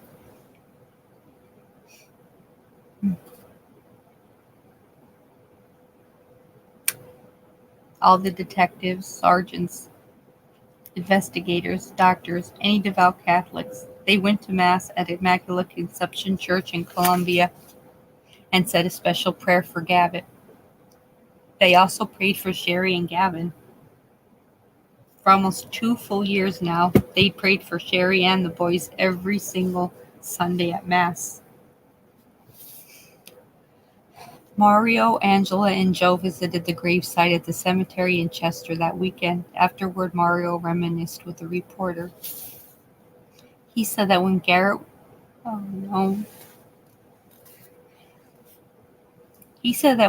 was just 3 years old, he and several friends took him to a Chicago White Sox game at U.S. Cellular Field. Mario bought a beer from a vendor. Before doing so, however, Garett stuck a finger in the cup and gave the beer a taste. "Tastes like apple juice," he said. Mario and his buddies roared with laughter. "Next time we better get a card. We better card this kid," is what someone replied. It was a great day. During the summer of 2009, a month or so after the murders, one of Mario's cousins pulled some strings and got him an ushering job at U.S. Cellular Field. He was stationed in the 500 level, in the same section where he'd sat with Garett 8 years before. Mario couldn't hack it. The tragedy was still too fresh. It was so bad he had to give up his job.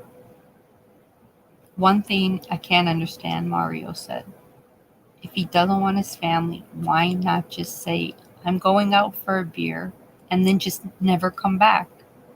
It wouldn't be a bad thing to do, and so much better than what he did. In the long run, they'd have all been better off without him. He had no genuine love or affection for Sheri or the boys. Just a sham of affection. He wanted Tara Lynch, and he also wanted to keep his job. He wanted everything except his actual family." Oh.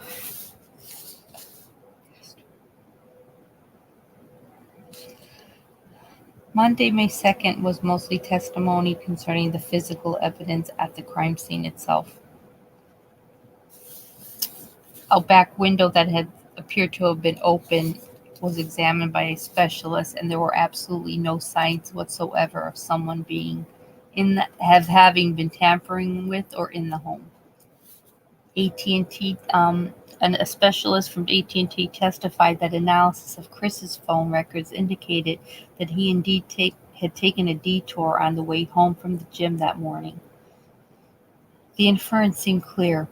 It wouldn't have done Chris much good to arrive home before the police had found the bodies. This would have thrown his whole entire plan off. Detective Wojciech of the squad testified for the second time. He said Chris had sent the threatening emails from his own laptop. He said that there was no question about it. Computer forensic evidence is indisputable. John O'Gara went into Wojciechich's cross-examination, but he wasn't able to deliver any telling blows. Was it not possible, he asked, that somebody might have remotely accessed Chris's laptop and sent the emails? Wojciech answered that no one could remotely access a laptop unless it is already on, and the forensic evidence indicates that it was turned on shortly before the emails were sent, and then it was turned off. So no, that could not be. The prosecution got off of a flying start on May 3rd.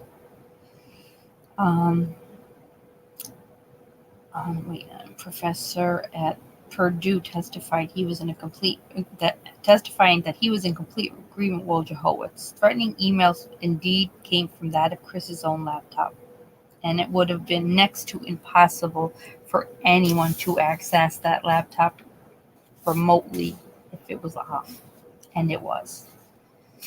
However, a moment to ground to a halt with the next witness. Professor Leonard, an expert in forensic linguistics, testified that there was striking similarity between Chris's known writings on the one hand and the threatening messages and spray paints on the other. This was fine insofar as it went. There were indeed close similarities in style, syntax, and so forth. The problem was that Leonard overplayed his hand.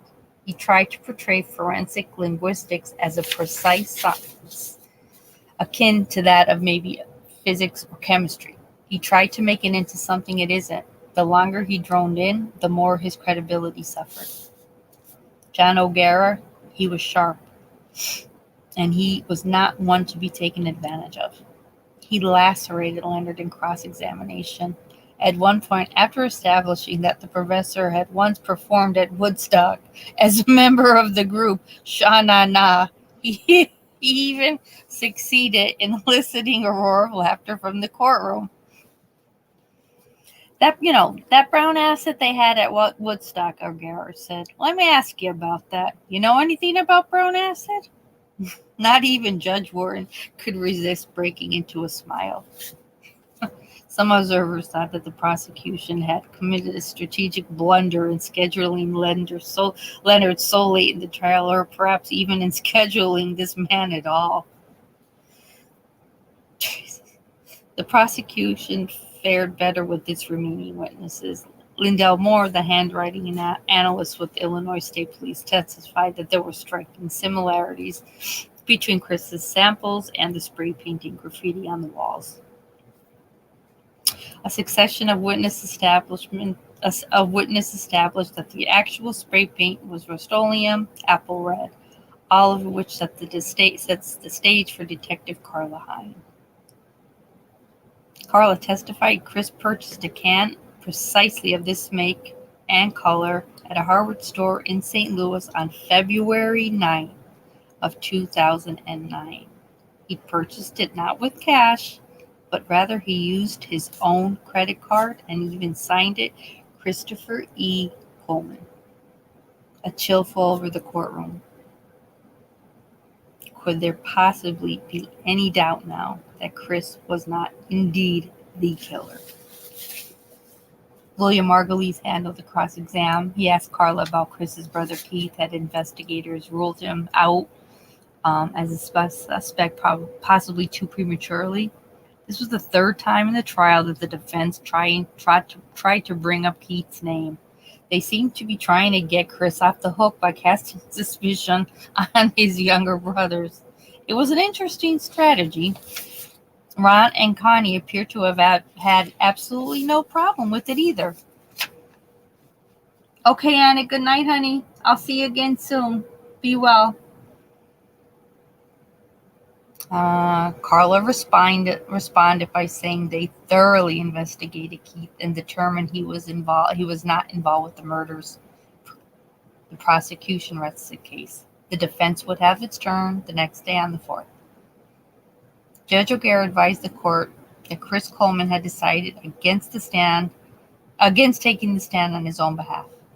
Wharton asked the jury to leave the courtroom for a moment. He then asked Chris to approach. You know you have an unqualified right to take the stand, the judge said. You do understand that, right? Yes, sir. Have you consulted with your defense attorneys about this? Yes, sir, Chris said. Has anyone tried forcing you not to take the stand? No, sir. Has anyone tried forcing you to take the stand? No, sir. Mr. Coleman, do you want to take the stand on your own behalf? No, sir. Of course, Chris was under no obligation to testify on his own behalf. Judge Wharton had made that clear. He told them that they mustn't hold it against him if he elected not to take the stand. Still, there seemed something viscerally wrong with the decision. After all, here was a guy who was on trial for brutally murdering his wife and 2 sons. If he hadn't in fact committed the murders, wouldn't he want to take the stand and proclaim his innocence? Wouldn't he want to shout it from every single rooftop? Yes, I was unfaithful to my wife. Yes, I was a poor father and a terrible husband. But this, actually murdering my wife and kids, this I could never do, never. Instead, Chris stood meekly at the front of the courtroom and would only say, "No, sir. Yes, sir. No, sir," in a voice so small that it was scarcely audible. Keith Coleman had been conspicuously absent from the trial till this point. His name came up often enough, but Keith himself was nowhere to be seen. During lunch on May 4th, he arrived at the courthouse. His head was shaved and he wore jeans and a long-sleeve shirt. Then he went up. His new wife was with him. He entered the courtroom and sat directly up with Ron and Connie. They were just in time for closing arguments. Chris Wright spoke for 20 minutes. He summarized the evidence against Chris and praised the police for their work. Jim Stern took about the same length of time. He said the case against Chris was purely circumstantial and that there wasn't a single piece of physical evidence definitively linking him to the murders. He accused the police, Justin Barlow in particular, of having tunnel vision. He said that they pegged Chris as the culprit right from the start and not seriously considered anyone. He said that Chris, clean-cut Chris, ex-Marine, religiously devout Chris, was most likely unlikely candidate to have committed such heinous a crime. People like that just don't wake up one morning and slaughter their families. In his rebuttal argument, Wright insisted that the evidence proved otherwise. It proved Chris had plotted the murders. He plotted for almost 6 months. Then he'd carry them out with a ruthless attention to detail. And that, afterward, he displayed absolutely no remorse and absolutely not a sense of feeling, disbelief, nothing.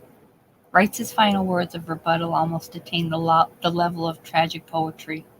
He said that Sheri was the first victim, after which the murderer turned his attention to Gavin and then Garett. When he went to each of those little boys' rooms in turn and sat down on their beds and reached for them to strangle them, they didn't get up and run. They didn't scream.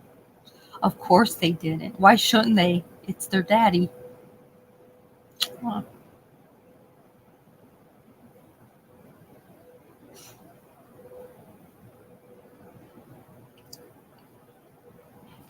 The jury left the courtroom at 3:05 p.m. to begin deliberating. Judge Warren asked the spectators to remain seated for several minutes. He warned them against any unseemly displays of emotion. This, my friends, this is not a sporting event. My goodness. We're getting up to chapter 43. Everybody okay? That hit hard about why they didn't move from their beds. Why should they? It's just daddy. Oh my goodness. Oh, damn.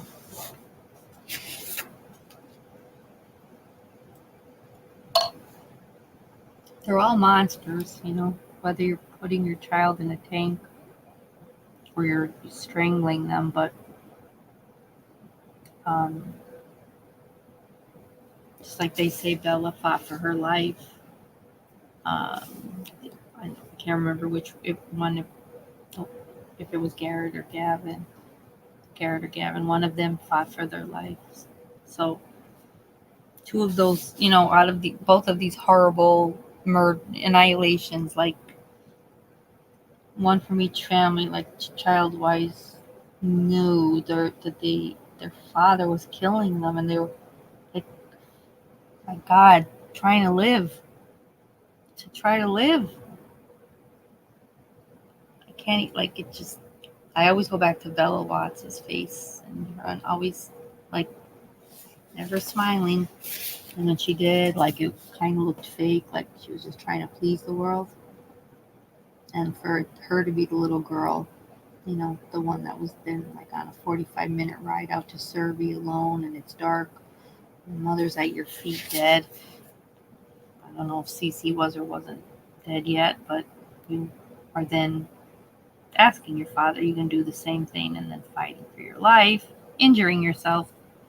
And that's the same thing with Garett fighting for his life.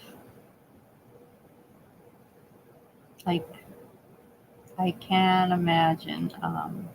It's one thing, like we said, if they said Sheri fought, and Garett, I believe it was, fought hard, so, and that's why they had more injury. But yeah, why do you for 1 second. Ed needs to think your parents gonna hurt you. That's right. This man is so disgusting.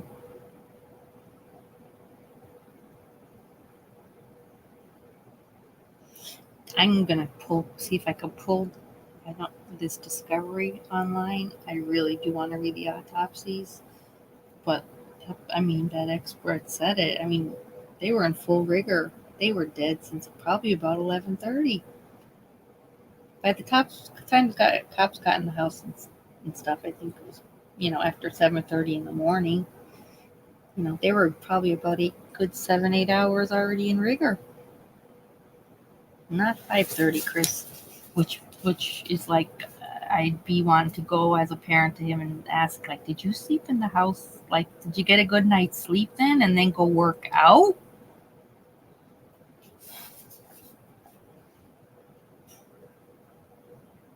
Chapter 43. Most of the reporters who were covering the trial expected a quick verdict. They thought that Dr. Baden's testimony was enough in itself to secure conviction. The verdict proved anything but quick. They deliberated for 5 hours on Wednesday, May 4th, then returned to their homes. They started up again on May 5th, deliberated throughout the day, and took time off for lunch and smoke breaks. Defense attorneys left the courtroom at 2 p.m. on that Thursday and walked over to a bar and grill on North Main for lunch. They gave several reporters a friendly nod, but said nothing.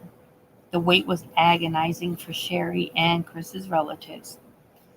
At 4 p.m., Don Weiss told the reporter that he wasn't discouraged by the lengthy deliberations. I don't care. I don't take it as a bad sign. I'm still confident that they will convict him. His gaunt face and hollow eyes suggested otherwise. The media speculated endlessly. Could it be a hung jury? Was there some issue of reasonable doubt? But what? Hadn't the prosecutor's case been particularly airtight? The wait was agonizing also for the criminal investigators who'd worked so long and hard on this case. By 7 p.m., the temperature outside had plunged to a cold 10 degrees. Gusty winds kicked up and the cold drizzle began to fall. Major Connor, Chief Edwards, and the others were just about ready to order at Applebee's when a woman from the state's attorney office phoned them. Better come back, she said. We've got a verdict. They hurried to their cars and sped to the courthouse. Please, God, please, God, please, God, Kelly Cullen prayed as she drove. Please let him be found guilty. Spectators, family members, and reporters filed into the courtroom at 7:25 p.m. Several of Sheri's friends stood in a cluster in the foyer outside the courtroom. There was no room inside, standing room only, in fact. 3 sheriff deputies escorted Chris to the defense table. He wore gray dress slacks, a blue shirt and tie. His face was ghostly white, and his lips were quivering. William Margulies and Jim Stern sat on either side of him. John O'Gara walked over to Ron Coleman, who had his head bent in prayer. O'Gara shook his hand and whispered something into his ear, and Ron nodded. Chris Reitz and Ed Parkinson entered the courtroom from a door towards the front. Parkinson caught the eye of a reporter and winked. Then went over to Mario, who was wearing a shirt with the Chicago White Sox emblem. Do you think this will end the Sox losing streak, he asked. I hope so, Mario said and laughed. The bailiff called court to order and judge entered. Once again he had admonished everything and everyone to maintain their proper decorum when the verdict was going to be read. Jurors then began filling in and took their seats. Judge Warren asked them if they had come to a verdict. Yes, they said in unison. Judge Warren asked for the verdict forms. Then he asked the jury forewoman to read them. We, the jury, find Christopher Coleman guilty of the first-degree murder of Sheri Coleman. Chris shot his father a confused look and slumped into his chair. His attorneys folded their arms and lowered their eyes. We, the jury, find Christopher Coleman guilty of first-degree murder of Garett Coleman. Angela then began to weep softly, clutching a Kleenex. Mario staring straight ahead, reaching over and squeezing her hand.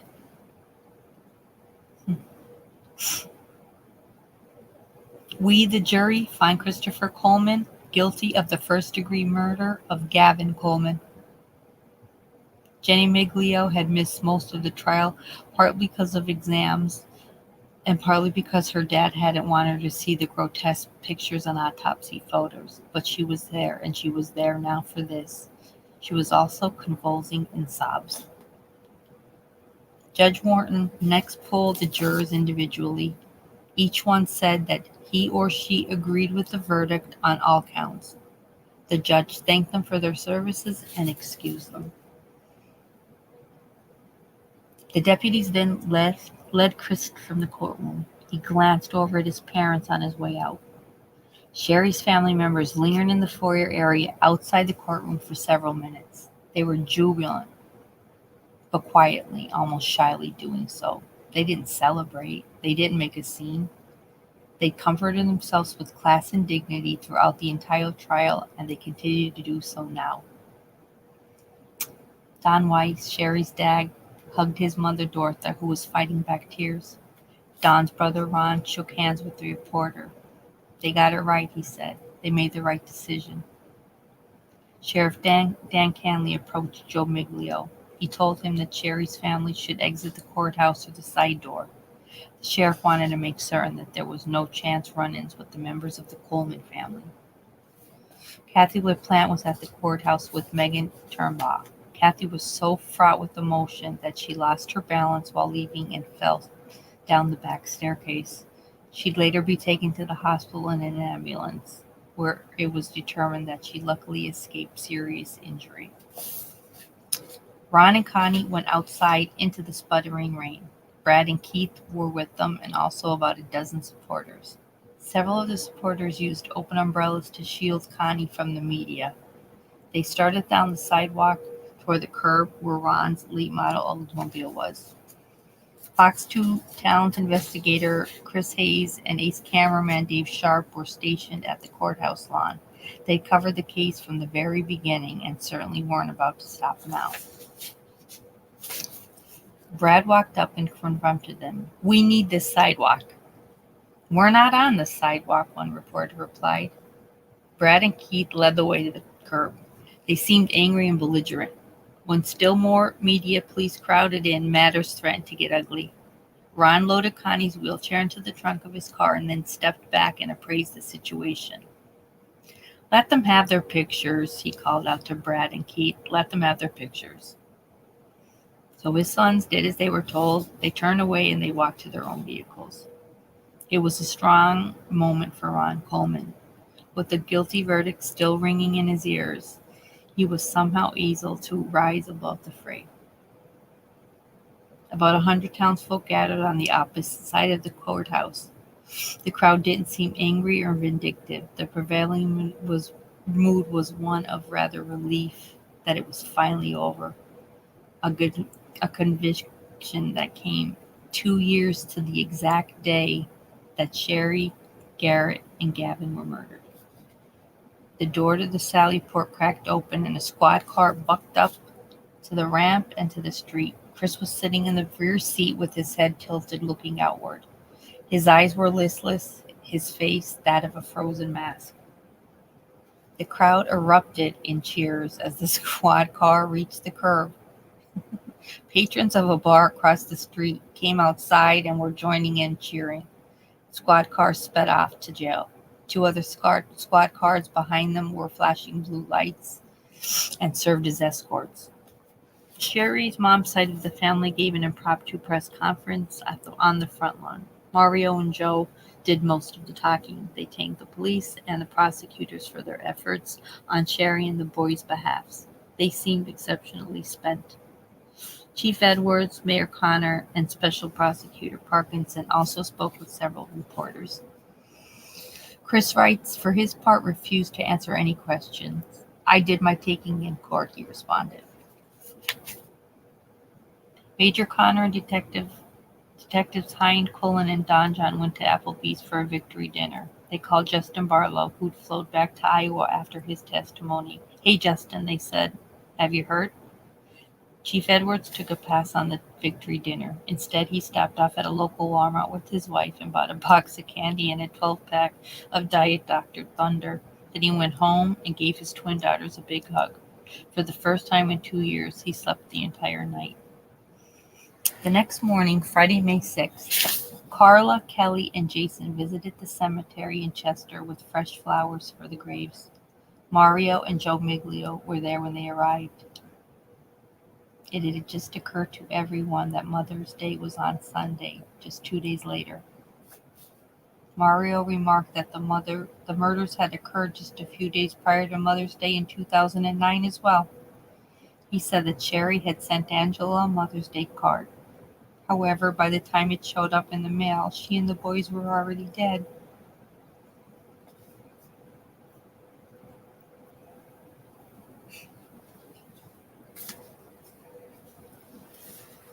Carla and Kelly said they were glad that the verdict had also been handed down just several days prior to Mother's Day. Now maybe she could rest in peace. Maybe now Sheri could rest in peace. There was a hearing at the courthouse on Friday, May 6th, to determine if Chris was eligible for the death penalty. For him to be determined eligible, prosecution had to prove to the jury at least one of the three. 1, that he'd murdered 2 or more people. 2, that he'd murdered a child or children under the age of 12. And 3, that he'd committed the murders in a cold, calculated, and premeditated manner. Okay, doesn't get any easier to figure that out. The hearing seemed a mere formality. Prosecution had already proven all aggravating circumstances to jury during the first stage of the trial. He met all criteria. He did it all. All 3 of those, he did. The hearing might have been a mere formality, but Parkin certainly treated it as such. He spoke passionately, calculated, and premeditated. He spoke passionately and incisively 20 minutes, reminding the jury that Mr. Coleman acted very cold, calculated, and premeditated the murders. Premeditated them for almost a year. This weakling, this Marine, are you kidding? He said, summing up a tone. He slaughtered his own family. Chris sat at the defense table with his head low. His parents, brother, and a small array of supporters stared straight ahead. He thought he was so smart, Parkinson went on. He thought that he would easily outsmart the tiny Columbia Police Department. Well, he found out differently, didn't he? John O'Gara, speaking on behalf of the defense, encouraged the juries to vote on the matter according to their individual consciences. This, my friends, is the stage of the trial where we all have a heavy heart. Parkinson had the last word. Yes, this is the stage where we have a heavy heart. But that evening, 2 years ago, there were 4 hearts throbbing, 4 hearts beating in that home. He gestured towards Chris. Now the only one left is him. It took the jury only 15 minutes to decide that yes, indeed, Chris Coleman was eligible for the death penalty. The only question remaining was whether they'd vote to sentence him to death when court reconvened on Monday.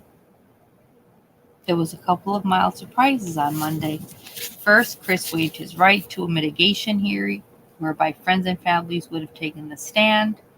He informed the court through his attorneys that his decision was based on wanting to spare his family any further anguish and just speed up the process. The defense attorneys had rounded up quite a few character witnesses. Not everybody whom they'd contact, however, had agreed to testify on Chris's behalf. Most of his old friends from high school had bailed on him after the conviction, and so too had his former cronies from the Marines. Screw him, they'd essentially said. If he killed his wife in cold blood, then he deserves what he gets. Second, Chris waived his right to have the jury decide his sentence, opting instead to put the entirety in the hands of Judge Warren. He'd apparently decided to do so on the strength of some spiritual revelation. Has anybody tried to talk to you into this? Judge Warren had asked him. Absolutely not, sir. Absolutely not. Sounding far more self-assured than he normally was, he still thought that the judge may have liked him. And with that, proceedings went directly to closing arguments. Attorney writes, he spoke first. He strangled them. He felt his own children die in his own arms. He's not like us. He does not value life the same way we do. He killed his wife and then his children. None of Sheri's relatives were even in the courtroom. They decided to stay away from this. They sat with their heads slightly bent as the state's... They stayed away from this. Ron and Coleman, though, they were on hand. But they sat with their heads slightly bent as the state's attorney excoriated their oldest son. General Garett spoke for defense. He was also a devout Catholic, an intimation of Christ, and every person whom he defended, even those charged with the vilest of crimes. There is still a spark of humanity we should all have. It wasn't clear if he succeeded in finding such a spark in Chris, but he delivered it a very impassioned speech nonetheless. He imprisoned Judge Warren to give Chris a sentence of life imprisonment rather than death. He asked him to focus not simply on the crime, but rather on mercy and the possibility of redemption. He insisted that life in prison of some sort was in certain respects a fate even worse than that of execution. Chris would spend his days locked away in a dungeon, locked away even from other criminals, locked away to just basically die. He said that he realized that the present proceedings were rather an academic exercise, since the governor almost certainly wouldn't permit Chris to be executed, even if a death sentence was handed down. Nevertheless, Garett suggested. Judge Warren called a recess. He returned to the bench 90 minutes later to issue his decision. The horrible nature of the crime cannot be diminished, he said. Look at the pictures of his wife and his children. They're in their own beds. That is a place that should be of complete safety. I saw a lot of young men aged 19 and 20, but I came away with something else that shocked me. Speaking of his time spent at a maximum security correctional facility a year before, I saw a lot of old men in wheelchairs, men with canes and with long beards. Those are called lifers. He suggested that a life sentence, dying an old man in a cell, qualified as a most potent retribution. Chris sat impassively at the defense table throughout all of this. Occasionally he'd frown and close his eyes. Mr. Coleman, would you please come forward? Judge Warren asked. Chris got up and walked to the bench.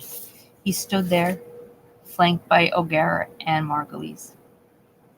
Judge Warren sentenced him to life in prison without the possibility of parole.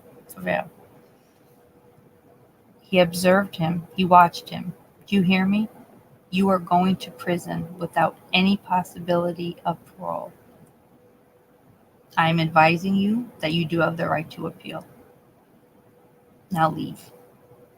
The deputies escorted him from the courtroom. Just before leaving, he cast a forlorn glance right over at his parents. This is at the conclusion. The day after sentencing, Chris was sent to Pontiac Correctional Center, maximum security prison 100 miles of Chicago. His prison mugshot made quite a splash on the internet. He resembled a clean-cut man who seemed intent on passing himself off as a choir boy. The guilty verdict and sentencing seemed not to have made the slightest difference to Ron and Connie. They remained stubbornly convinced that Chris did not murder anyone. They seemed to regard him as the victim. A week or so after the trial, reporter Dean in St. Louis scored an exclusive interview with Ron and Connie at their home. Coleman's told Don that they just recently received their very first prison letter from Chris. Dear Mom and Dad, I love you and I miss you. God is good, and though the changes have been huge, His grace, peace, and favor have been obvious. Dean asked them about the prison mugshot, depicting Chris as that of a remorseful killer. What did they think about that when they looked at it? I think I see a tired, disappointed, hurting young man. Because this is not his character at all. He loved his kids and wife. He had the affair, but he didn't kill them. He would not kill his family. Really? How do you think that?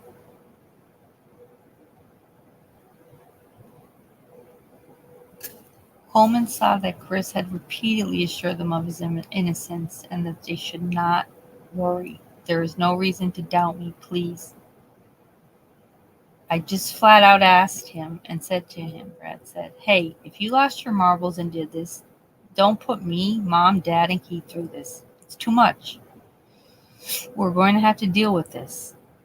No, I didn't. I didn't kill them. I'm telling you I didn't. Dean brought up Chris's affair with Tara Lynn's. If he deceived them about this, how could they be certain that he wasn't also deceiving them about the murders? No, it's a whole different situation, Ron said. He can't go there. He couldn't go there to the murders. He couldn't go there with the boys. He could not go there. The Coleman suggested that the guilty verdict was just that of injustice. They said that there was no solid evidence or grounds for convicting Chris. This man was convicted only out of his character. They raised the Spectre conspiracy, claiming some people lied on the witness stand, that Chris's own defense team had critical evidence that they didn't use, that Sheri herself might have created the threatening emails at Joyce Meyer's Ministries while she worked there. Could you even? I can't believe this. Jeez. They said that they were hopeful of the truth coming out when Chris does appeal, and then in the meantime, they continue to support, pray, and love their son. Dean asked Ron about how he'd respond if Chris were someday to admit to having committed the murders. He'd be forgiven by me, and we'd move on. I'd have to turn my back on it. That's just the way it's supposed to be. Ron Coleman's most strident rhetoric after the trial was reserved for the pulpit at Grace Church in Chester.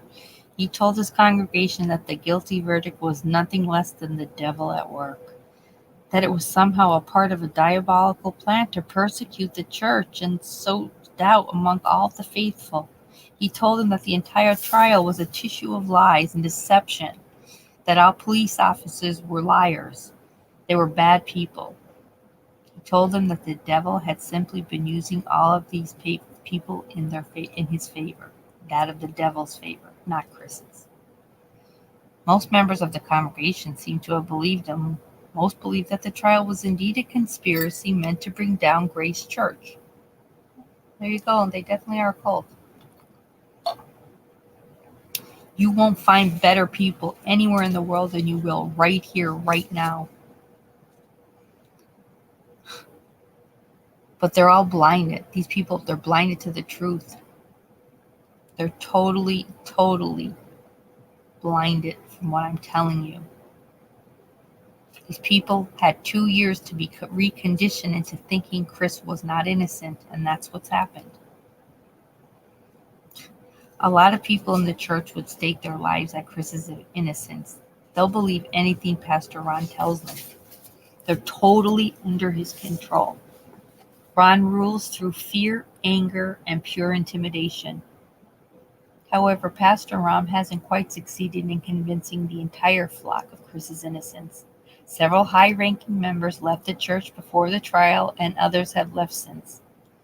I just decided that I was leaving, one of them would say. I can't be going to church listening about Chris Coleman every Sunday. Ron lives by a different standard. He's a master at twisting words, which is exactly what he's done. Finally, I've had enough, said one.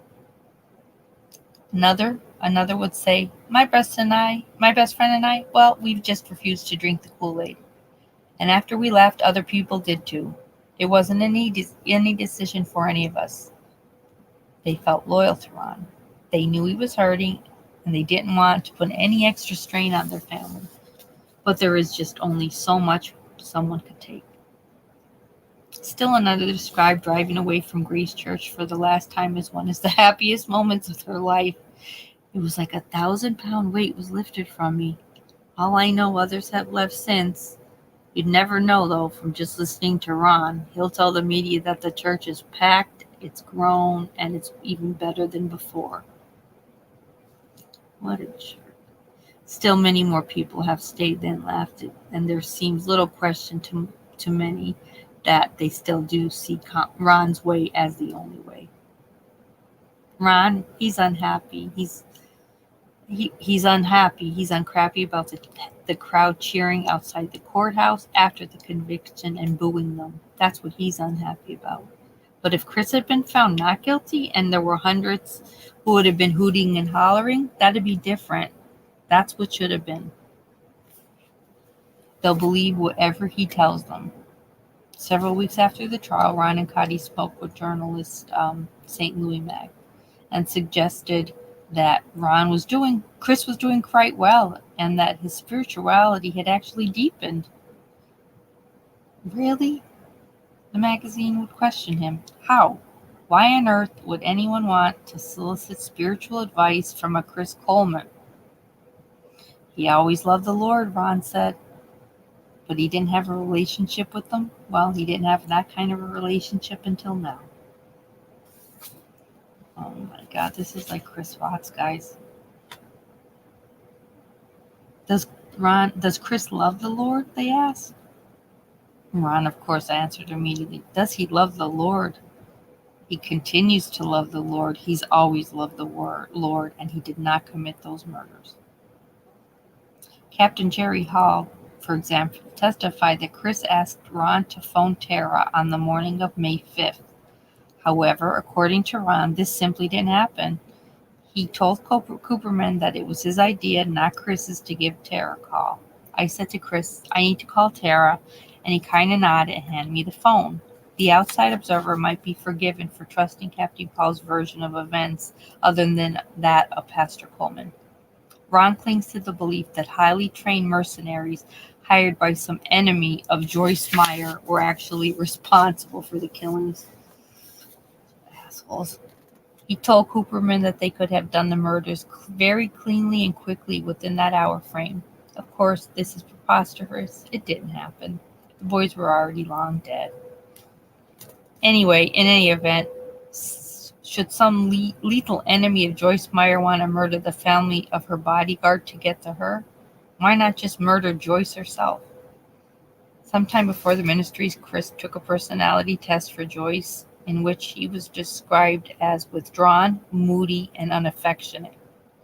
Cooperman asked Ron and Connie about this. Might it not suggest that Chris wasn't quite as perfect as they believed? Ron was quick to dismiss it. Very quick, insisting that it was Sheri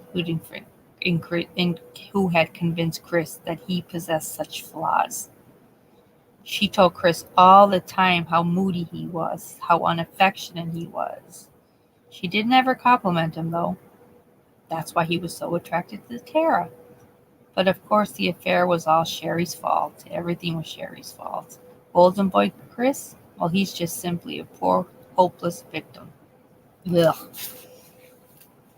Elsewhere in the interview, Ron spoke almost fondly of Tara, certainly more so than of Sheri. He told Cooperman that Tara got born again after it all happened. She called me up and she said, Pastor Ron, it's Tara. Tara, you shouldn't be calling me. But she called, and she was calling asking for forgiveness. Said she recognized now that the affair was so wrong. Cooperman asked about their puzzling behavior during the trial. They sat through the grisly crime scene and autopsies. They saw sex tapes. They saw it all. It was like they were abusive to him, and he was just like a laid lamb led to slaughter, was Connie's response. Connie, but what about the terrible photos of Sheri and the boys? What about the videotapes of Chris masturbating? Why? What about it? Most people don't understand Christianity, Ron said. Most people just don't really know how to live as Christians. What would Chris have done? Connie asked. Would he have made a scene? No. He might have cried, which we did, but most of that was done in the back room. Actually, we are asking the Lord now to help us. The day they showed that sex film, we said, Lord, please let us stay in our seats and let Chris know we are not ashamed of him. So that's how they prayed away the sex tape. They prayed it away.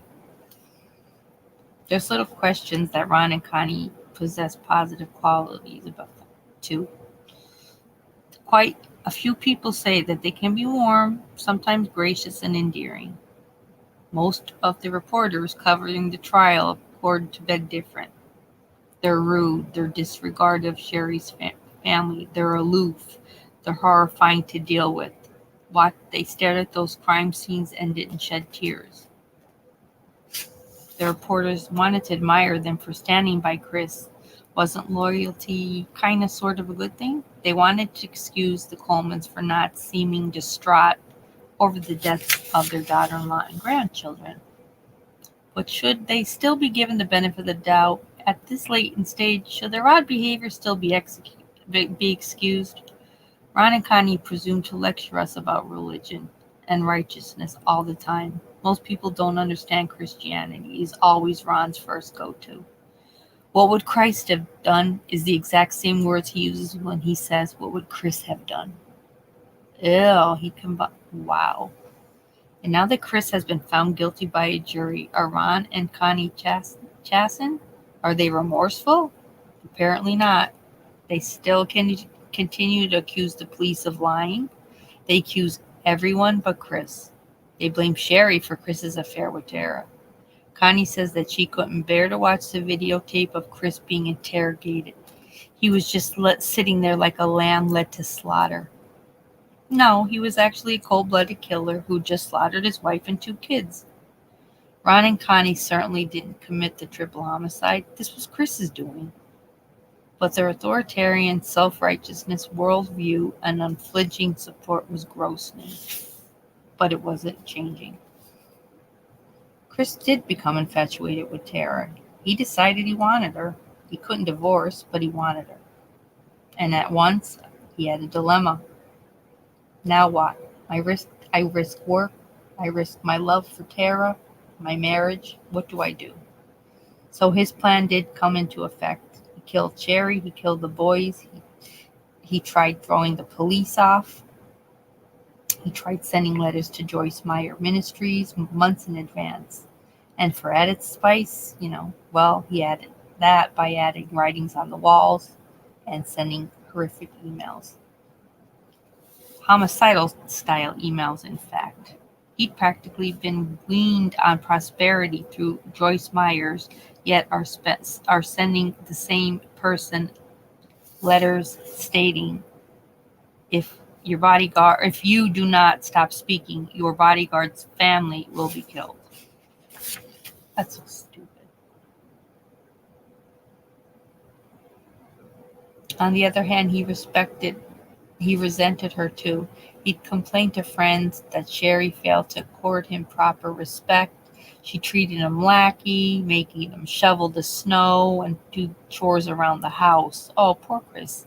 He was so unhappy he forced him into marriage counseling, and that her policy on divorce was preventing him from simply discarding and starting over. He seems at some level to have thought her to be a total fraud. Tell Joyce to stop preaching the bullshit, or Chris's family will die. I'm killing them all when they sleep, was one of the letters. I am so sick of bitches like her taking everyone's cash so she can fly her jet and pamper her white ass, wrote another. I warned you, stop traveling and stop carrying on with this fake religious life of stealing people's money. She's a bitch and not worth your doing. Chris planned on murdering his family. He wanted to cast suspicion, and that was his way of doing it. Irony here is that Joyce's head of security, the very person charged with ensuring her safety, was perhaps her greatest enemy. Chris loved and admired Joyce, but he also secretly despised her.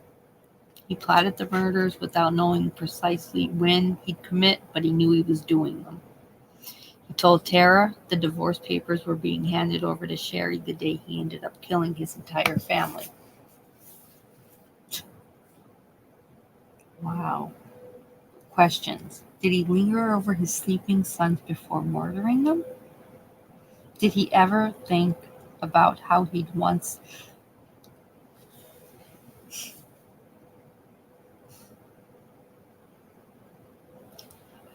Did he think about how he'd once held them when they were little babies, or how he'd watched them open up their presents on Christmas morning, or played catch with them? Did he hesitate before wrapping the ligatures around their little necks? Did he say a small prayer at least, something, anything, asking them to be sent to heaven?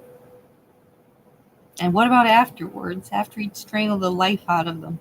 Did he experience any regret? Did he shed a tear?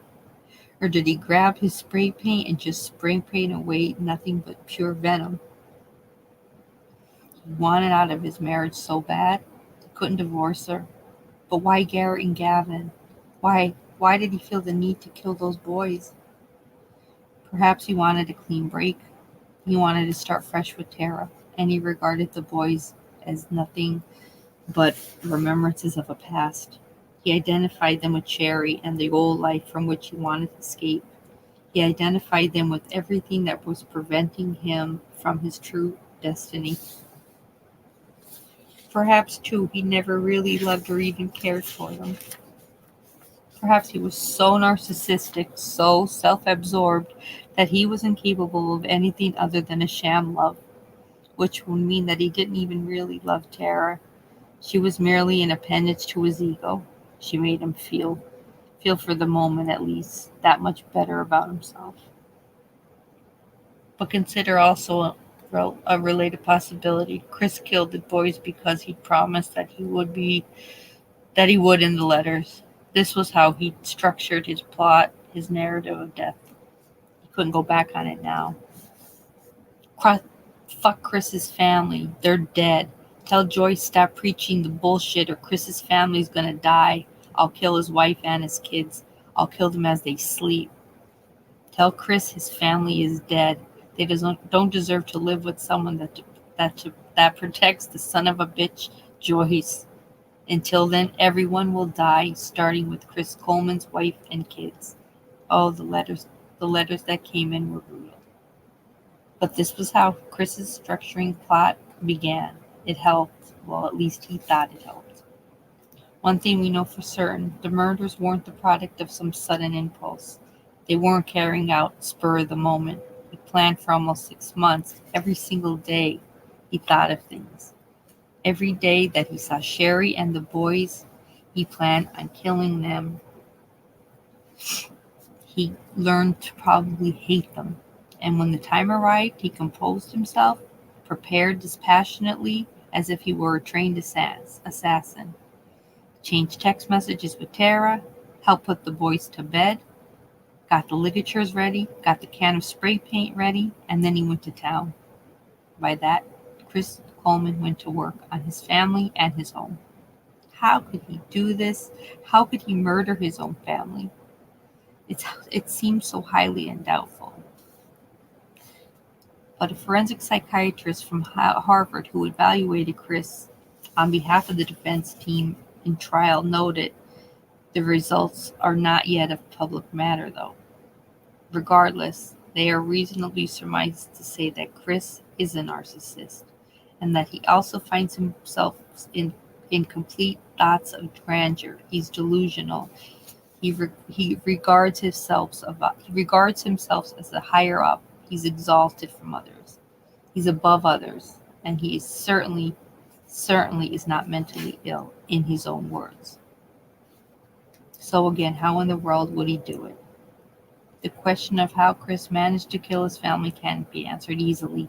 Evil always contains a core of answers. It can never be fully explained. In Chris's case, however, we can suggest a partial answer, and we can piece together the rudiments. He was raised in an intensely religious household.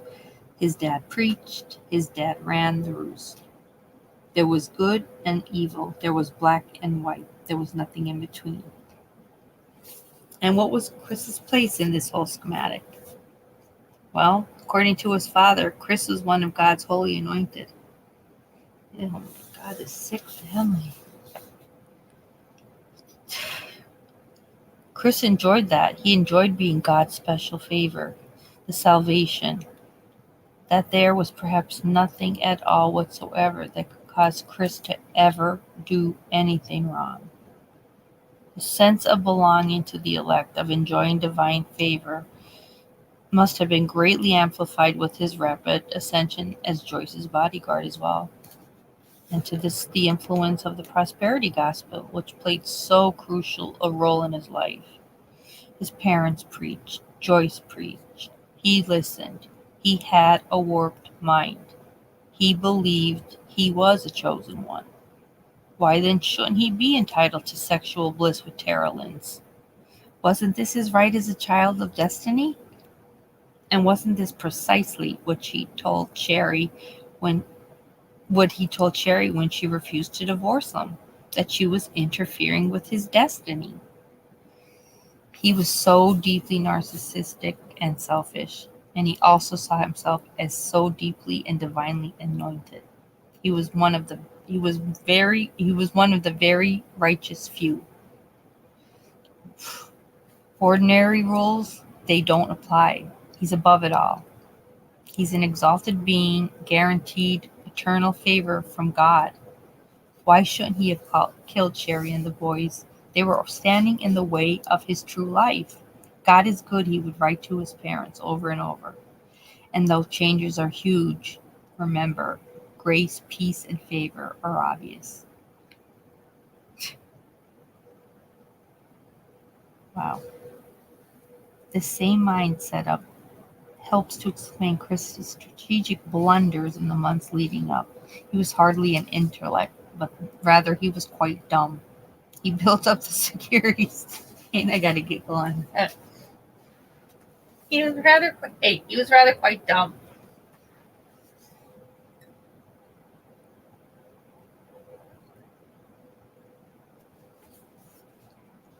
Yeah, I'd say he was rather quite dumb. Okay, where'd I go?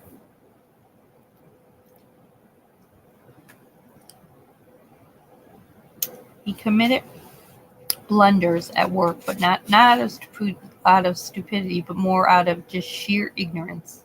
He listened to no one. He was going to do what he wanted to do. Hi, Cal. He never considered anything less.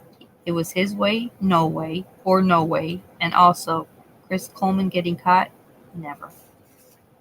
Ron and Connie's treatment of Chris also over the years just fueled his arrogance, his sense of spiritual enlightenedness, and by most accounts, he was always their favorite. He was the chosen boy, the golden one. They certainly didn't stalk out of the courtroom they certainly wouldn't have stalked out of the courtroom if their youngest Keith was mentioned as a possible suspect when he was. No, they could care less. Chris is their primary concern. He's their poor little lamb being led to slaughter. How was he able to commit the crimes? Well, because he believed he was divinely privileged. Therefore, if you're divinely privileged to do so, if you dream it, it will happen. And he needed to marry Tara. He had to marry Tara. For full explanation, we've had to turn to theology and philosophy. At Chris's heart, quite simply, there is something inextricably evil about him. Only someone stabbed with the darkest moral depravity could have ever done what he did. And during the months leading up, Sheri knew something was terribly wrong. She was frantic with worry. She was always afraid.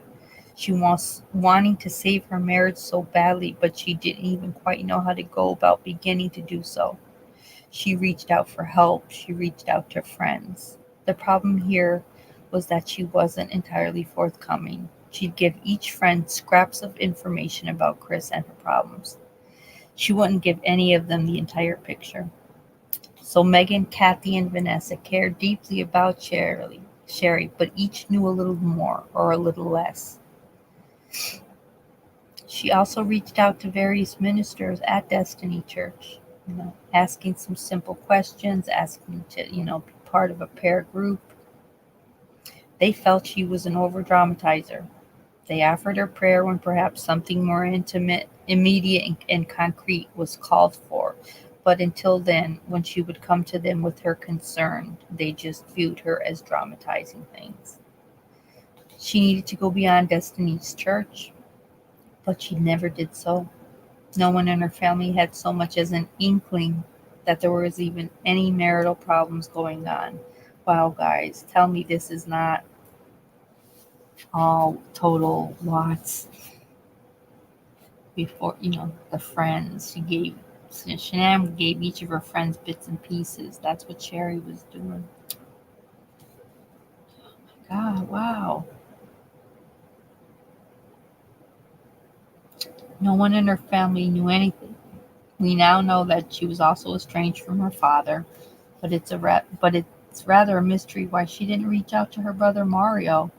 Perhaps she wasn't feeling extremely close to him at the time. Perhaps she'd worried that he'd take matters into his own hands and hurt Chris or confront him. During the eligibility hearing, Special Prosecutor Ed Parkinson characterized Chris as nothing more than a weakling. No truer word was spoken throughout the entire trial. Chris was indeed a weakling, an ultimate coward. He'd have wilted upon being confronted by Mario had that happened. He'd have wilted upon being confronted by Joe Miglio or Don Weiss as well. If Sheri had reached out to any of them, it might very well have altered the tragic course of events that were to happen. It's no less a shame that Sheri didn't confront the Columbia Police Department about Chris beating her. Chief Joe Edwards likely would have assigned Justin Barlow or Carla Hine to the case. Good luck to Chris in that event. Sheri weighed all of 95 pounds when Chris battered her into submission and strangled her to death. Garett and Gavin, they were just skinny little boys. After murdering them, Chris scrawled "fuck you" in red spray paint on 9-year-old Gavin's bed sheets. He likely would have scrawled even more if he hadn't run out of paint. He even spray painted over the boy's face. That in itself tells a story. In the end, this is all that we really need to know about Chris Coleman.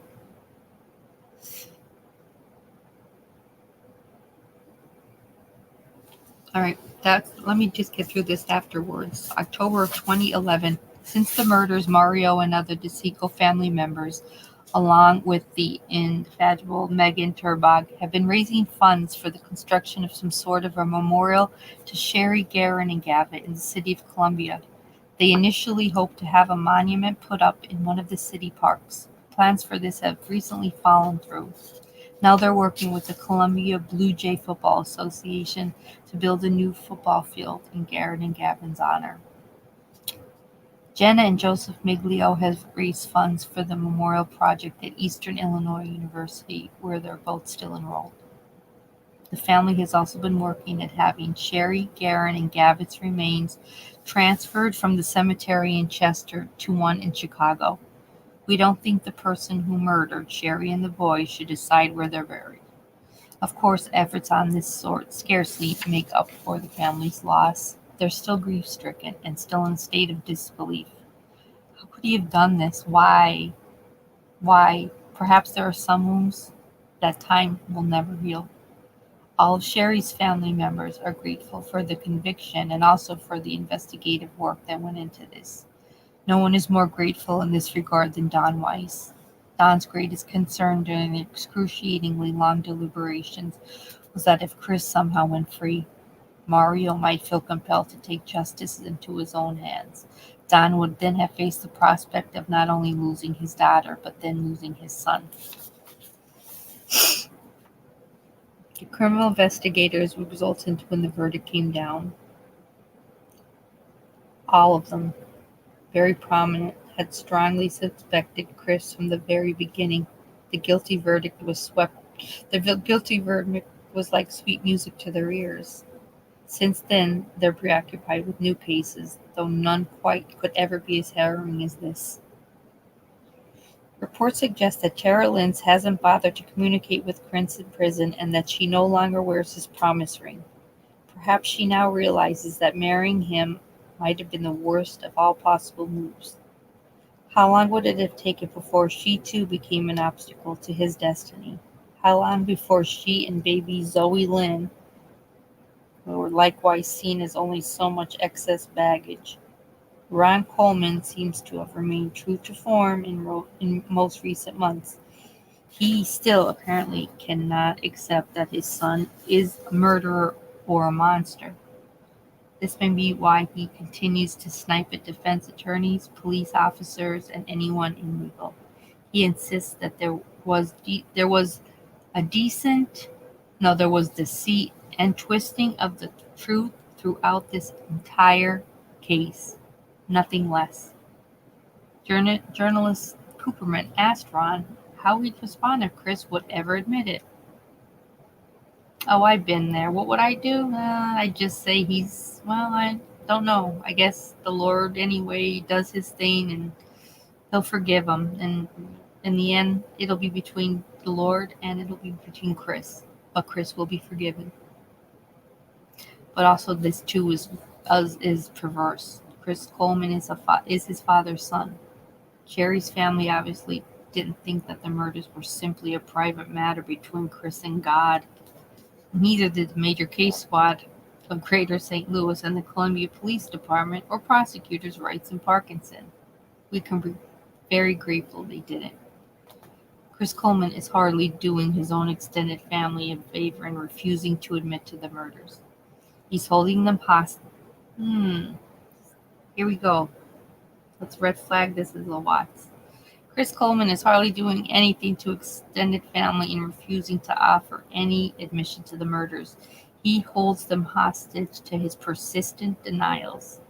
There are many people in the Coleman clan, some of whom attended the trial on a regular basis. The ordeal has been brutal, despite his behavioral lapses in the courtroom. Chris's brother Brad seems the only decent and likable guy. How can he hope to restore his life even to some sort of normalcy while clinging to the false belief that his brother is innocent? In late June of 2011, Judge Wharton denied the defense's motion for a new trial. It was hardly surprising. It seems likely that any future appeals will also come to an halt. The police work in the case was impeccable. So was the performance of the prosecutors. There would seem no compelling grounds for challenging anything. He's convicted. Chris Coleman's fate seems sealed. He will indeed die an old man in prison. More recently, Chris was transferred. He was transferred from Pontiac Correctional Facility to a max facility in Wisconsin called Dodge Correctional. The move was presumably made in the interest of safety and security. Family members visiting him from Chester now face a much longer trip, though. Sheri, Garett and Gavin are buried alongside one another at Evergreen Cemetery on the northern outskirts of Chester. The simple stone at the foot of their graves is inscribed with their names, their birth dates, and the date of their deaths. Sheri Ann was born on July 3rd, 1977. Garett Dominic Eugene was born on April 30th, 1998. Dominic is for Sheri's maternal grandfather. The name is misspelled on the tombstone as Dominic, without a K. Gavin Christopher was born on January 25th, 2000. Christopher, of course, is for the boy's father and Sheri's husband. The inscriptions indicate that they all died on May 5th, 2009. The tombstone is adorned with a photograph of Sheri and the boys. Garett is nestled up against his mom, and Gavin is leaning across her left leg. They seem happy together, full of love, life, and trust. The graves are located on a jolted knoll at the very edge of the cemetery, overlooking beautiful evergreens. It's a lonely spot, set apart from most of the other grave sites. It seems somehow temporary, though transient. The visitor can't help but get the impression that Sheri and the boys are quite yet home. Perhaps they're awaiting funeral burial in the Chicago area. That's where they truly belong, where they'll always be cherished, never forgotten, and always loved. That's it. That is the end of our latest One Last Kiss. How is everyone okay?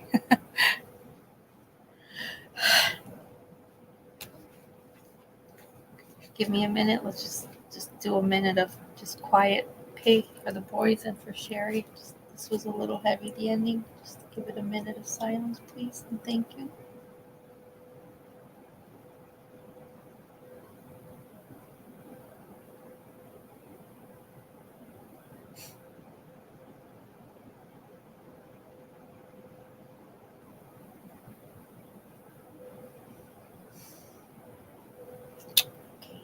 All right, how's everybody okay? You guys think of all that?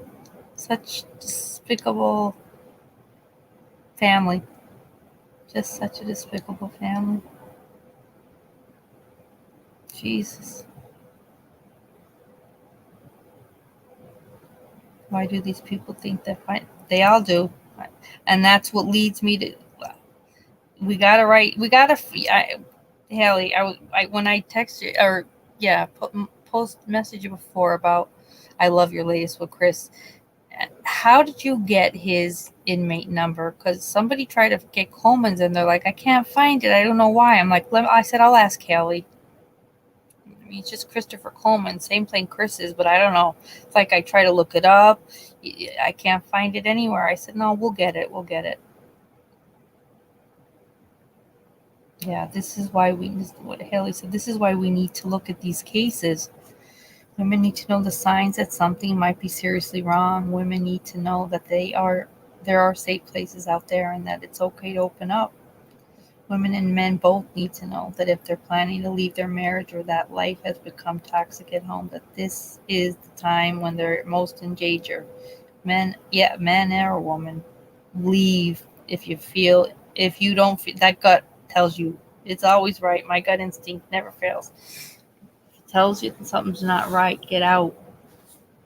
Just get out because it's probably not right. There's a great documentary on Netflix right now. It's called Killer Sally. Watch it. It's a true story documentary. Just watch it, and then we'll talk about it. But it truly is like, don't wait for what you could think is the big blow up, because in the big blow up in these weird cases, this is the end result. Just ending lives like it's nothing.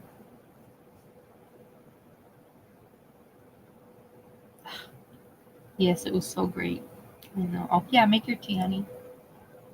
Oh, I get the feeling poor Chris was always there. Oh, me too. Definitely the favorite kid. My mom always had instant regards. Really, as her favorite, and could never. Well, there you go. And I like when we read Blood and Marriage. Chris was Ronnie's golden boy. Cindy says her and the daughter were close. I get it, but Chris was like the golden boy. I mean, I don't know many 16-year-olds that don't go on weekends and sit in the middle of mom and dad on the couch watching movies. Yes, Cindy at times said, well, we thought it was a little weird, but maybe he was shy. No, there's something more happening. There's something more in that guy's mind, because all you people do is pray. All they did is tell him how great he is and smart he is, and how great he fixes cars and all the money you're making in NASCAR. It's like, oh God, you can do no wrong. No wrong. And that's why Kathleen, the author, would, says Cindy would have lots of bouts with the old, like, God, should I have done more? Should I have said more? Like, said more to who? He barely spoke, Chris. You're the mother. You think you're doing the right thing by, doing the shopping, going out for lunch with your daughter, while Chris and his father do the sports thing. I mean, I wouldn't see it as a failure unless my son, yes, did annihilate himself. Then, of course, I'd be like, shit, I wish I talked to him more. But no, not all of us here do this, would be saying the same thing. Because I don't feel you could ever praise your child enough, especially growing up. If they do good or bad, you'd still like praise them and tell them keep at it. I'm proud of you, blah blah blah. These guys were grown men, and their parents were still treating them like little asshole kids. Like, what grandparents are able to sit in a courtroom and stare at grotesque autopsy and crime scene photos, which they had no problem looking at, but then when they see their little son being interrogated with a blankie around him because he was cold, they couldn't stand to watch it and marched out of the courtroom. Like, that says a lot about their morals.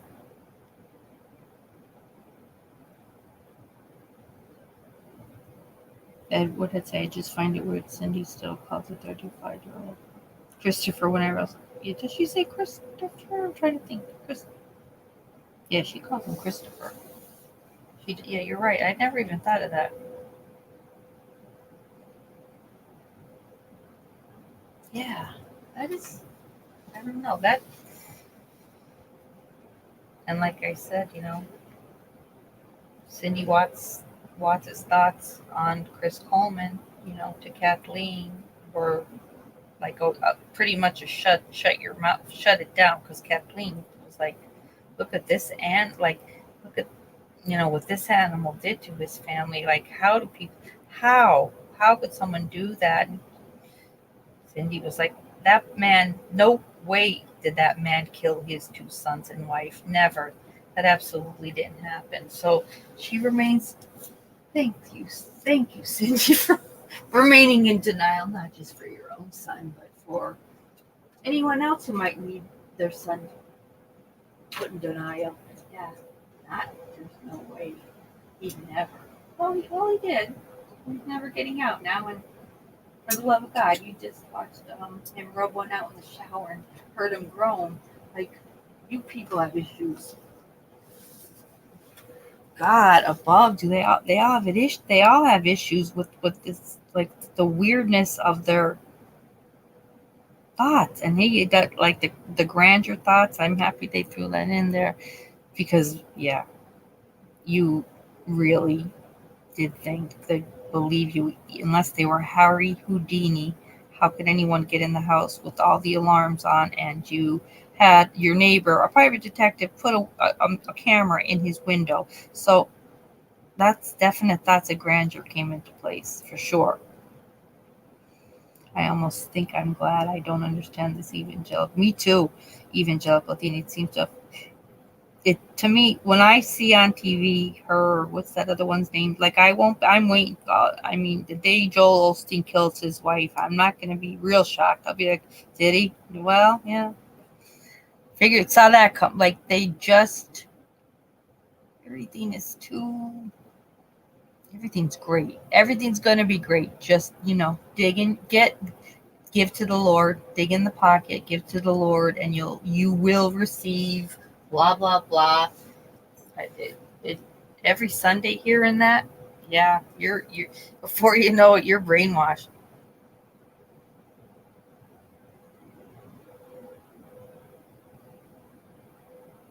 Oh, it's a bad upside down. This world right now is upside down, and that scares me too. that totally scares me too. But this is a rough family, you know. Your brother's here to he's probably going to go, he could get the death penalty. Yet the other stupid brother's sitting in the audience and is mouthing to the detective on the stand, "You're dead." Like, they're a brazen group. They are, and you know, for his father, Reverend Ron, every Sunday to march back to his, you know, church and yell at people, basically, you know, yell about Chris's innocence, and if you don't believe it, basically get the hell out. So it's like they're all narcissists. It's like you know, they're all showing that, and I feel like, I mean, as far as the mother is, I think she's just, it's kind of like you know, just sit there and shut up. I'll let you know if I want you to speak, kind of thing. She doesn't say much. You wouldn't have to tell me if she didn't need to say to Ron, "I'm going to call Sheri's mom. Like, this is bad." Like, what grandmother to grandmother, just call and say that, like, the boys are gone. Like, she didn't do that because he didn't want anybody calling any of her family. And so, as a woman, who respects that? Like, I could never. Could never. They just, you know, these are grown men acting on pure sexual driven impulse, and I don't. I used to say, Chris, you know, I don't believe these men love their children. I just don't. If you take, yeah, it truly is. Yeah, both of these Chris's, the Watts and Coleman Chris's, no, right? They didn't stop to think who else could have possibly done it. They're you know what? When it comes to that, and they both left their house at the same time. What time did Chris Watts pull out of his driveway? Was it like 5:43? I hope not. I swear it's close to it. I'm telling you, I swear they basically both pull out of their homes at the same time. I don't know why I'm thinking Watts was also 5:43, but which is just so weird. And grown men, yet their parents treat them. Yeah. Well, that, you know, the goofy guy from across the way that went and stayed with the Watts a couple weeks ago, you know who I'm talking about, Ed. You've seen him on YouTube. The guy that runs a bullying Watts channel. He was sleeping in good old Chris's room, his old room when he was a kid. That supposedly, though, Cindy turned it into like a shrine for the girls. There's just like all pictures of the girls all over, but it's still Chris's old room. There's still a Chris's old bed in it. They're still treated like kids. It's so scary.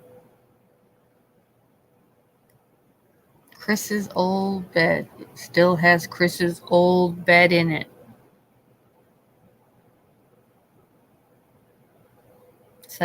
Psychotic sociopaths. No, they can't. And I remember a part of the book where Cindy said about, like, she'd never, not only, like, he adored Ronnie, yeah, but, like, she didn't think he really loved her or Jamie, but he did love Jamie. He said that Jamie was more of a mother than Cindy was, and the grandmother. But, you know, you can't, he's manipulative. Like, he'll say what he wants to say depending on who he's talking to. Whereas this guy, Chris, we all remember when Chris was, the initial arraignment and then the hearing. It was rough. I mean, it was sad. It was so damn sad. But he kept his head fucking down, Watts, like he knew better. Me looking around and smiling at your parents, and like, God. And Joyce's son, he's a bull. They're all bullies. And they have lawyers.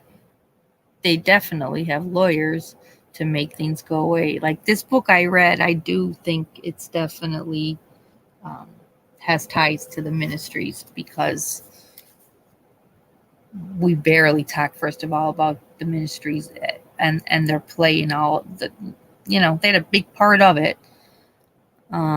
Chris, wait, hang on, I just saw his date of birth. And this book should not have on the top of it, story of the bodyguard, a beautiful mistress. She's not. No mistress is beautiful, even if they're pretty. You're with a married man, you're a homewrecker, you're disgusting. You're not beautiful. So I just think that the ministries have such a powerful group behind them, right down to being able to ask an author to write a book in a good way. Please leave it out. Leave us pretty much completely out. And whatever you put in about us, make it look good. And kind of steer away from talking about Sheri and the kids. And they do. Because as you can see, we did not at any time call Sheri beautiful or the kids beautiful. We didn't. Why didn't we in this book? Why? I am definitely, there's a note, like on the back, there's a website, because I'm emailing him. I want to know that part of it. Why? Yes, Haley. Coleman is with Chris Watts at Dodge. That's why I'm wondering, can we find out his, his number? I'm looking right now for his birth date, but he is at Dodge with Chris. They say they keep them kind of in the same kind of areas. I wonder if he's on the same, if he's in the same pod as Chris, which would be funny. And they also are both religious, so they could very well be. Chris Coleman is 52. He was born June 10th of 1970.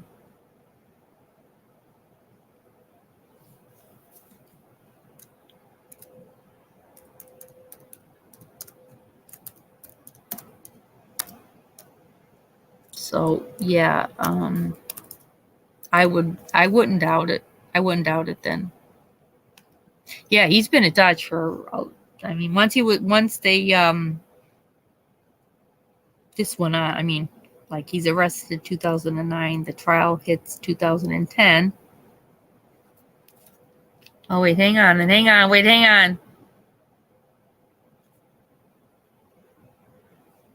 Instead of Chris Coleman date, let me put down Chris Coleman, the murderer. The murderer date of birth.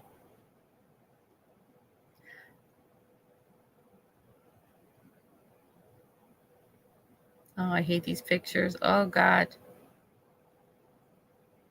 Oh no autopsy photos. Come on now, people. What the hell?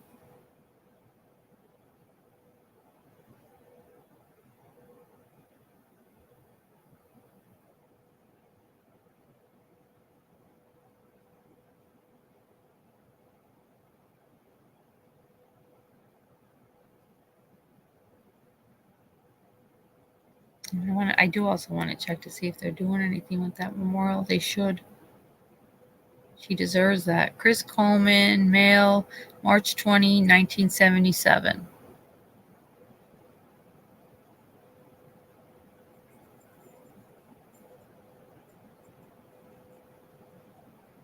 Marital status, widower. They shouldn't even get him that.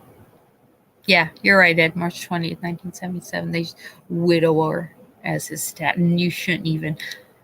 Oh, and I do have also in that, I made a little video with the pictures. Like the three of them are in one gravestone, and I don't like it. They have his name on the top. It says Coleman, and then their names below it. I'm like, when someone annihilates his entire family, I just don't think that the name deserves to be on it.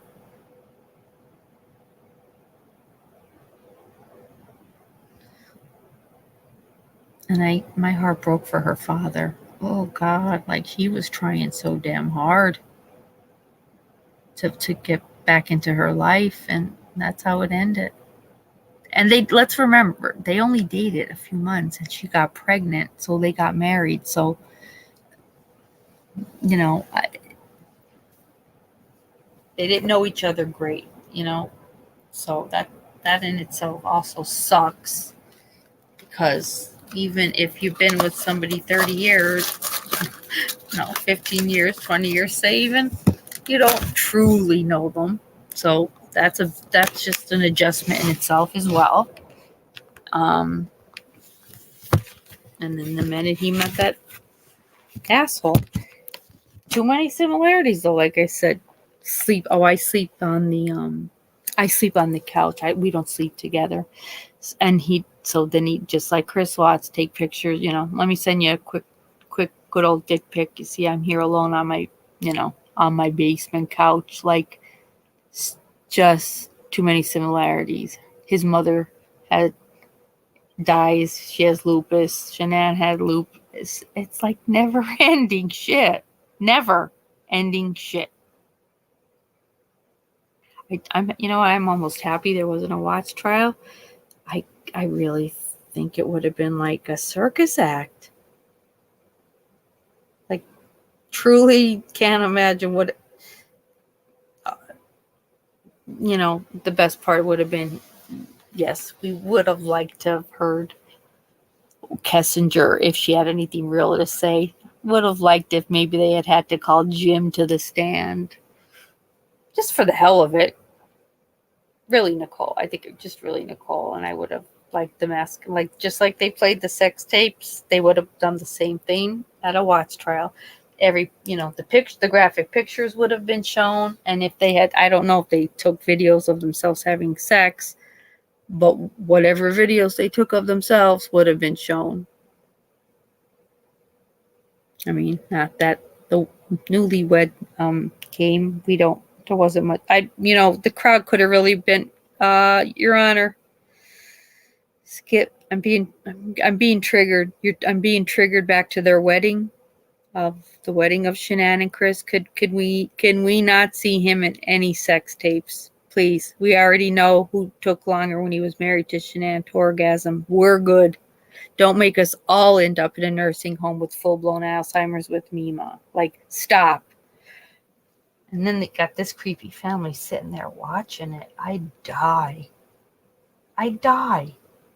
What they should have had to watch was, here, pick up everybody. Chris, put your legal pad, stop doodling, and look at your son's red painted face. Look at your son's, that's your workings. That's the workings of you maniac. It's like, how do you find out if they're friends? We need an insider. We need a Dodge, Wisconsin insider. Or, let's see. I wonder if people are leaving Chris Watts' sister alone. She had no part in all this. I don't think so, Ed. And here's why. I was just trying to fall asleep the other night, and actually it was nothing Watts. It was about Delphi. I don't even know how they got into Watts. People are like, oh, how about that asshole from Aussie that it went and stayed with the Watts for 2 weeks, and they gave him Chris's shirt, took him to the cemetery. Why? And Jamie was even hung out with them. So I'm pretty sure the haters are coming at her too, because they're like, there were good YouTube creators years ago that were trying to help them, and they burned bridges with all of them, and so I don't think they're left with much. Hi, Kevin. Oh, Kevin, I'll legalize mozzarella with you for sure. And gabagool, that's gabagola. But if you want to gabagool, whatever. Yeah, Ed, the worst thing would have been if they had shown the video and not just the audio. It's all, as a mother, get up and leave. I don't need any moaning or groaning, you fucking weirdo. And I can't remember. I'll be going to look back to see if that was the day that, if Tara was in the courtroom that day. She was pretty quickly, they realized that she She had nothing to offer them. He had never mentioned that to her. I'm just surprised. But never say never that she hasn't written a book yet. Or, anything like, well, and she may soon. Who knows? He just appealed again. I want to say maybe 2019, tried to do another 35C. And they, the judge denied, so it's over. He cannot do that anymore, so he's done for. But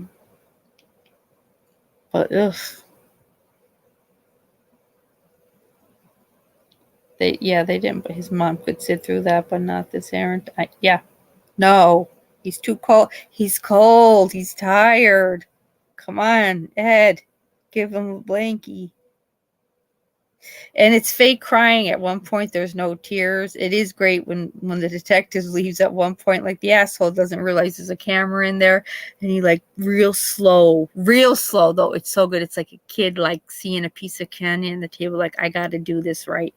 Real slow, makes his way over to this guy's paperwork that the guy turned upside down and like lifts it up a little, like as if he's going to see some real important information. He's just such an asshole. Just such an asshole. See, we stepped it up a bit with Watt. He was born 1977. March of 1977. We stepped it up. By the time 2018 hit, we were given Chris Watts pizza, back rubs. That he's 52. That's how we were interrogating Chris Watts by the time it got to that point. Which is a whole other. I don't know. Things are just done so weird now.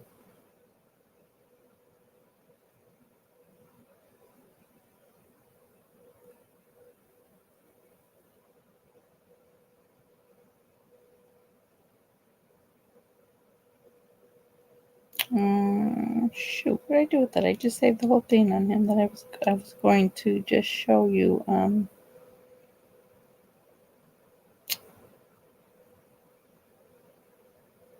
Hang on one second, Haley.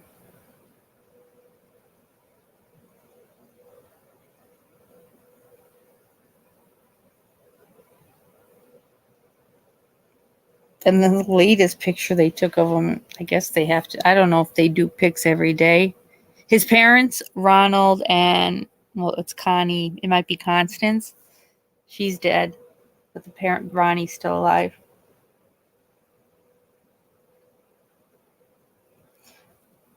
He was like, ugh. He looked like what is it, Ajax? Like with the bald head look. Oh, God. Yeah. Connie and Ron. Ron, how could you forget Ron? There's Ronnie Watts and there's Ron Coleman. Reverend Ron. Rev Ron. Yeah, it's sad, the picture that they put for the stone. She's just so pretty. But they don't talk about that. We don't care about her.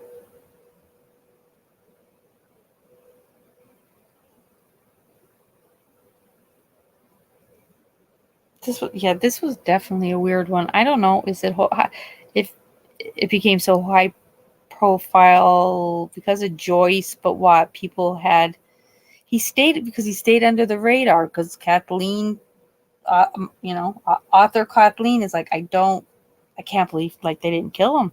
Can't believe it wasn't murdered.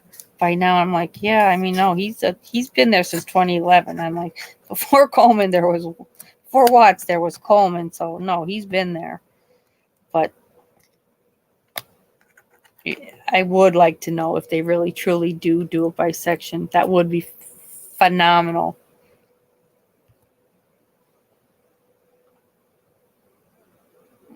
Let's see if we got it. Okay, here it is.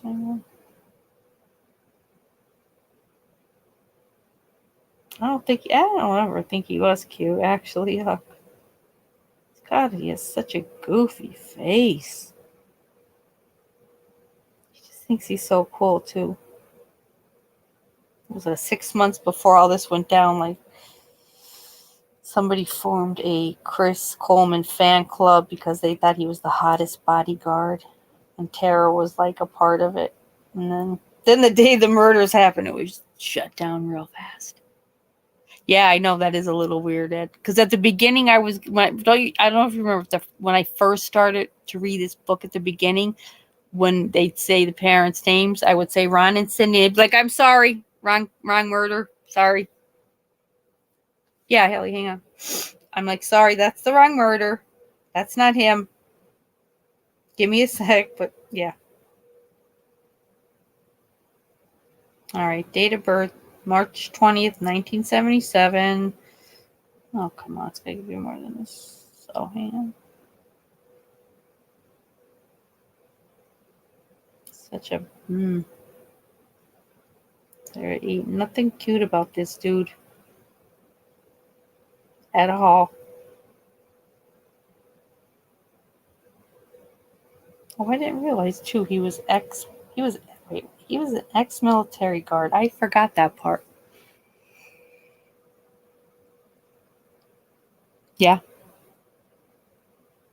Because when they have George's deposition and how much does he make? Like, it was like 100,000. Big deal. So you weren't going to ever get better than 100,000? That it was better to kill, you ass? Like, what a fool.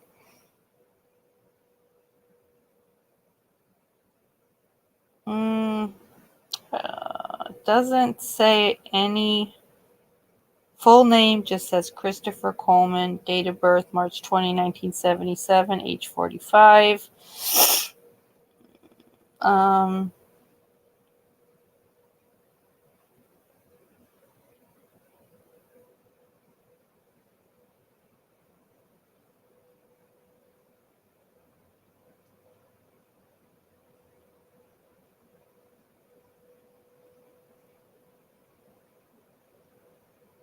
Yeah, no. Ooh, this sounds good, guys. I'll drop the link. In 2012, Chris Coleman was interviewed in prison for 48 hours. He denied having committed the crimes and was asked if he knew who murdered his family. He replied that he didn't know and that he would forgive the person. Oh, how nice of him. The Coleman family case appears also in Hate Mail, episode 11 of season 2 of the investigation discovery series Web of Lies, which originally aired March 25th, 2015. I'll put that in too. That sounds good. He also speaks from prison. I'll put all these links in. Some of them sound really good.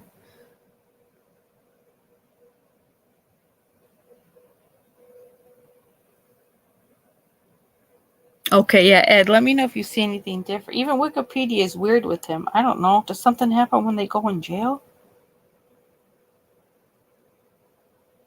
Like, there's certain things, I mean, I don't know. Let me see here. I pulled up his lawyer site now, the lawyer site, and this. I don't know. Yeah, this is like their discovery.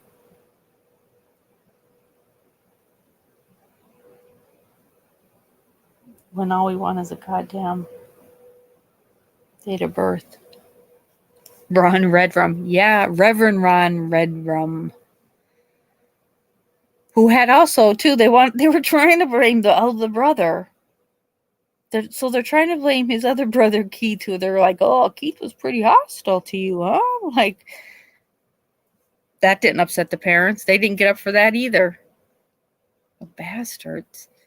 Because Chris is the golden boy.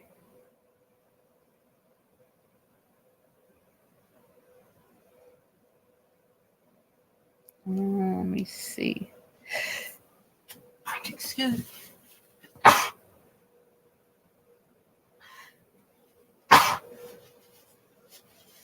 Excuse me. Sorry. Oh, I know where I could find. Hang on. Let me see. Hang on. I think I know her. And I do hope they move her. I don't know why I thought they had moved the bodies up to a cemetery where her family is. They should. I mean, really. He's in prison. His brother, his brothers don't go and visit the cemetery.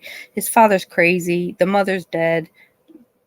Bring it where Sheri's family is.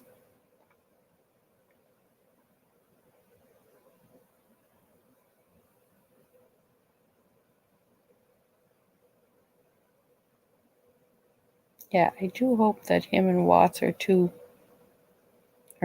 friendly.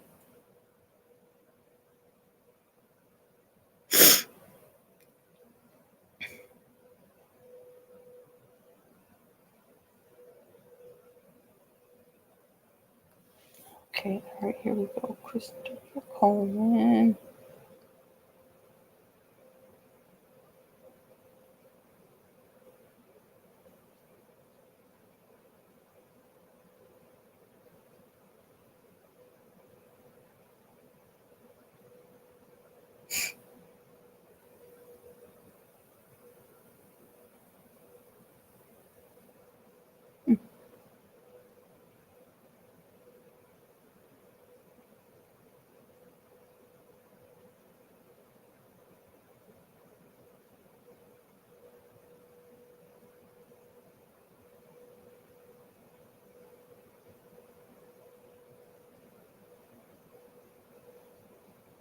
What is it? Murderpedia. I never heard of that.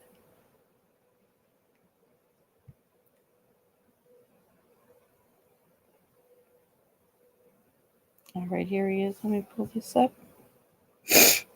All of a sudden, the sniffles. I apologize.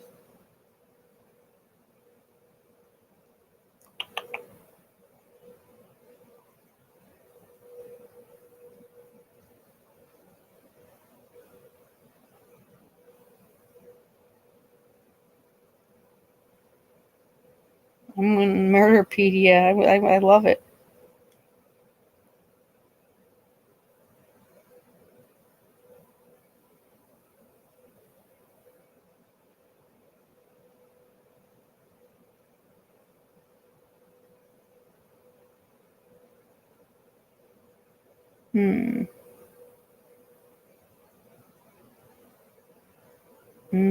Maybe this site, no, because he's in jail. I'll look it up through his friggin' father. And I was also getting Ron Goldman. I was saying everybody's name. Ron Goldman, Ron Coleman, Ron Watts.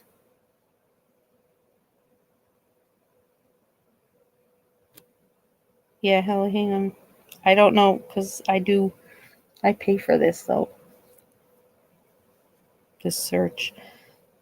But it's like it's almost like he's wiped out. I don't know if it's because he's wiped out of the regular population.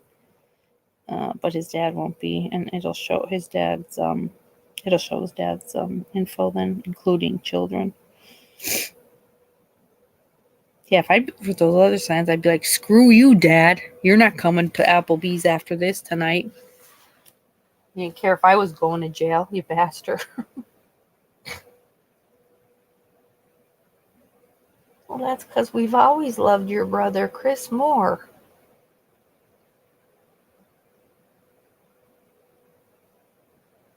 Jeez, wait, how old is the father? They got to be what do you think? They're in their late 60s, the parents? They got to be. They got to be.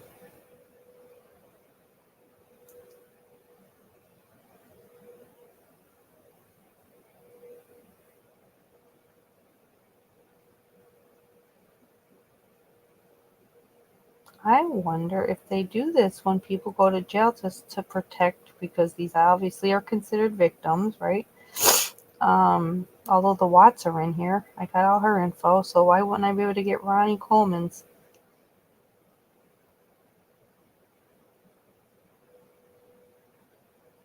Yeah, it won't show us. It takes you just like it's very weird.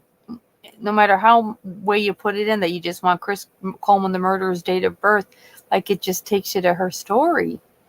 But I have the search engine, and like even I can't even get Chris Coleman, the father. But I wish I remembered that city, that town they're from. Here, I'll look right here actually. Maybe it'll show it that way. But yeah, that's a little weird. that they don't. And, that's right. I'm wrong, because when I was looking at Ron and Cindy, Chris is in there. Shanann's in there, still associated with them. It's eerie when you see that. It's like, it's weird. It's weird. Okay, let's see. Where's the hell's he from? Come on, people.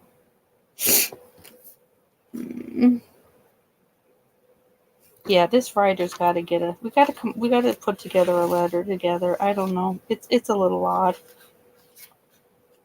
Who are you reading? It's like, who are you and who'd you write this for?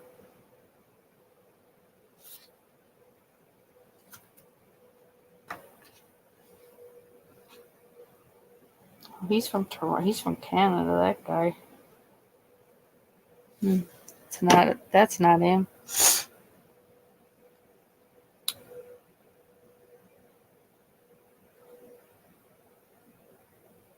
Yeah, because even right now, if I put in like Sandy R,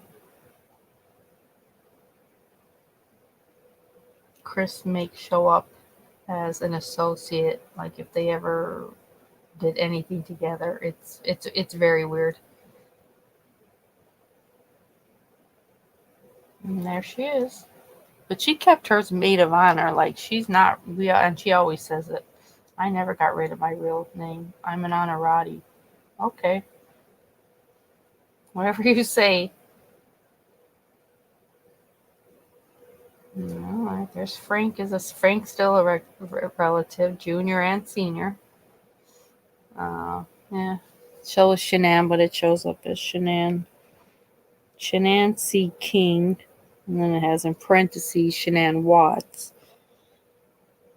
But usually then if like I'm looking at her when I'm circling her, yeah, it says deceased. This age 34, date of her death was August 16, 2018. Oh goodness.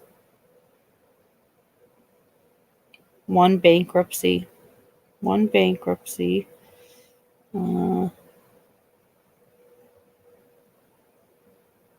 Just gives you the bankruptcy number. 7 assets. Oh, she doesn't have all those. They had 1 car and they didn't buy it. Address, a lot of addresses, man. She lived all over. Associates, okay. Her ex-sister-in-law is one of Shanann's still considered associates, so they might have done something like with a loan. Who knows? But that's weird. None of Shanann's actual family shows up as her relatives. That's a bit weird to me. Like, why not? Wow, Sandy R is only 58. Jesus. I mean, okay. She's been through a lot then, I guess, because she looks rough.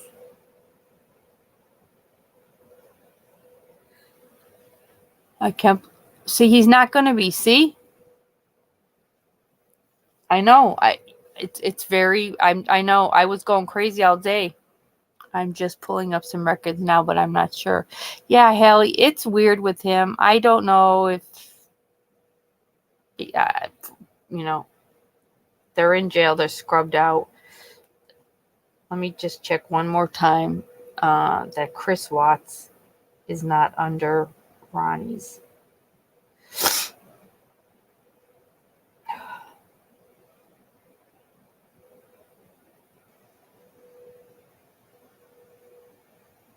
I think they might just take them out. Like they're just taking out a kind of normal population. Or they definitely would be there, for God's sakes. Where the hell did they live? I know the Shanann's family was from Aberdeen, but the Watts... Oh, maybe Fayetteville. Maybe. Okay, there's Ronnie. There's... Oh, no, well, Chris Watts is still one of Jamie's associates. I mean, relatives. Let's see what address it gives them.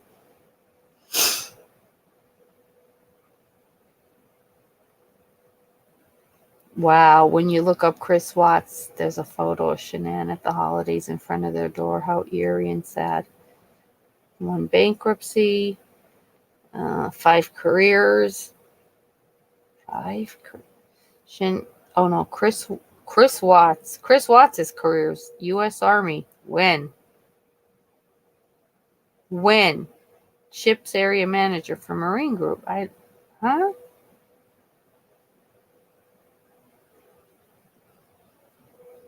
So his personal overview. Yeah, right now it still just lists the house as his house. Let's see if it still lists it as an. Yeah, it still lists him as a asset holder. Christopher Watts, Shanann Watts identifies as having legal ownership as of right now. Market value $537,000. Mortgage $393,000. Oh boy. Yeah, we'll have to keep looking, Allie. Diane Downs, who killed her kids in 1994, is on murder PD. I know. What year was Diane Downs? I don't know if maybe privacy issues have changed. That's the only thing I could possibly think. But when I look under my verified search app, I'm able to find Chris Watts. He's in jail, so that's why I'm a little confused as to what's so. They're both annihilators. What's so secretive? Can I look up, what happens right now? Let me look up Richard Allen. Is he going to be in Delphi?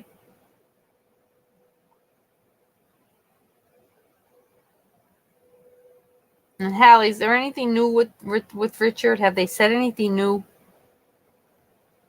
Because I can't wait much longer.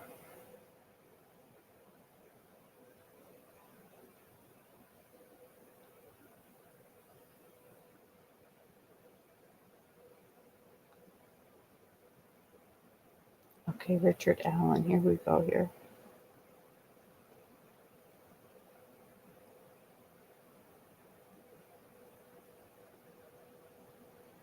Wait, shit, I forgot how old they said Richard Allen was, the Delphi guy. Or where the hell he's from. Gary, Indiana, Mishawaka, Indiana, wheat. Oh, no, wait, he has to be older than 80s, right? Than 50s. Like, he's got to be. If I knew his wife's name, it'd be much easier, but there's a lot of Allens in, whatchamacallit, Indiana.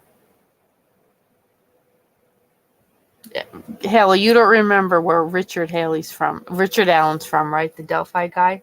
Because I pulled him up, but there's a couple of them. I just can't remember even his wife's name. I don't know if he's from Rosedale. Oh, he's definitely not older than like a 57. So it's either Rosedale, Angola, Newburgh, Indiana. There's Greenwood. If I knew his wife's name, which I can't know, I think he's 50s Rose. Okay, let me see. There's a couple that like they start in the 52 South Bend, but I don't remember that his wife's name was either Yvonne or Crystal. Then the other one in South Bend, there's a Diane, Ebert, Joyce. None of the first names. Why does Rosedale seem, but it can't be Rosedale. Indianapolis. I don't think it's Indianapolis. Oh, wait, what the hell am I doing? How easy. His wife.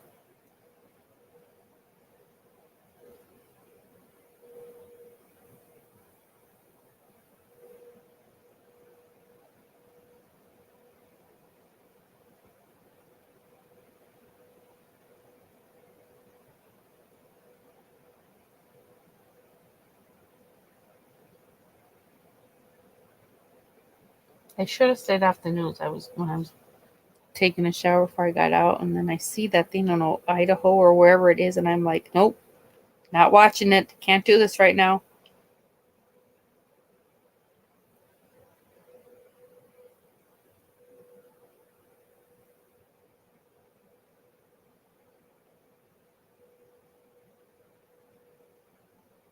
Because they're like, yeah, it was targeted. Oh, good. Oh, Kathy Allen is his wife. Okay. That's his wife, Kathy Allen.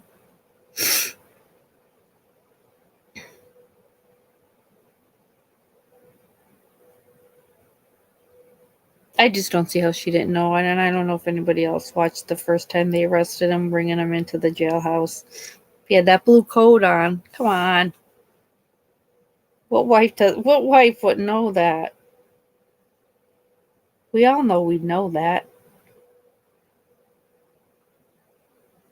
Like, there's no way we would not.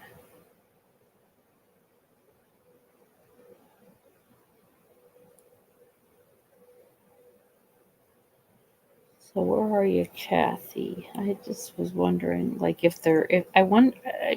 because he wasn't caught, I, like, lately have been wondering, did they move a lot? You know, like, were they movers? Like, they didn't stay in one spot? Because I just find it hard to believe that could have been his first time, considering he took a souvenir. I just don't believe it's his first time.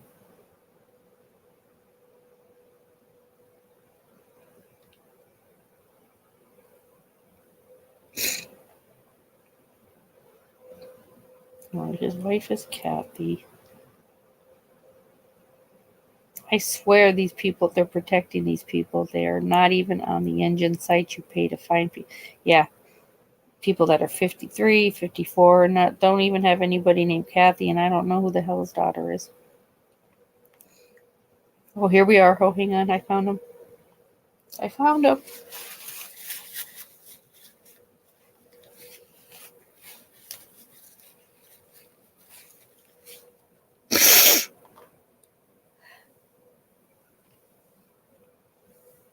Yeah, they did put a Richard Allen on suicide watch. Doesn't want to eat. He'll be like doing something to, bring attention to himself, like, a hunger strike kind of thing. I could see that happening. Yeah, there he is. It's his career. He owns a house, $120,000 home.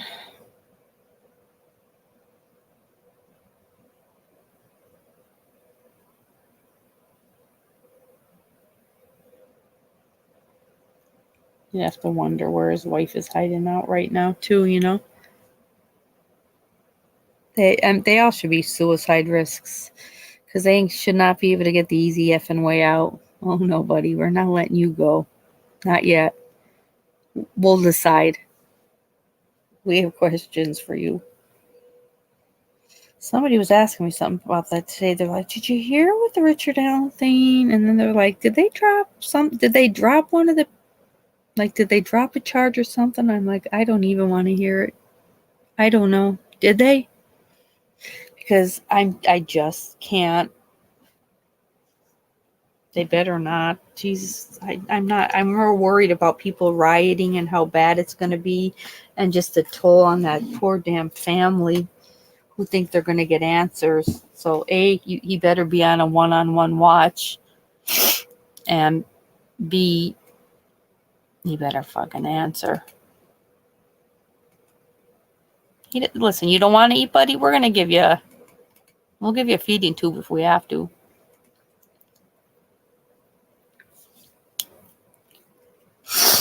There's a link if anyone wants to come up. Yeah, he's just sleeping, and stays under the covers. You better stay under the covers. Oh, I know what it is. They're just saying how much involvement did Keegan have? Who knows? Who cares? He was not around then. Like, I don't even know when he was arrested, but I know he wasn't around then. Jeez, I started taking my Christmas decorations off. My God, I can't stop sniffling now. I'm sorry, guys.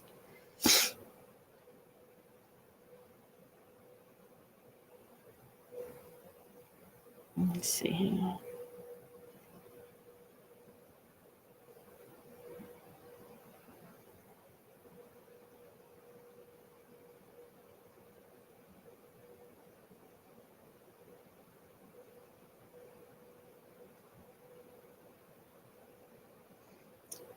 The only Richard Allen I found who has, a Kathy, which is his wife's name, shows him as 57. It could be. It could be. My girl here. Hello. Hey! Hey, what are you doing? Oh my God! Oh, Do you know what? Where is this guy? I'm just been pulling up some records on him. I want. It's really strange because I think there are some records there which I think might be him, but they're kind of quite hidden, a bit encrypted. But I do have a little bit of inside help, so I'm gonna okay. call on that this afternoon. Okay. Yeah. Because I didn't think it was that hard. Like say I just want, they get pen pals. They get people they don't know. Yeah.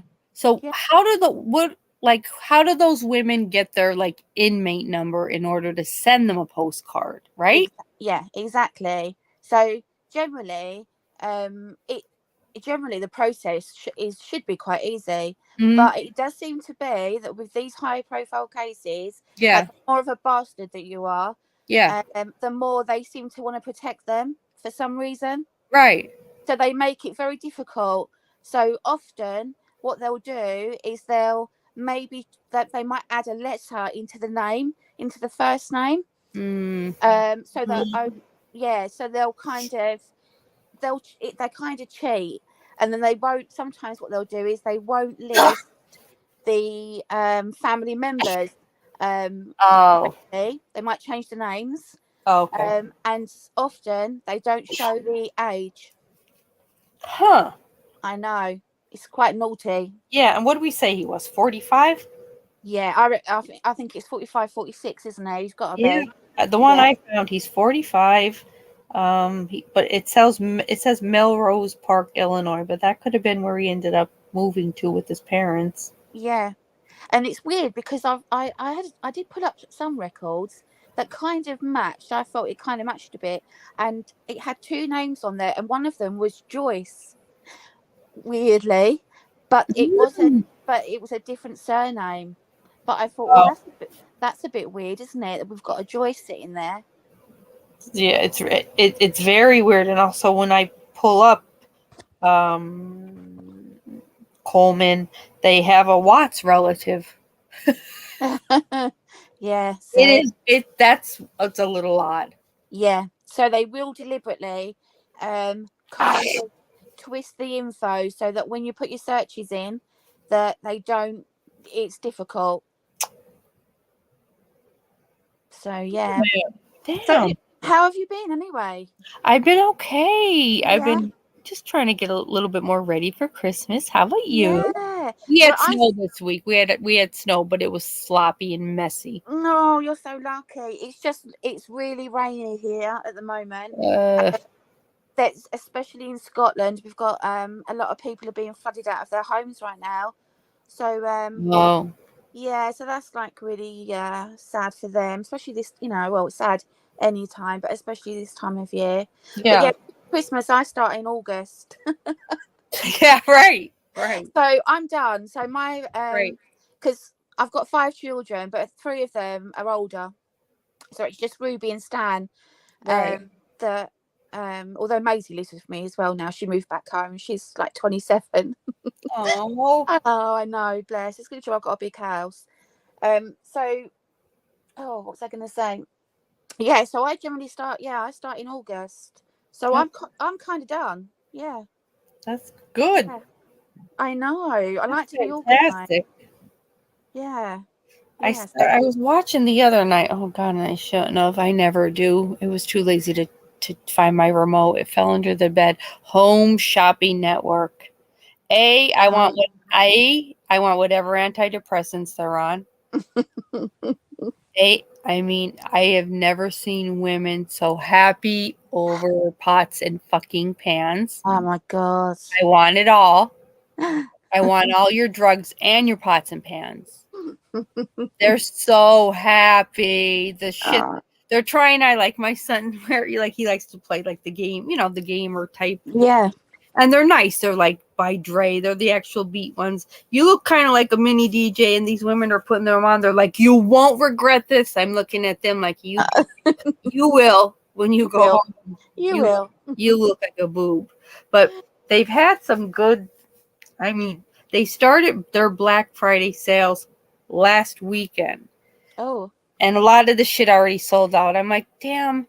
They had like the ringtone for your front door. That's almost like a $300. Yeah. That's almost $350 package. $130, and I should have got it. They sold it out. Yeah. Yeah, I haven't got one of those actually, but I should do probably.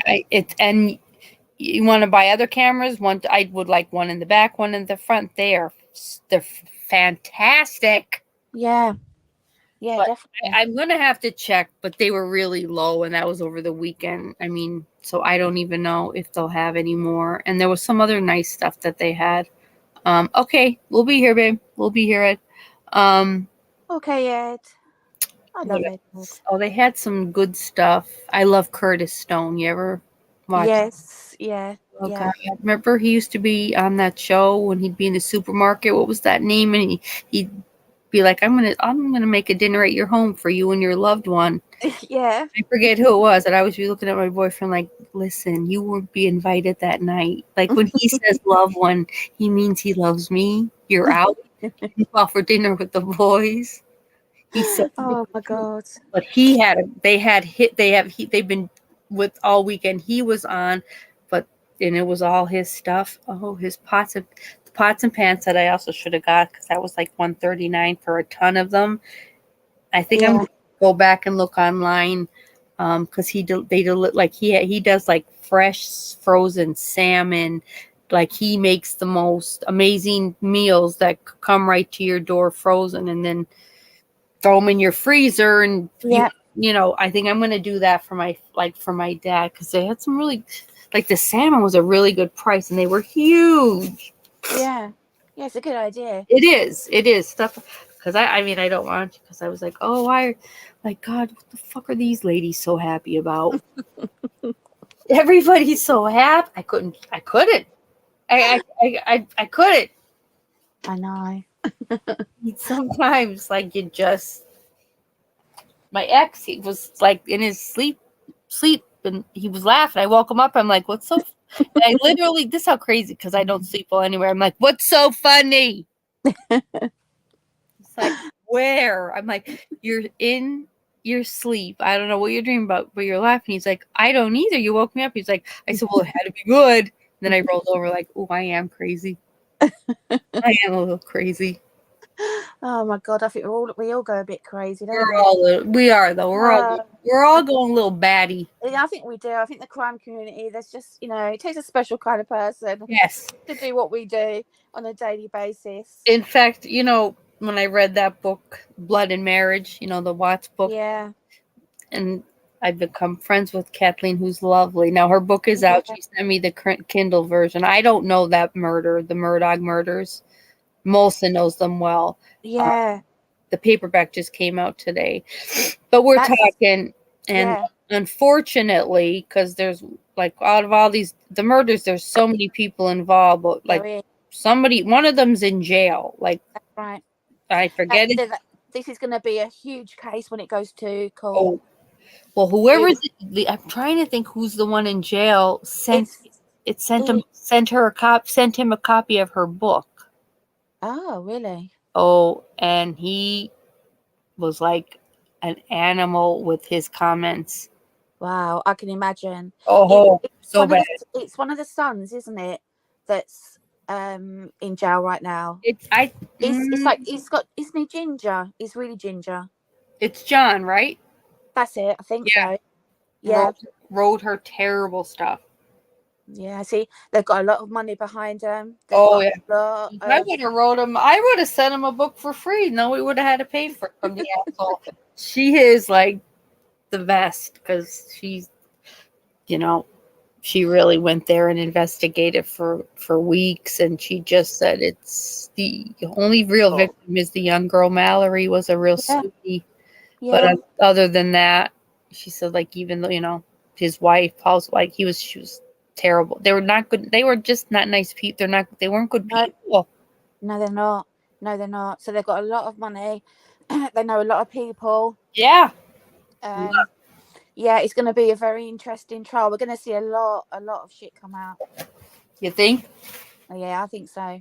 Because I just got it yesterday, but I have to really concentrate because she's like, it's confusing. Yeah.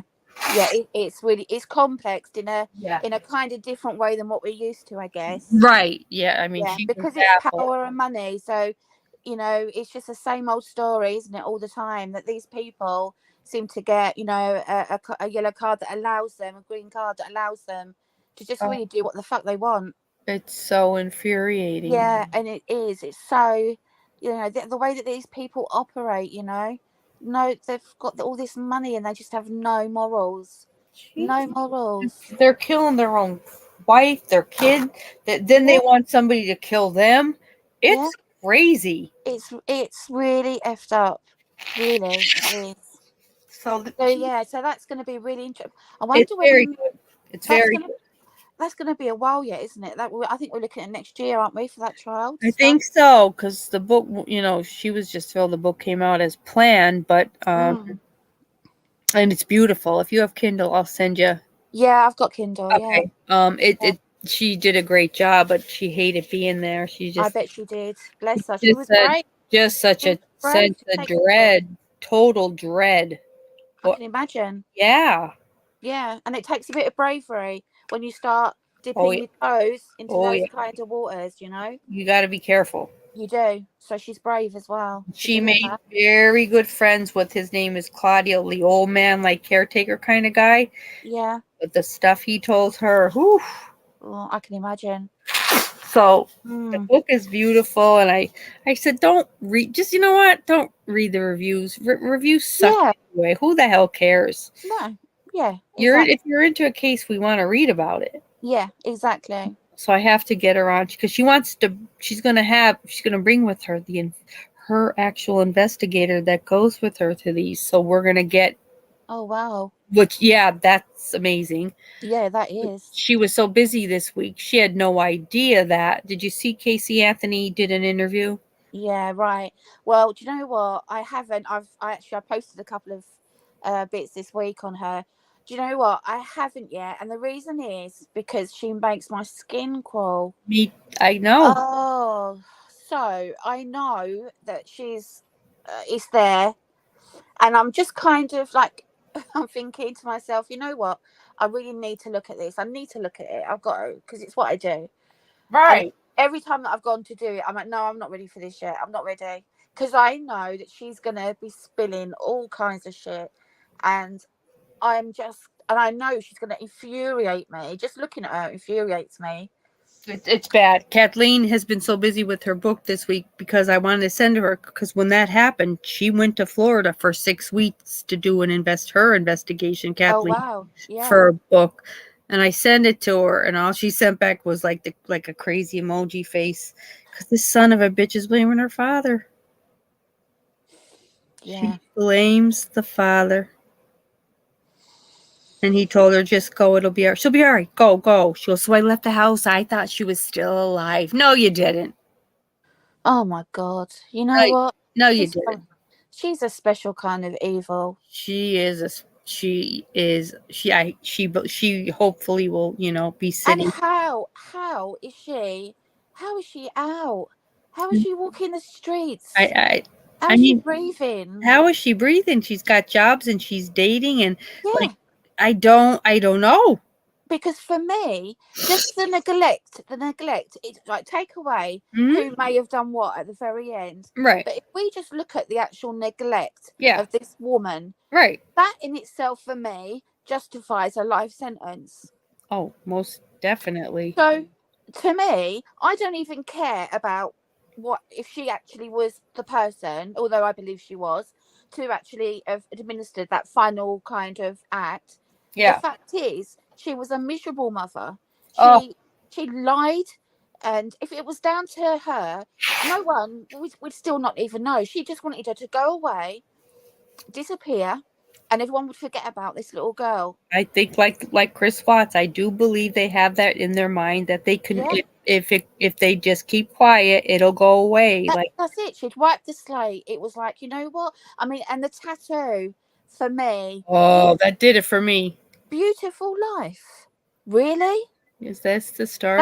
That just tells you everything that you need to know about that woman. If you're Right. in doubt, if anyone's in doubt that she should be in prison, Yeah. look at her tattoo and tell me that is normal. And I mean, she partied nonstop. Yeah. She had a good old time. You know, and then we had the Zanny the Nanny. I love that. Like, yeah, come on. But still, like, I wouldn't be able to get out of bed worrying, like, oh God, these lies, they're all going to catch up. This is so bad. I can't. She was not. She was far from that. Yeah. She was stealing friends' money, credit cards, buying new outfits, and out every night. Yeah. Oh yeah, she was above all that. She was, she was done. She was done. She wasn't a mum anymore. That was it. And she was beautiful. That little girl. Oh, those big eyes. I know. I mean, come on. Oh, I'm bracing myself to watch. I know. I remember when they found her. I'm like, don't let it be her. Oh God, don't. Please don't let it be her. And I know. It was her. Awful, just fucking horrific. The whole thing. There's so much more. There are more, like, I guess, because I don't know. They're kids, so it's hard to go there. There really are so many family annihilators. I know. And it's, I mean, it's just unimaginable to me. Yes. I just don't, I'm a mum of 5, and I just can't. Never. I do. No. I would die for my children. Oh my, absolutely. I'm like a lioness. That little girl was a nuisance to her. I know. She really was. And yeah, upside down. I know. I don't like to be aggressive or fight or anything, but I would have a strong urge to want to me too. Wrestle Casey right to the ground. Like down. We're going down. Upside down. I'm with you, honestly. Yeah. I mean, if she ever comes this way, I'll be waiting for you. Like, I don't know what kind of people would stay friends with that. I mean, this is it. Because she's remained quite under the radar, really, hasn't she? Yeah, she has. Considering what she's done and how hated she is, she's remained. She's done all right. If you want to, if you put it that way. And I wonder how, because who would want to associate themselves with her? No. You wouldn't. That's what's so scary to me. But then she's a narcissist, and she's a manipulator. So we know that she lies. No, you're right. Lying is second. It's her second nature. So she's obviously, and I get a feeling that she targets people that she can manipulate into buying her bullshit. Yes. Yeah. So she's good at that too. Yeah, so I'm imagining that what I'm going to hear in these interviews is what she's telling people that are surrounding her. Yeah, and her mother saw right through her, and I think that's why they had such a horrible relationship. I know, and it's quite telling, isn't it? Because the father, he doesn't speak to her, does he? He has no interaction with her, but the mum does. Yeah, so wonder what he thinks of it, because and that in itself is a little bit strange, because as a couple, they're quite strong. And yet they're both very much at either end in how they view and deal with Casey, aren't they? Oh hell yeah! So yeah, I it kind of intrigues me how that relationship works. I know. I always wonder if it was a little creepy, maybe like a Shanann Frank. I don't know. Yeah. You don't know. You don't know either way. I mean, she always said her dad couldn't keep a job. Well, either could you. Yeah. You're pretending you're in Disney World for months on end. Where are you going? And then what I don't like is, I don't like all this like sympathy card stuff.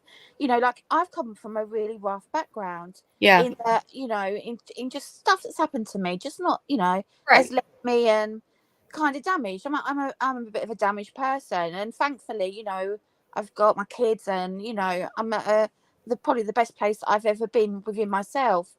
But you know what? Whatever happened to me doesn't give me the right to go and commit crimes, because poor me, poor me. I had this horrible relationship with whoever, in my childhood, or I don't care about it. It just doesn't give you the right, in the same way that they all suddenly find the God. I really, Right. So because you found God, that means that it's okay now what you did. It's No, erased. It's erased. Yeah. it's almost like they give themselves, the get out of jail card. You know what I mean? Chris gave And gave himself 1 year, and then he told Kim Kaufman, like, it's time. I've done my part here, but there's much more. There's much more work I need to do for the Lord on earth. No, you're good. We're good. Yeah, really. Oh my God, I hate him. More. So I just think because Coleman with the religion and the family, I really believe they're friends. Unless they can. Absolutely, because where 100. Chris Watts is being held is like it's called medium. So they're definitely so they're going to be in the same unit, because there is only one unit that holds that type of Okay. that type of person. So we're looking at serious child pedophiles, child killers. We're looking at really, like, it's the sickest of the sick are put in the same place together. Yeah. For their own safety. Which is why they hang out then indefinitely, Oh yeah, so they definitely know each other. They're definitely in that same. Hang out, quote scripture all day, Yeah, I mean, yeah, and just really. talk about the bad rap they got. Oh my God, it's sickening. They're not sitting there. They sure as hell ain't acknowledging it. I mean, we know Chris isn't. I don't know what the Coleman. He appealed once or twice. I'll do that next live. He got denied, of course, but he's such a ballsy narcissist. He is. He is. Chris is too afraid to do that for whoever he's afraid of. Do you know what? He has been so far, but you know what? I don't know if we've heard quite the last of that. I don't know. Like, why did he let it run out of time? I know. You're done now, and your parents don't have the money anymore. You're done. They had to give the rest back. You're done. You're an idiot for making them fucking fly out there with a team of lawyers, and then you're done. Yeah. So it upside down said why she didn't just leave that sweet child with their parents is beyond me. I know. Please, Coleman and Watts could have absolutely. Yeah, exactly. Walk away. If you're not happy in a situation, is that the best? I mean, is that the best Right that you could come up with? Was just to murder, to annihilate your whole family. Your whole open the door, walk out, and just don't go back. You're playing football with. They have the recording of this asshole playing football with the boys that night before and saying no, absolutely not. A good night to sleep. Tonight's not a good night to sleep over your friends. That normally every year I let you sleep over. They slept there because the next day would be their friend's birthday. Not this year. No, not a good night. No, I know.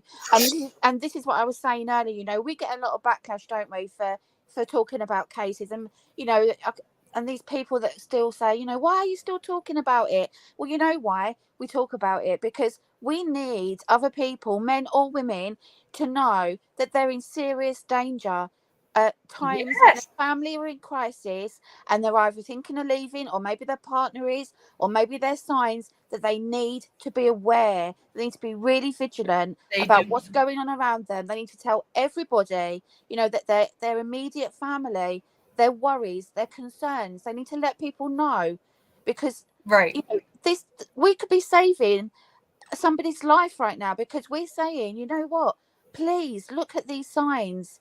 I know. You could be, seriously, you may need to leave your home. Right. You may need to get out and You quit. don't leave, or going when they were leaving North Carolina. What does Sandy say? Don't go, stay here. Yeah. What did Cindy say? Let me fly back with you. As both fucking mothers saw something horrifying is on the way. Yeah, they did. I'm telling you, there's nothing like a mother's real instinct. Yeah. They know like something's brewing. I don't know what, but it's not going to be good. Yeah. Like to the point where Cindy is going to fly out there. Even her and Shanann are not even talking since Nutgate, but she's willing to fly out. And Sandy is telling her, don't go back. Okay. I know. So that to me was like that was a big eye opener to me. It was a huge red flag, and it should have been for everybody.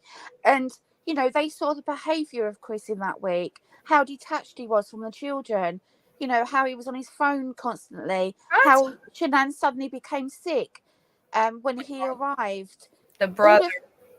All of those for me were signs that either she should have kept her daughter there and the grandchildren, or she went back with her to make arrangements and keep them, you know, to work out what was going to happen from here on, because it was evident, it was obvious that they were at crisis point here. Oh yes, without doubt. I mean, there was the worst. Like, because what does Sandy say when they went to Myrtle Beach that last week? He was driving 80 miles an hour to go to a restaurant. She couldn't even keep up with them. Exactly, his behavior was erratic. What are you doing? And, you know, it's interesting, isn't it? Because when you look at the photos of that week, he almost looks like a different person. He totally. Like his facial, and I think the Lindstroms, they mentioned that. The photo of... That freaks me out, their picture. And it is true. You look at it again today, you'll be like... Yeah. Oh, well, that's like Lucifer standing behind the sun. Wasn't it? That look on his face of pure contempt, for me, I mean, it was frightening. The change. I hate the picture. Whatever happened to him, he wasn't that same person. And they all saw that in that last week. The girls picked up on it. The girls did. When they were away, they did. He was so disinterested in that ocean. Yeah, oh God, he did not want to be there. And the first time they're in the ocean, and you don't give a shit, you asshole. I know. You're too busy making sure everybody sees how good you look. Like, ugh. He was proper like puffing himself out. Oh, he was. He was strutting his stuff. It is kind of funny. Sandy's like, he was driving 80 and I had to call Shanann and tell him slow down. I was like, that had to be a sight. Exactly. There were so many signs in that week. No one recognized him as being who, you know, as the person that they knew.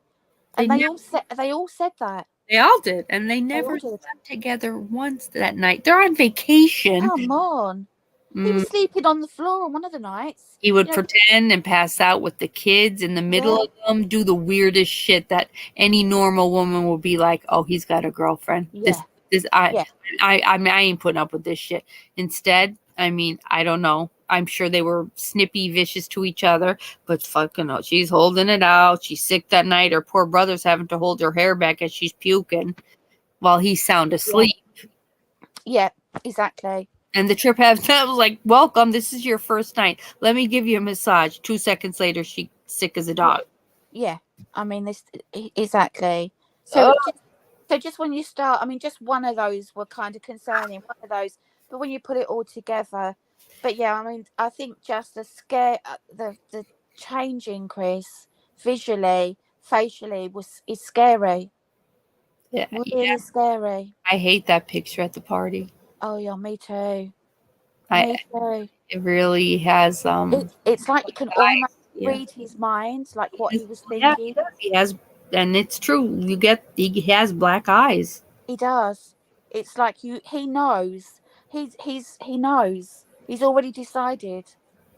Ugh. And you can see it in his face. Bella looks, and if you look at that picture, it's sad, but look at Bella. She looks terrible. I thought she looked really pale. She looked pale. She almost looked like she had a little bit of a bruise on the one side of her face. Yeah. She just didn't look right.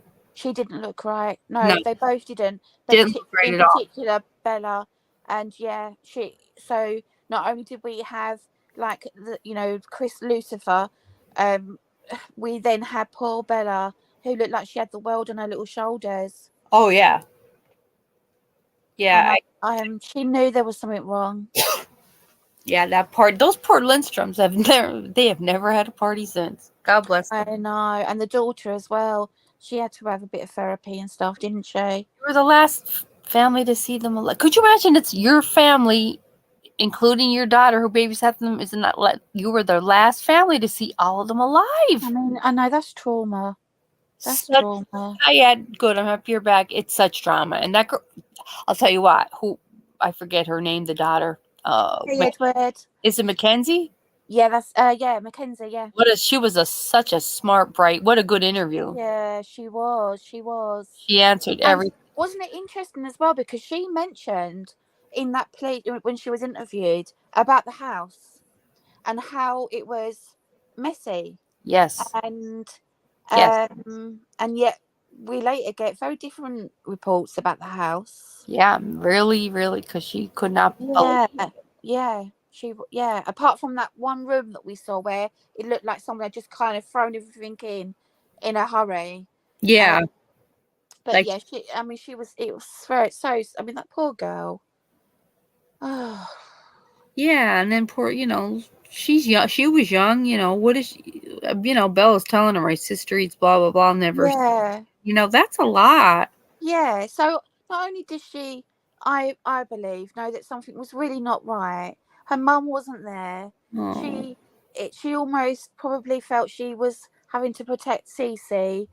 And yes, and not only is her dad not acting right, and she's unsure, she looks pale, and then she's worried about her sister dying. And there was one. It was just so much she couldn't sleep. I don't wonder why. No wonder why she couldn't. She came down and said, "I'm not tired yet." No, you have child anxiety. You are definitely in the midst of a child panic attack. I know, and I wonder if she wanted to tell her more. I know. I always wondered that. Like, had she had a little more time with her, would she have said anything else? I know. Was that her trying to say that I don't feel right? I'm worried. Yeah, even mommy and daddy, are mean to each other. Just something so that even the girl would have went home and been like, I don't know what's going on there. There's something wrong. Something ain't right. The house was a mess. Yeah. Chris doesn't know me. He didn't even ask me for my phone number. Never called one. Shanann did to see if the girls were okay. Yeah. But, and those girls didn't get to talk to her because if they come back to Shanann, she's away, they would cry. So they didn't even get like a anything. Yeah, they didn't. That really, and then to freak all of us out. When CBI goes there to interview them, you hear what is their fucking little son in the back room saying? I picture them all in a hole. Oh, yeah. Good. Oh, good. I know. So for me, that was so telling, wasn't it? The CBI guy was like, oh. Straight away, I thought, you know what? He's been listening to his mum and dad, hasn't he? He's been listening to what they're saying. He's been listening, and also this was the day after the party. Did Bella say to him at his birthday party, "Oh, we were shoveling with Daddy holes yesterday"? Yes. Because the day before is when people think he went back. Yeah. I doubt it. And then when he tells NK, I had to clean the girls' sheets. They stunk. There was sand in them. Sand. You were just at a birthday party at a house that has a backyard, no sandbox. The dirt and gravel at Servia sand. Did you really? Yeah. Could you have been that bad in person? Did you do that? Like, I wouldn't doubt it. Yeah, I have a strong feeling that they saw that grave being dug and maybe even helped. And they were getting antsy, I think, because he didn't have enough time. The rake broke. He left shit behind. I just think he couldn't. After a while, it was like, we're done here because kids were probably getting nutty. But and because they hadn't been with him for like 6 weeks. Yeah. And So they were out of touch with him. He was out of touch with them, and they probably were like, I think he'd kind of underestimated that, you know, taking 2 young children to the middle of nowhere, digging a hole, is probably not the best No, time they're to keep no, your kids occupied. no, they're kids are smart. They're definitely picking Yeah. up on your adrenaline. Yeah. I mean, what's this about? It's weird when you put it all together, though, like at that party to why even bring them then? I'd be calling like, oh, the girls don't feel good because tomorrow I'm going to kill them anyway. Why go to this party? Not only go, you don't even let them have cake. And then what do you give them when you take them home? What does Frank Sr. say he gave them as their cold pizza? And a jolly, oh, what's just for dessert? A Jolly Rancher. Well, aren't you the father of the year? I know. That's the kids' last meal was a Jolly. Yeah. Oh, and even at that point, he'd stopped. He'd already very much like Casey Anthony. He'd now detached himself. he detached. And it was that he wasn't even trying to appear normal with No. I don't even. I would bet money on him that he even read them a book that night. Yeah, I don't believe it. I don't believe that for a minute. He's already. They were nothing to him already. They were nothing. Yeah, they were already in his mind. They were gone. Because you really, we only get bits and pieces of what he did with them over the weekend, which was not much. The most they did was go to that party. Otherwise, it was he went out. He had a sitter over. He dropped off a fire stick with Troy. So you just know he could have got a lot accomplished, I feel. Yeah. Oh, definitely. Right? Like a lot. Yeah. Oh, definitely. And that's all that was about. The girls were probably just interfering with really what he wanted just to be able to get on and do. Yeah. So they were just a hindrance to him. They were just a hindrance because he was already wiping that slate. Yeah. They were a hindrance. He was mad. He had to leave early, Nicole. They were going to have I know. I mean, but really, this is a man. This is a man in love with whatever he thinks it is. Yeah. His kids are screwing up. Now I got to go home because babysitter has to go. Yeah, how inconvenient for you, Chris. Another thing these kids are doing to fuck it up for me. Mm-hmm. And when he goes to get the money for the babysitter, there's nothing about it. It's almost, again, like robot-like. He's robot. He's walking around there like a total, like almost like he's never been in a store before. Yeah, he's on a mission. You can see it in his actions. There's something very determined and deliberate about him, even just in that simple little clip that we see. Right. And I know they didn't. So, but they had money. I mean, he got money out. So whatever. I don't know if I swear he had a secret account because he was able to get out $50 or whatever to pay. I thought that as well. Yet he could. He wasn't going to be able to pay for dinner. Yeah, I know. So because her card declines, but he manages to pay this for the dinner, and and withdraws money. Yeah. Because I remember. Where's that money? What's that account? Yeah, exactly. But he got it out. It's always weird, like the Lindstroms. They're like, so did you talk to him? Oh my God, I could just see it's Rosie. I don't even know how to pronounce it. Rosie. Hang on. She's such a love. She really is. Oh, I love Rosie. Yeah, she is. So, oh shoot, hang on 1 second. It's so good to see you, hon. I hope you're well. Yeah, I text her. I'm like, if you'll feel better, we love having you on. Yeah, she's good. So yeah, I mean this is why I do the postcards with Chris, because it's one thing that I look forward to every week. Oh, it's so good. Did you like the one with the slippers? And loved. Oh, I was like, I have one of Sandy's recipes that she would make around the holidays. I'm sending you a copy of it because I'd like you to include it in a photograph, in a postcard for him, just letting him know on how fantastic it was. Yes, please. Just wondering, did you get anything like this for the holidays? Yes. Yes. Yeah. Anything like that, send it to me. Oh, Yeah. yes. You Because love it's that kind of thing that's going to hit him. That's going to really hit him. It's definitely hit him. Yeah. And this is the best way to be with somebody who's like that. Yes. I think. Simplify it. And send them stuff that they are really, it's really going to hit a nerve. Because he didn't give a shit. He didn't, he's eradicated his family. And obviously, I'm not going to send him any pictures that I feel that would be, of his children, of the girls or of Shanann. That will never happen because I'm doing him a favour. He's only ever going to get stuff that's going to really hit a nerve with him. I love anything like that. A lot of men, I like to send mental health articles on men that, most, as men grow old in jail, most of them end up like drooling vegetables. Don't mean to scare you. Happy holidays, you drooling vegetable. I know. I love, and I just love every week. I'm like, oh, what do I want to call him this week? I mean, yes. And I love the fact because I'm sure all the prison staff probably have a good laugh at that. Yeah. They think because I get notified when he gets them, when they get handed over.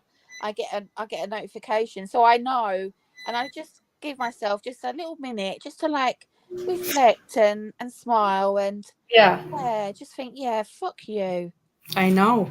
Really? Oh my God, I love it, Ed. It's like send a picture of an ultrasound. Yeah, I know. See, that I can't do because again, did he even really want it though? Well, this is it. He didn't, did he? Yeah. So it's a good idea, Ed, but for me, I won't send him anything to do. No, I don't send him anything. I wouldn't send him not a damn thing upbeat. No. But the recipes, and I'll take pictures and stuff. Yeah, exactly. For me, it's directly aimed at him and him only. Oh yeah. And I don't involve anybody, whether it's his parents, friends, anyone, because that to me, I'm doing him a favour. So. Oh yeah. Definitely. Too bad you're not out of jail. Metallica is touring next year. I'll let you know how great it is. I know. I was thinking I might send them a postcard saying, like, I've reserved you a place at that favourite restaurant. Yes. Oh, no, I reserved 2 seats. Yeah, I forgot you won't be around, so I'm taking a friend, but we'll let you know. I'll go instead. Yeah, we'll let you know. Yeah, I mean, on this one, I ran out. I couldn't put it in, but I wanted to put in that. Oh, I really recommend the Yankee Candle, the black coconut, because it's one of my faves. And then like, oh no, do you know? Geez, I forgot. You can't have that, can you? I mean, yeah. Yeah, Chris. Other than Vaseline, what else are you allowed to keep? Yes. In your signs? Tell us. Actually, do you know what? It's very basic what they have. I will say that that's the only comfort that I do have is that he has very basic. It's very basic and limited to what he can have in his cell. Now on the Dodge site, does it give you the list of what they can and can't have? Yes, it does. Yeah. And it just gives you like that, like a commissary link to pick what you want. Yeah, but again, they are very limited, which I'm so happy about. But do they have like Tampax or tampons in it? Because he'll get those. I'll send him those. Yeah, I think. Yeah, I'm not sure actually. I'll send him a Here's your tampons. Yeah. Yeah. Here's your douchebag for you big douchebag. I mean, that's all. Yeah. Here's a pack of Little Debbie's. They're nothing like the Italian Christmas cookies you used to have, and I'll never get again. Oh God, I hate him so much. Oh, I hate him so much. I know. I've been watching to see if Sandy's been doing any cooking for the holiday. I mean, I don't see anything, but because I don't like to miss hers only because she does cook old school Italian. She does, doesn't she? Yeah. I've heard that she's not been too well recently, so that. Oh, okay. And I'm sure the holidays suck for them. Yeah, they must do. Yeah, I mean, I really feel for them. I'd really do. And so I was like, oh damn, there's so much he has that I've made, but I just know what he likes. I know he loved all her food, but he loved Yeah. he really loved the fried, like I said, the fried pizza. Yeah. So yeah, send me anything like that you Oh, have. that's right. In fact, I pulled it out today too because I'm like, Brilliant. oh Yeah. yeah, Chris, Send it. it's really, you're right. The crispy, crunchy crust is it's phenomenal. Wow. Yeah. See, that's the thing. See, it's those little details, isn't it, that I Oh, need him to. That it is. will really kind of make him go back to that place and really miss it. You Oh, know, that will really hurt him. So yes. the more detailed, the better. Oh, Rosie, she's so lovely. She does a good look at the old postcards. Oh, they're the best. I know. I think I sent her one the other day. I'm like, please look at this. It's so good. Was it with the cock phlegm? Unless, oh wait, I might have sent it to me because I'm like, is this not fantastic? It's everything he deserves. Yes. And I wonder if, because I don't know. I don't even know how far North Carolina is to Dodge, like airway, and Sandy's agoraphobic, so her getting out isn't easy. No. You know, plane ticket wise, I wonder when they go. Like, Yeah. Yeah. I don't think it's very he often. would want to see. Say he used to tell Kathleen anyway. Well, Kathleen used to tell her like he doesn't want to see me on holidays anyway. Yeah. Do you know what? I get the feeling that he really isn't too bothered about whether he sees them or not. No, he doesn't want to talk to Yeah. And if everybody. you listen to some of the phone calls that he has with his parents, they tend to be very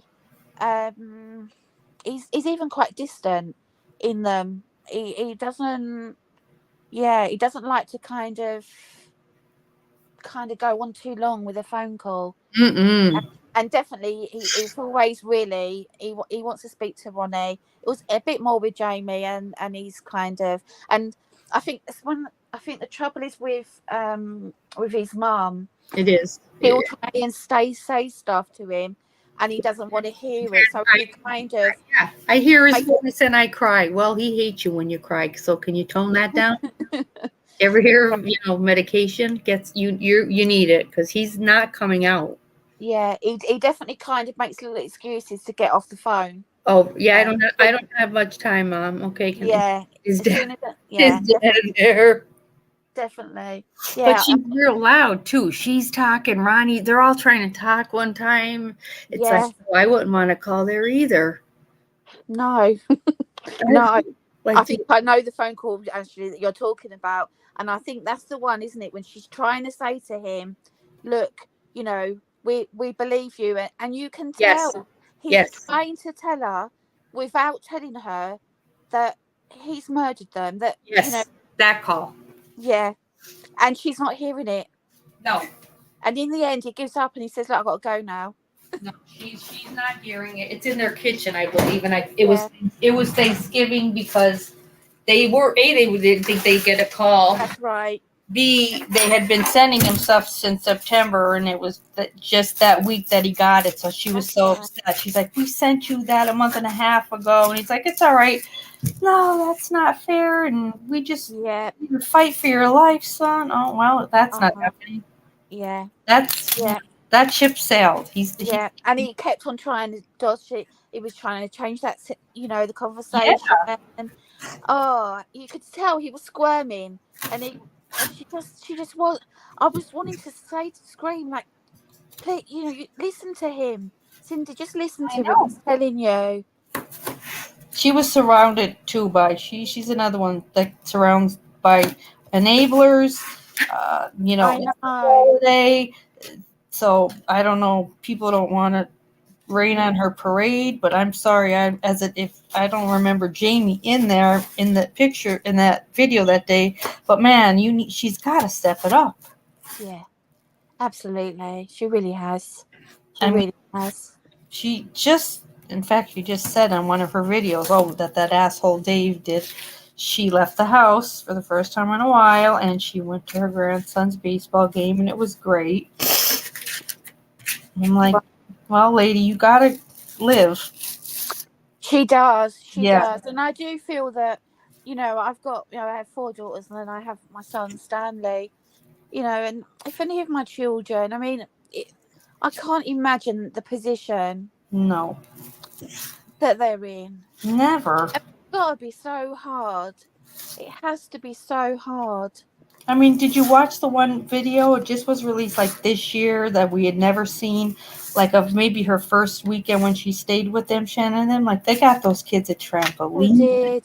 Oh, They they did. wanted to die. Ronnie seems so happy when those kids are around. Yeah, and when she was in bed and she's reading the monkeys. The monkey. Oh, Oh, and she's all snuggled up with them. that was it. That was the one and only good weekend. It was. That was it. We're done. Yeah, it's just something like we've never seen before. It was really kind of just to see those girls on that bed. I know. With her. It was the spare bed. Cindy gave Yeah. her bed. She said, we gave her the master bed, let her have her room. They were just so happy. They were so happy to be read that story. And you could see the kids love her. oh, absolutely. They adored her. And she did them. There were no razors all over the house. There wasn't peanuts everywhere. She loved those girls. She totally, there's no way in hell No. would either or Jamie want anyone hurt. No, absolutely not. That's just a load of fucking horse shit. And if anybody believes that, then I think it broke my heart then because Shanann made her mother or father come and get her, and there's poor little Bella hiding. Yeah, I know, because they didn't want to go. Or she doesn't want to go. I'm like, yeah, they were happy. Oh, that was. Yeah, I mean, so she fucked up there. She really did. That was a mess, but that was cruel because what she was doing, she wasn't punishing. What she should have done is she should have left. I don't know why she had to be there because for me, it would have made more sense for her to have had a break. She was pregnant. Stay at home with your mum and let the girls. Why couldn't she have just let the girls have some time on their own with Nanny and Granddad? She was so mad that she was running late. All she did was go to get her nails done. Jamie had to drop off her kids to go to school, and that did her in. Oh, the golden children are here, and I have to do everything. What do you have to do?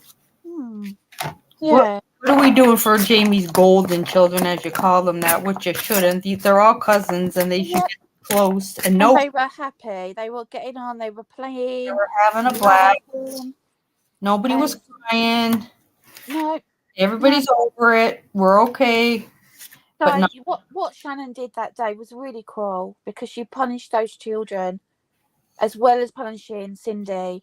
And I don't like people that air their dirty laundry on Facebook. That's number one. Manipulated that whole situation, and I think so in a way, it was for Chris's benefit. It was bad. She was so desperate to have some kind of interaction with him. Yeah, and none of her friends had balls because I have friends that I'd be like, "You were nuts. Please, you got to delete that. You're stepping over." Cool. So then, Rose. So then it brings us on to the apparent birthday party. Oh, now, have you heard about this birthday party? The party for Cece? Yeah. Mm-hmm. Right. Well, actually, that wasn't a birthday party for Cece. And there's something about, if you go back and look at the photos, I've always found that was very odd. So when we look at, I mean, I know money was an issue, but still, when we look at other things that Shanann had done, they were always kind of dressed. Everything was accessorized. Oh, yes. Yes. So what we get from this apparent birthday party is Cece sitting at a table and she's presented with a cupcake. One cupcake to blow with up. A candle. Now, when you listen to the audio and you listen to them singing Happy Birthday, you'll notice that the people that are in that room don't know Cece's name. Please, no. So Cece wasn't there. That wasn't a planned birthday party. Wherever they were, and I'm not quite, and I'm looking into this.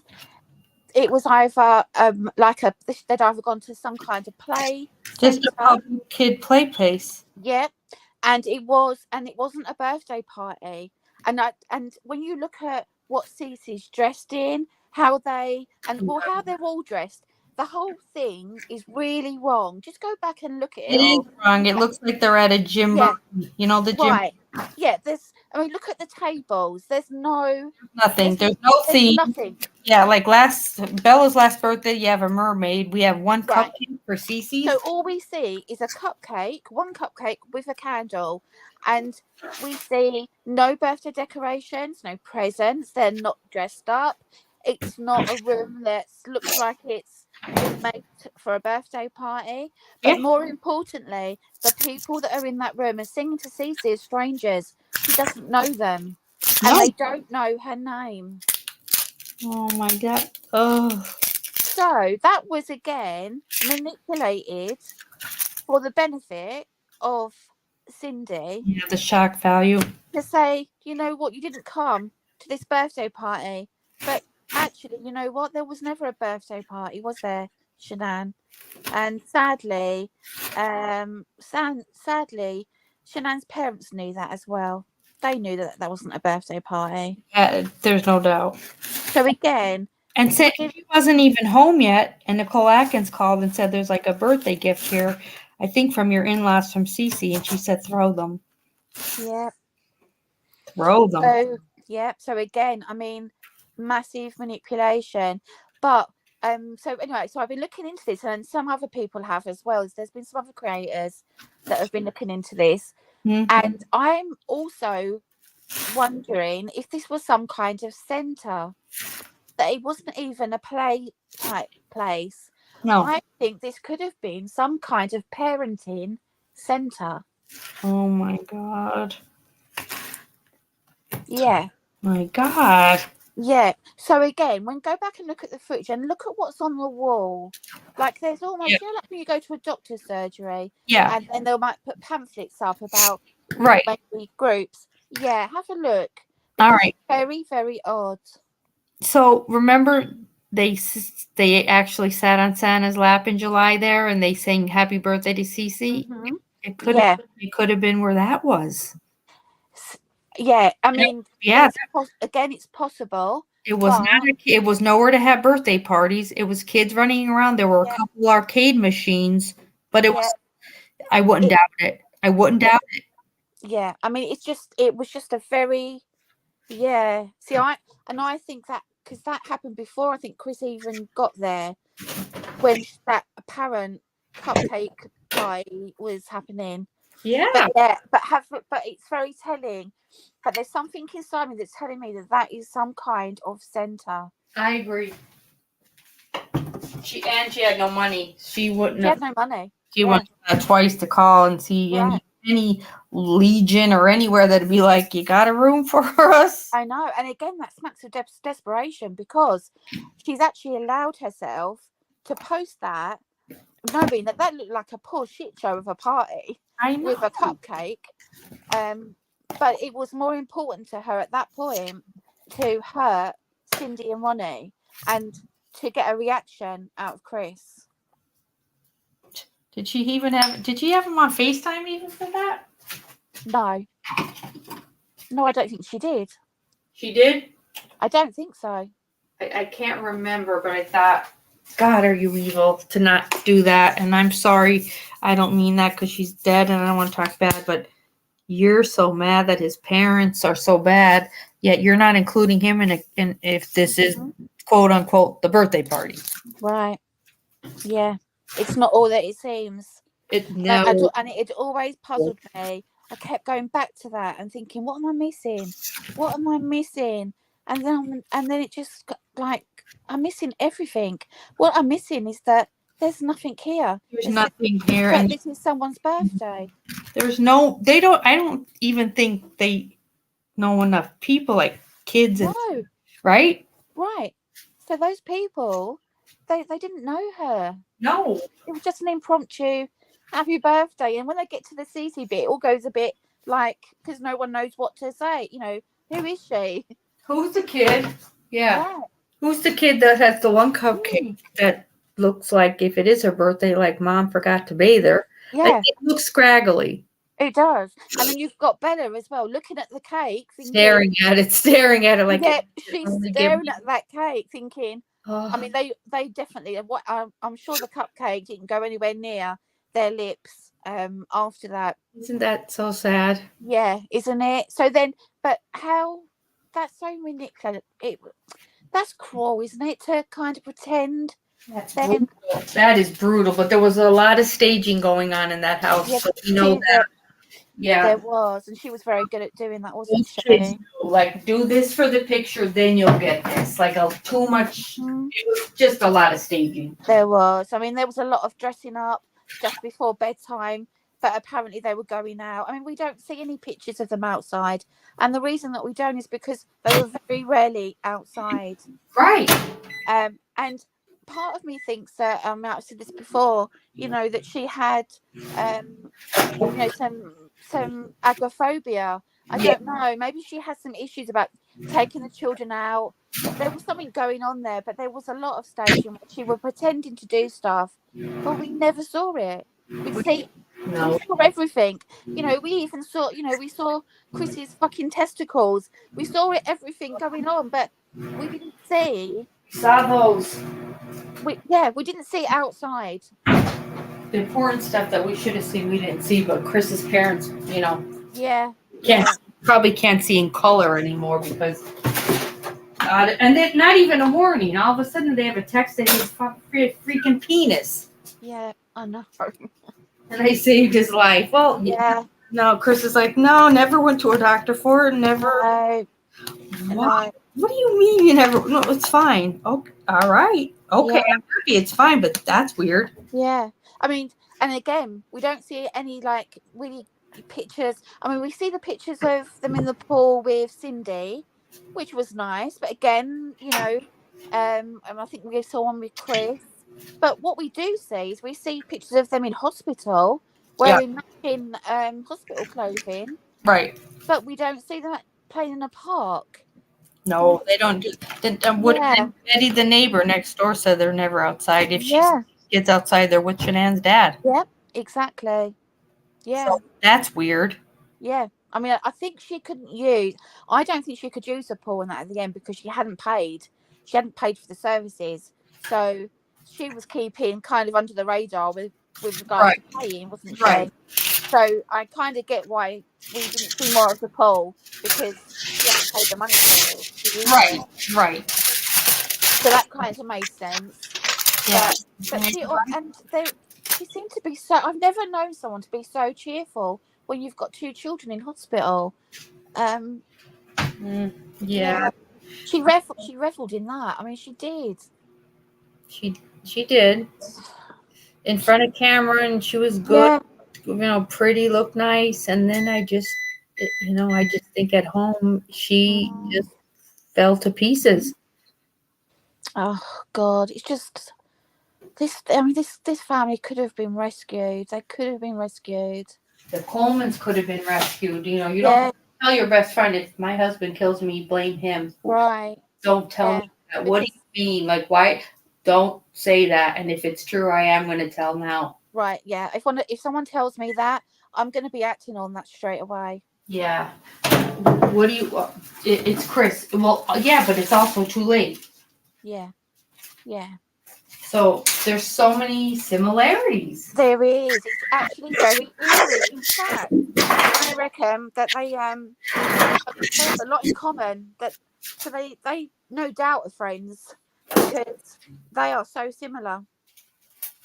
They're so ugly. They have so many ugly ways that they are so similar. God. Can you imagine sitting in a room? Coleman's family. Those two. Coleman's family really hated Sheri.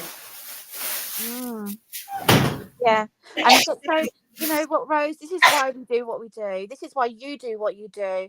And you know, and you read and you sit there for hours and you read, you know, because what we do is we hope that people listen and they learn and that this, you know, we can prevent Yes. and Yes. put the information out there. Know when you're in a dangerous position, to Right. let others know that actually, if someone comes and tells you this kind of thing, you need to maybe act on this. You need to keep an eye on that person. Nobody wanted to. Nobody wanted her baggage because they were sick of it, and that's sad. Yeah. But if you're even sick of it, you could still say, now I'm done. Yeah. And, you know, I have my own problems. I can't do this anymore, but I let so-and-so know, whether it's your mother, your father. Yeah. If it's so bad, I wouldn't care. I'd fucking call CPS. Well, yeah. I mean, you know, but I'm done now. We're done. All it is a phone call. It's a phone call. Because pick up the phone. Your unhappiness and danger in your life is affecting me so bad that I'm absolutely. I'm in here fear for you.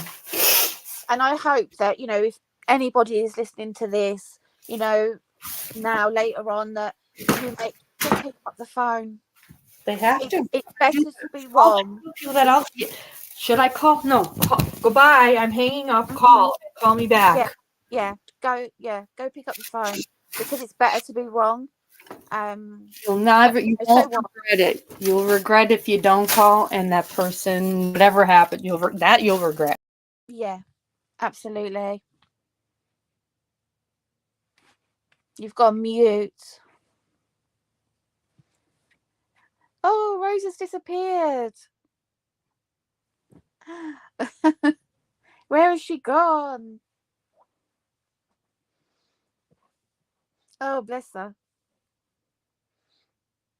So, Rosie, how have you been? I love getting your little messages. What kind of postcard have you liked the best this week?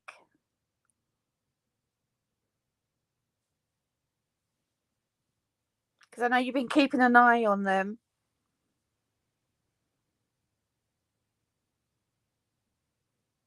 Yeah, I guess it's me now, Edward. So let's ask chat. How many of you have had a look at the postcards, and is there anything that, you know, if there's any, because I'm always open to suggestions. So you know, if you've got a picture that you think you might like Chris to see, or if you've got some names that come to mind, some really disgusting names that we can put on there, I would love to hear it. I'm always open to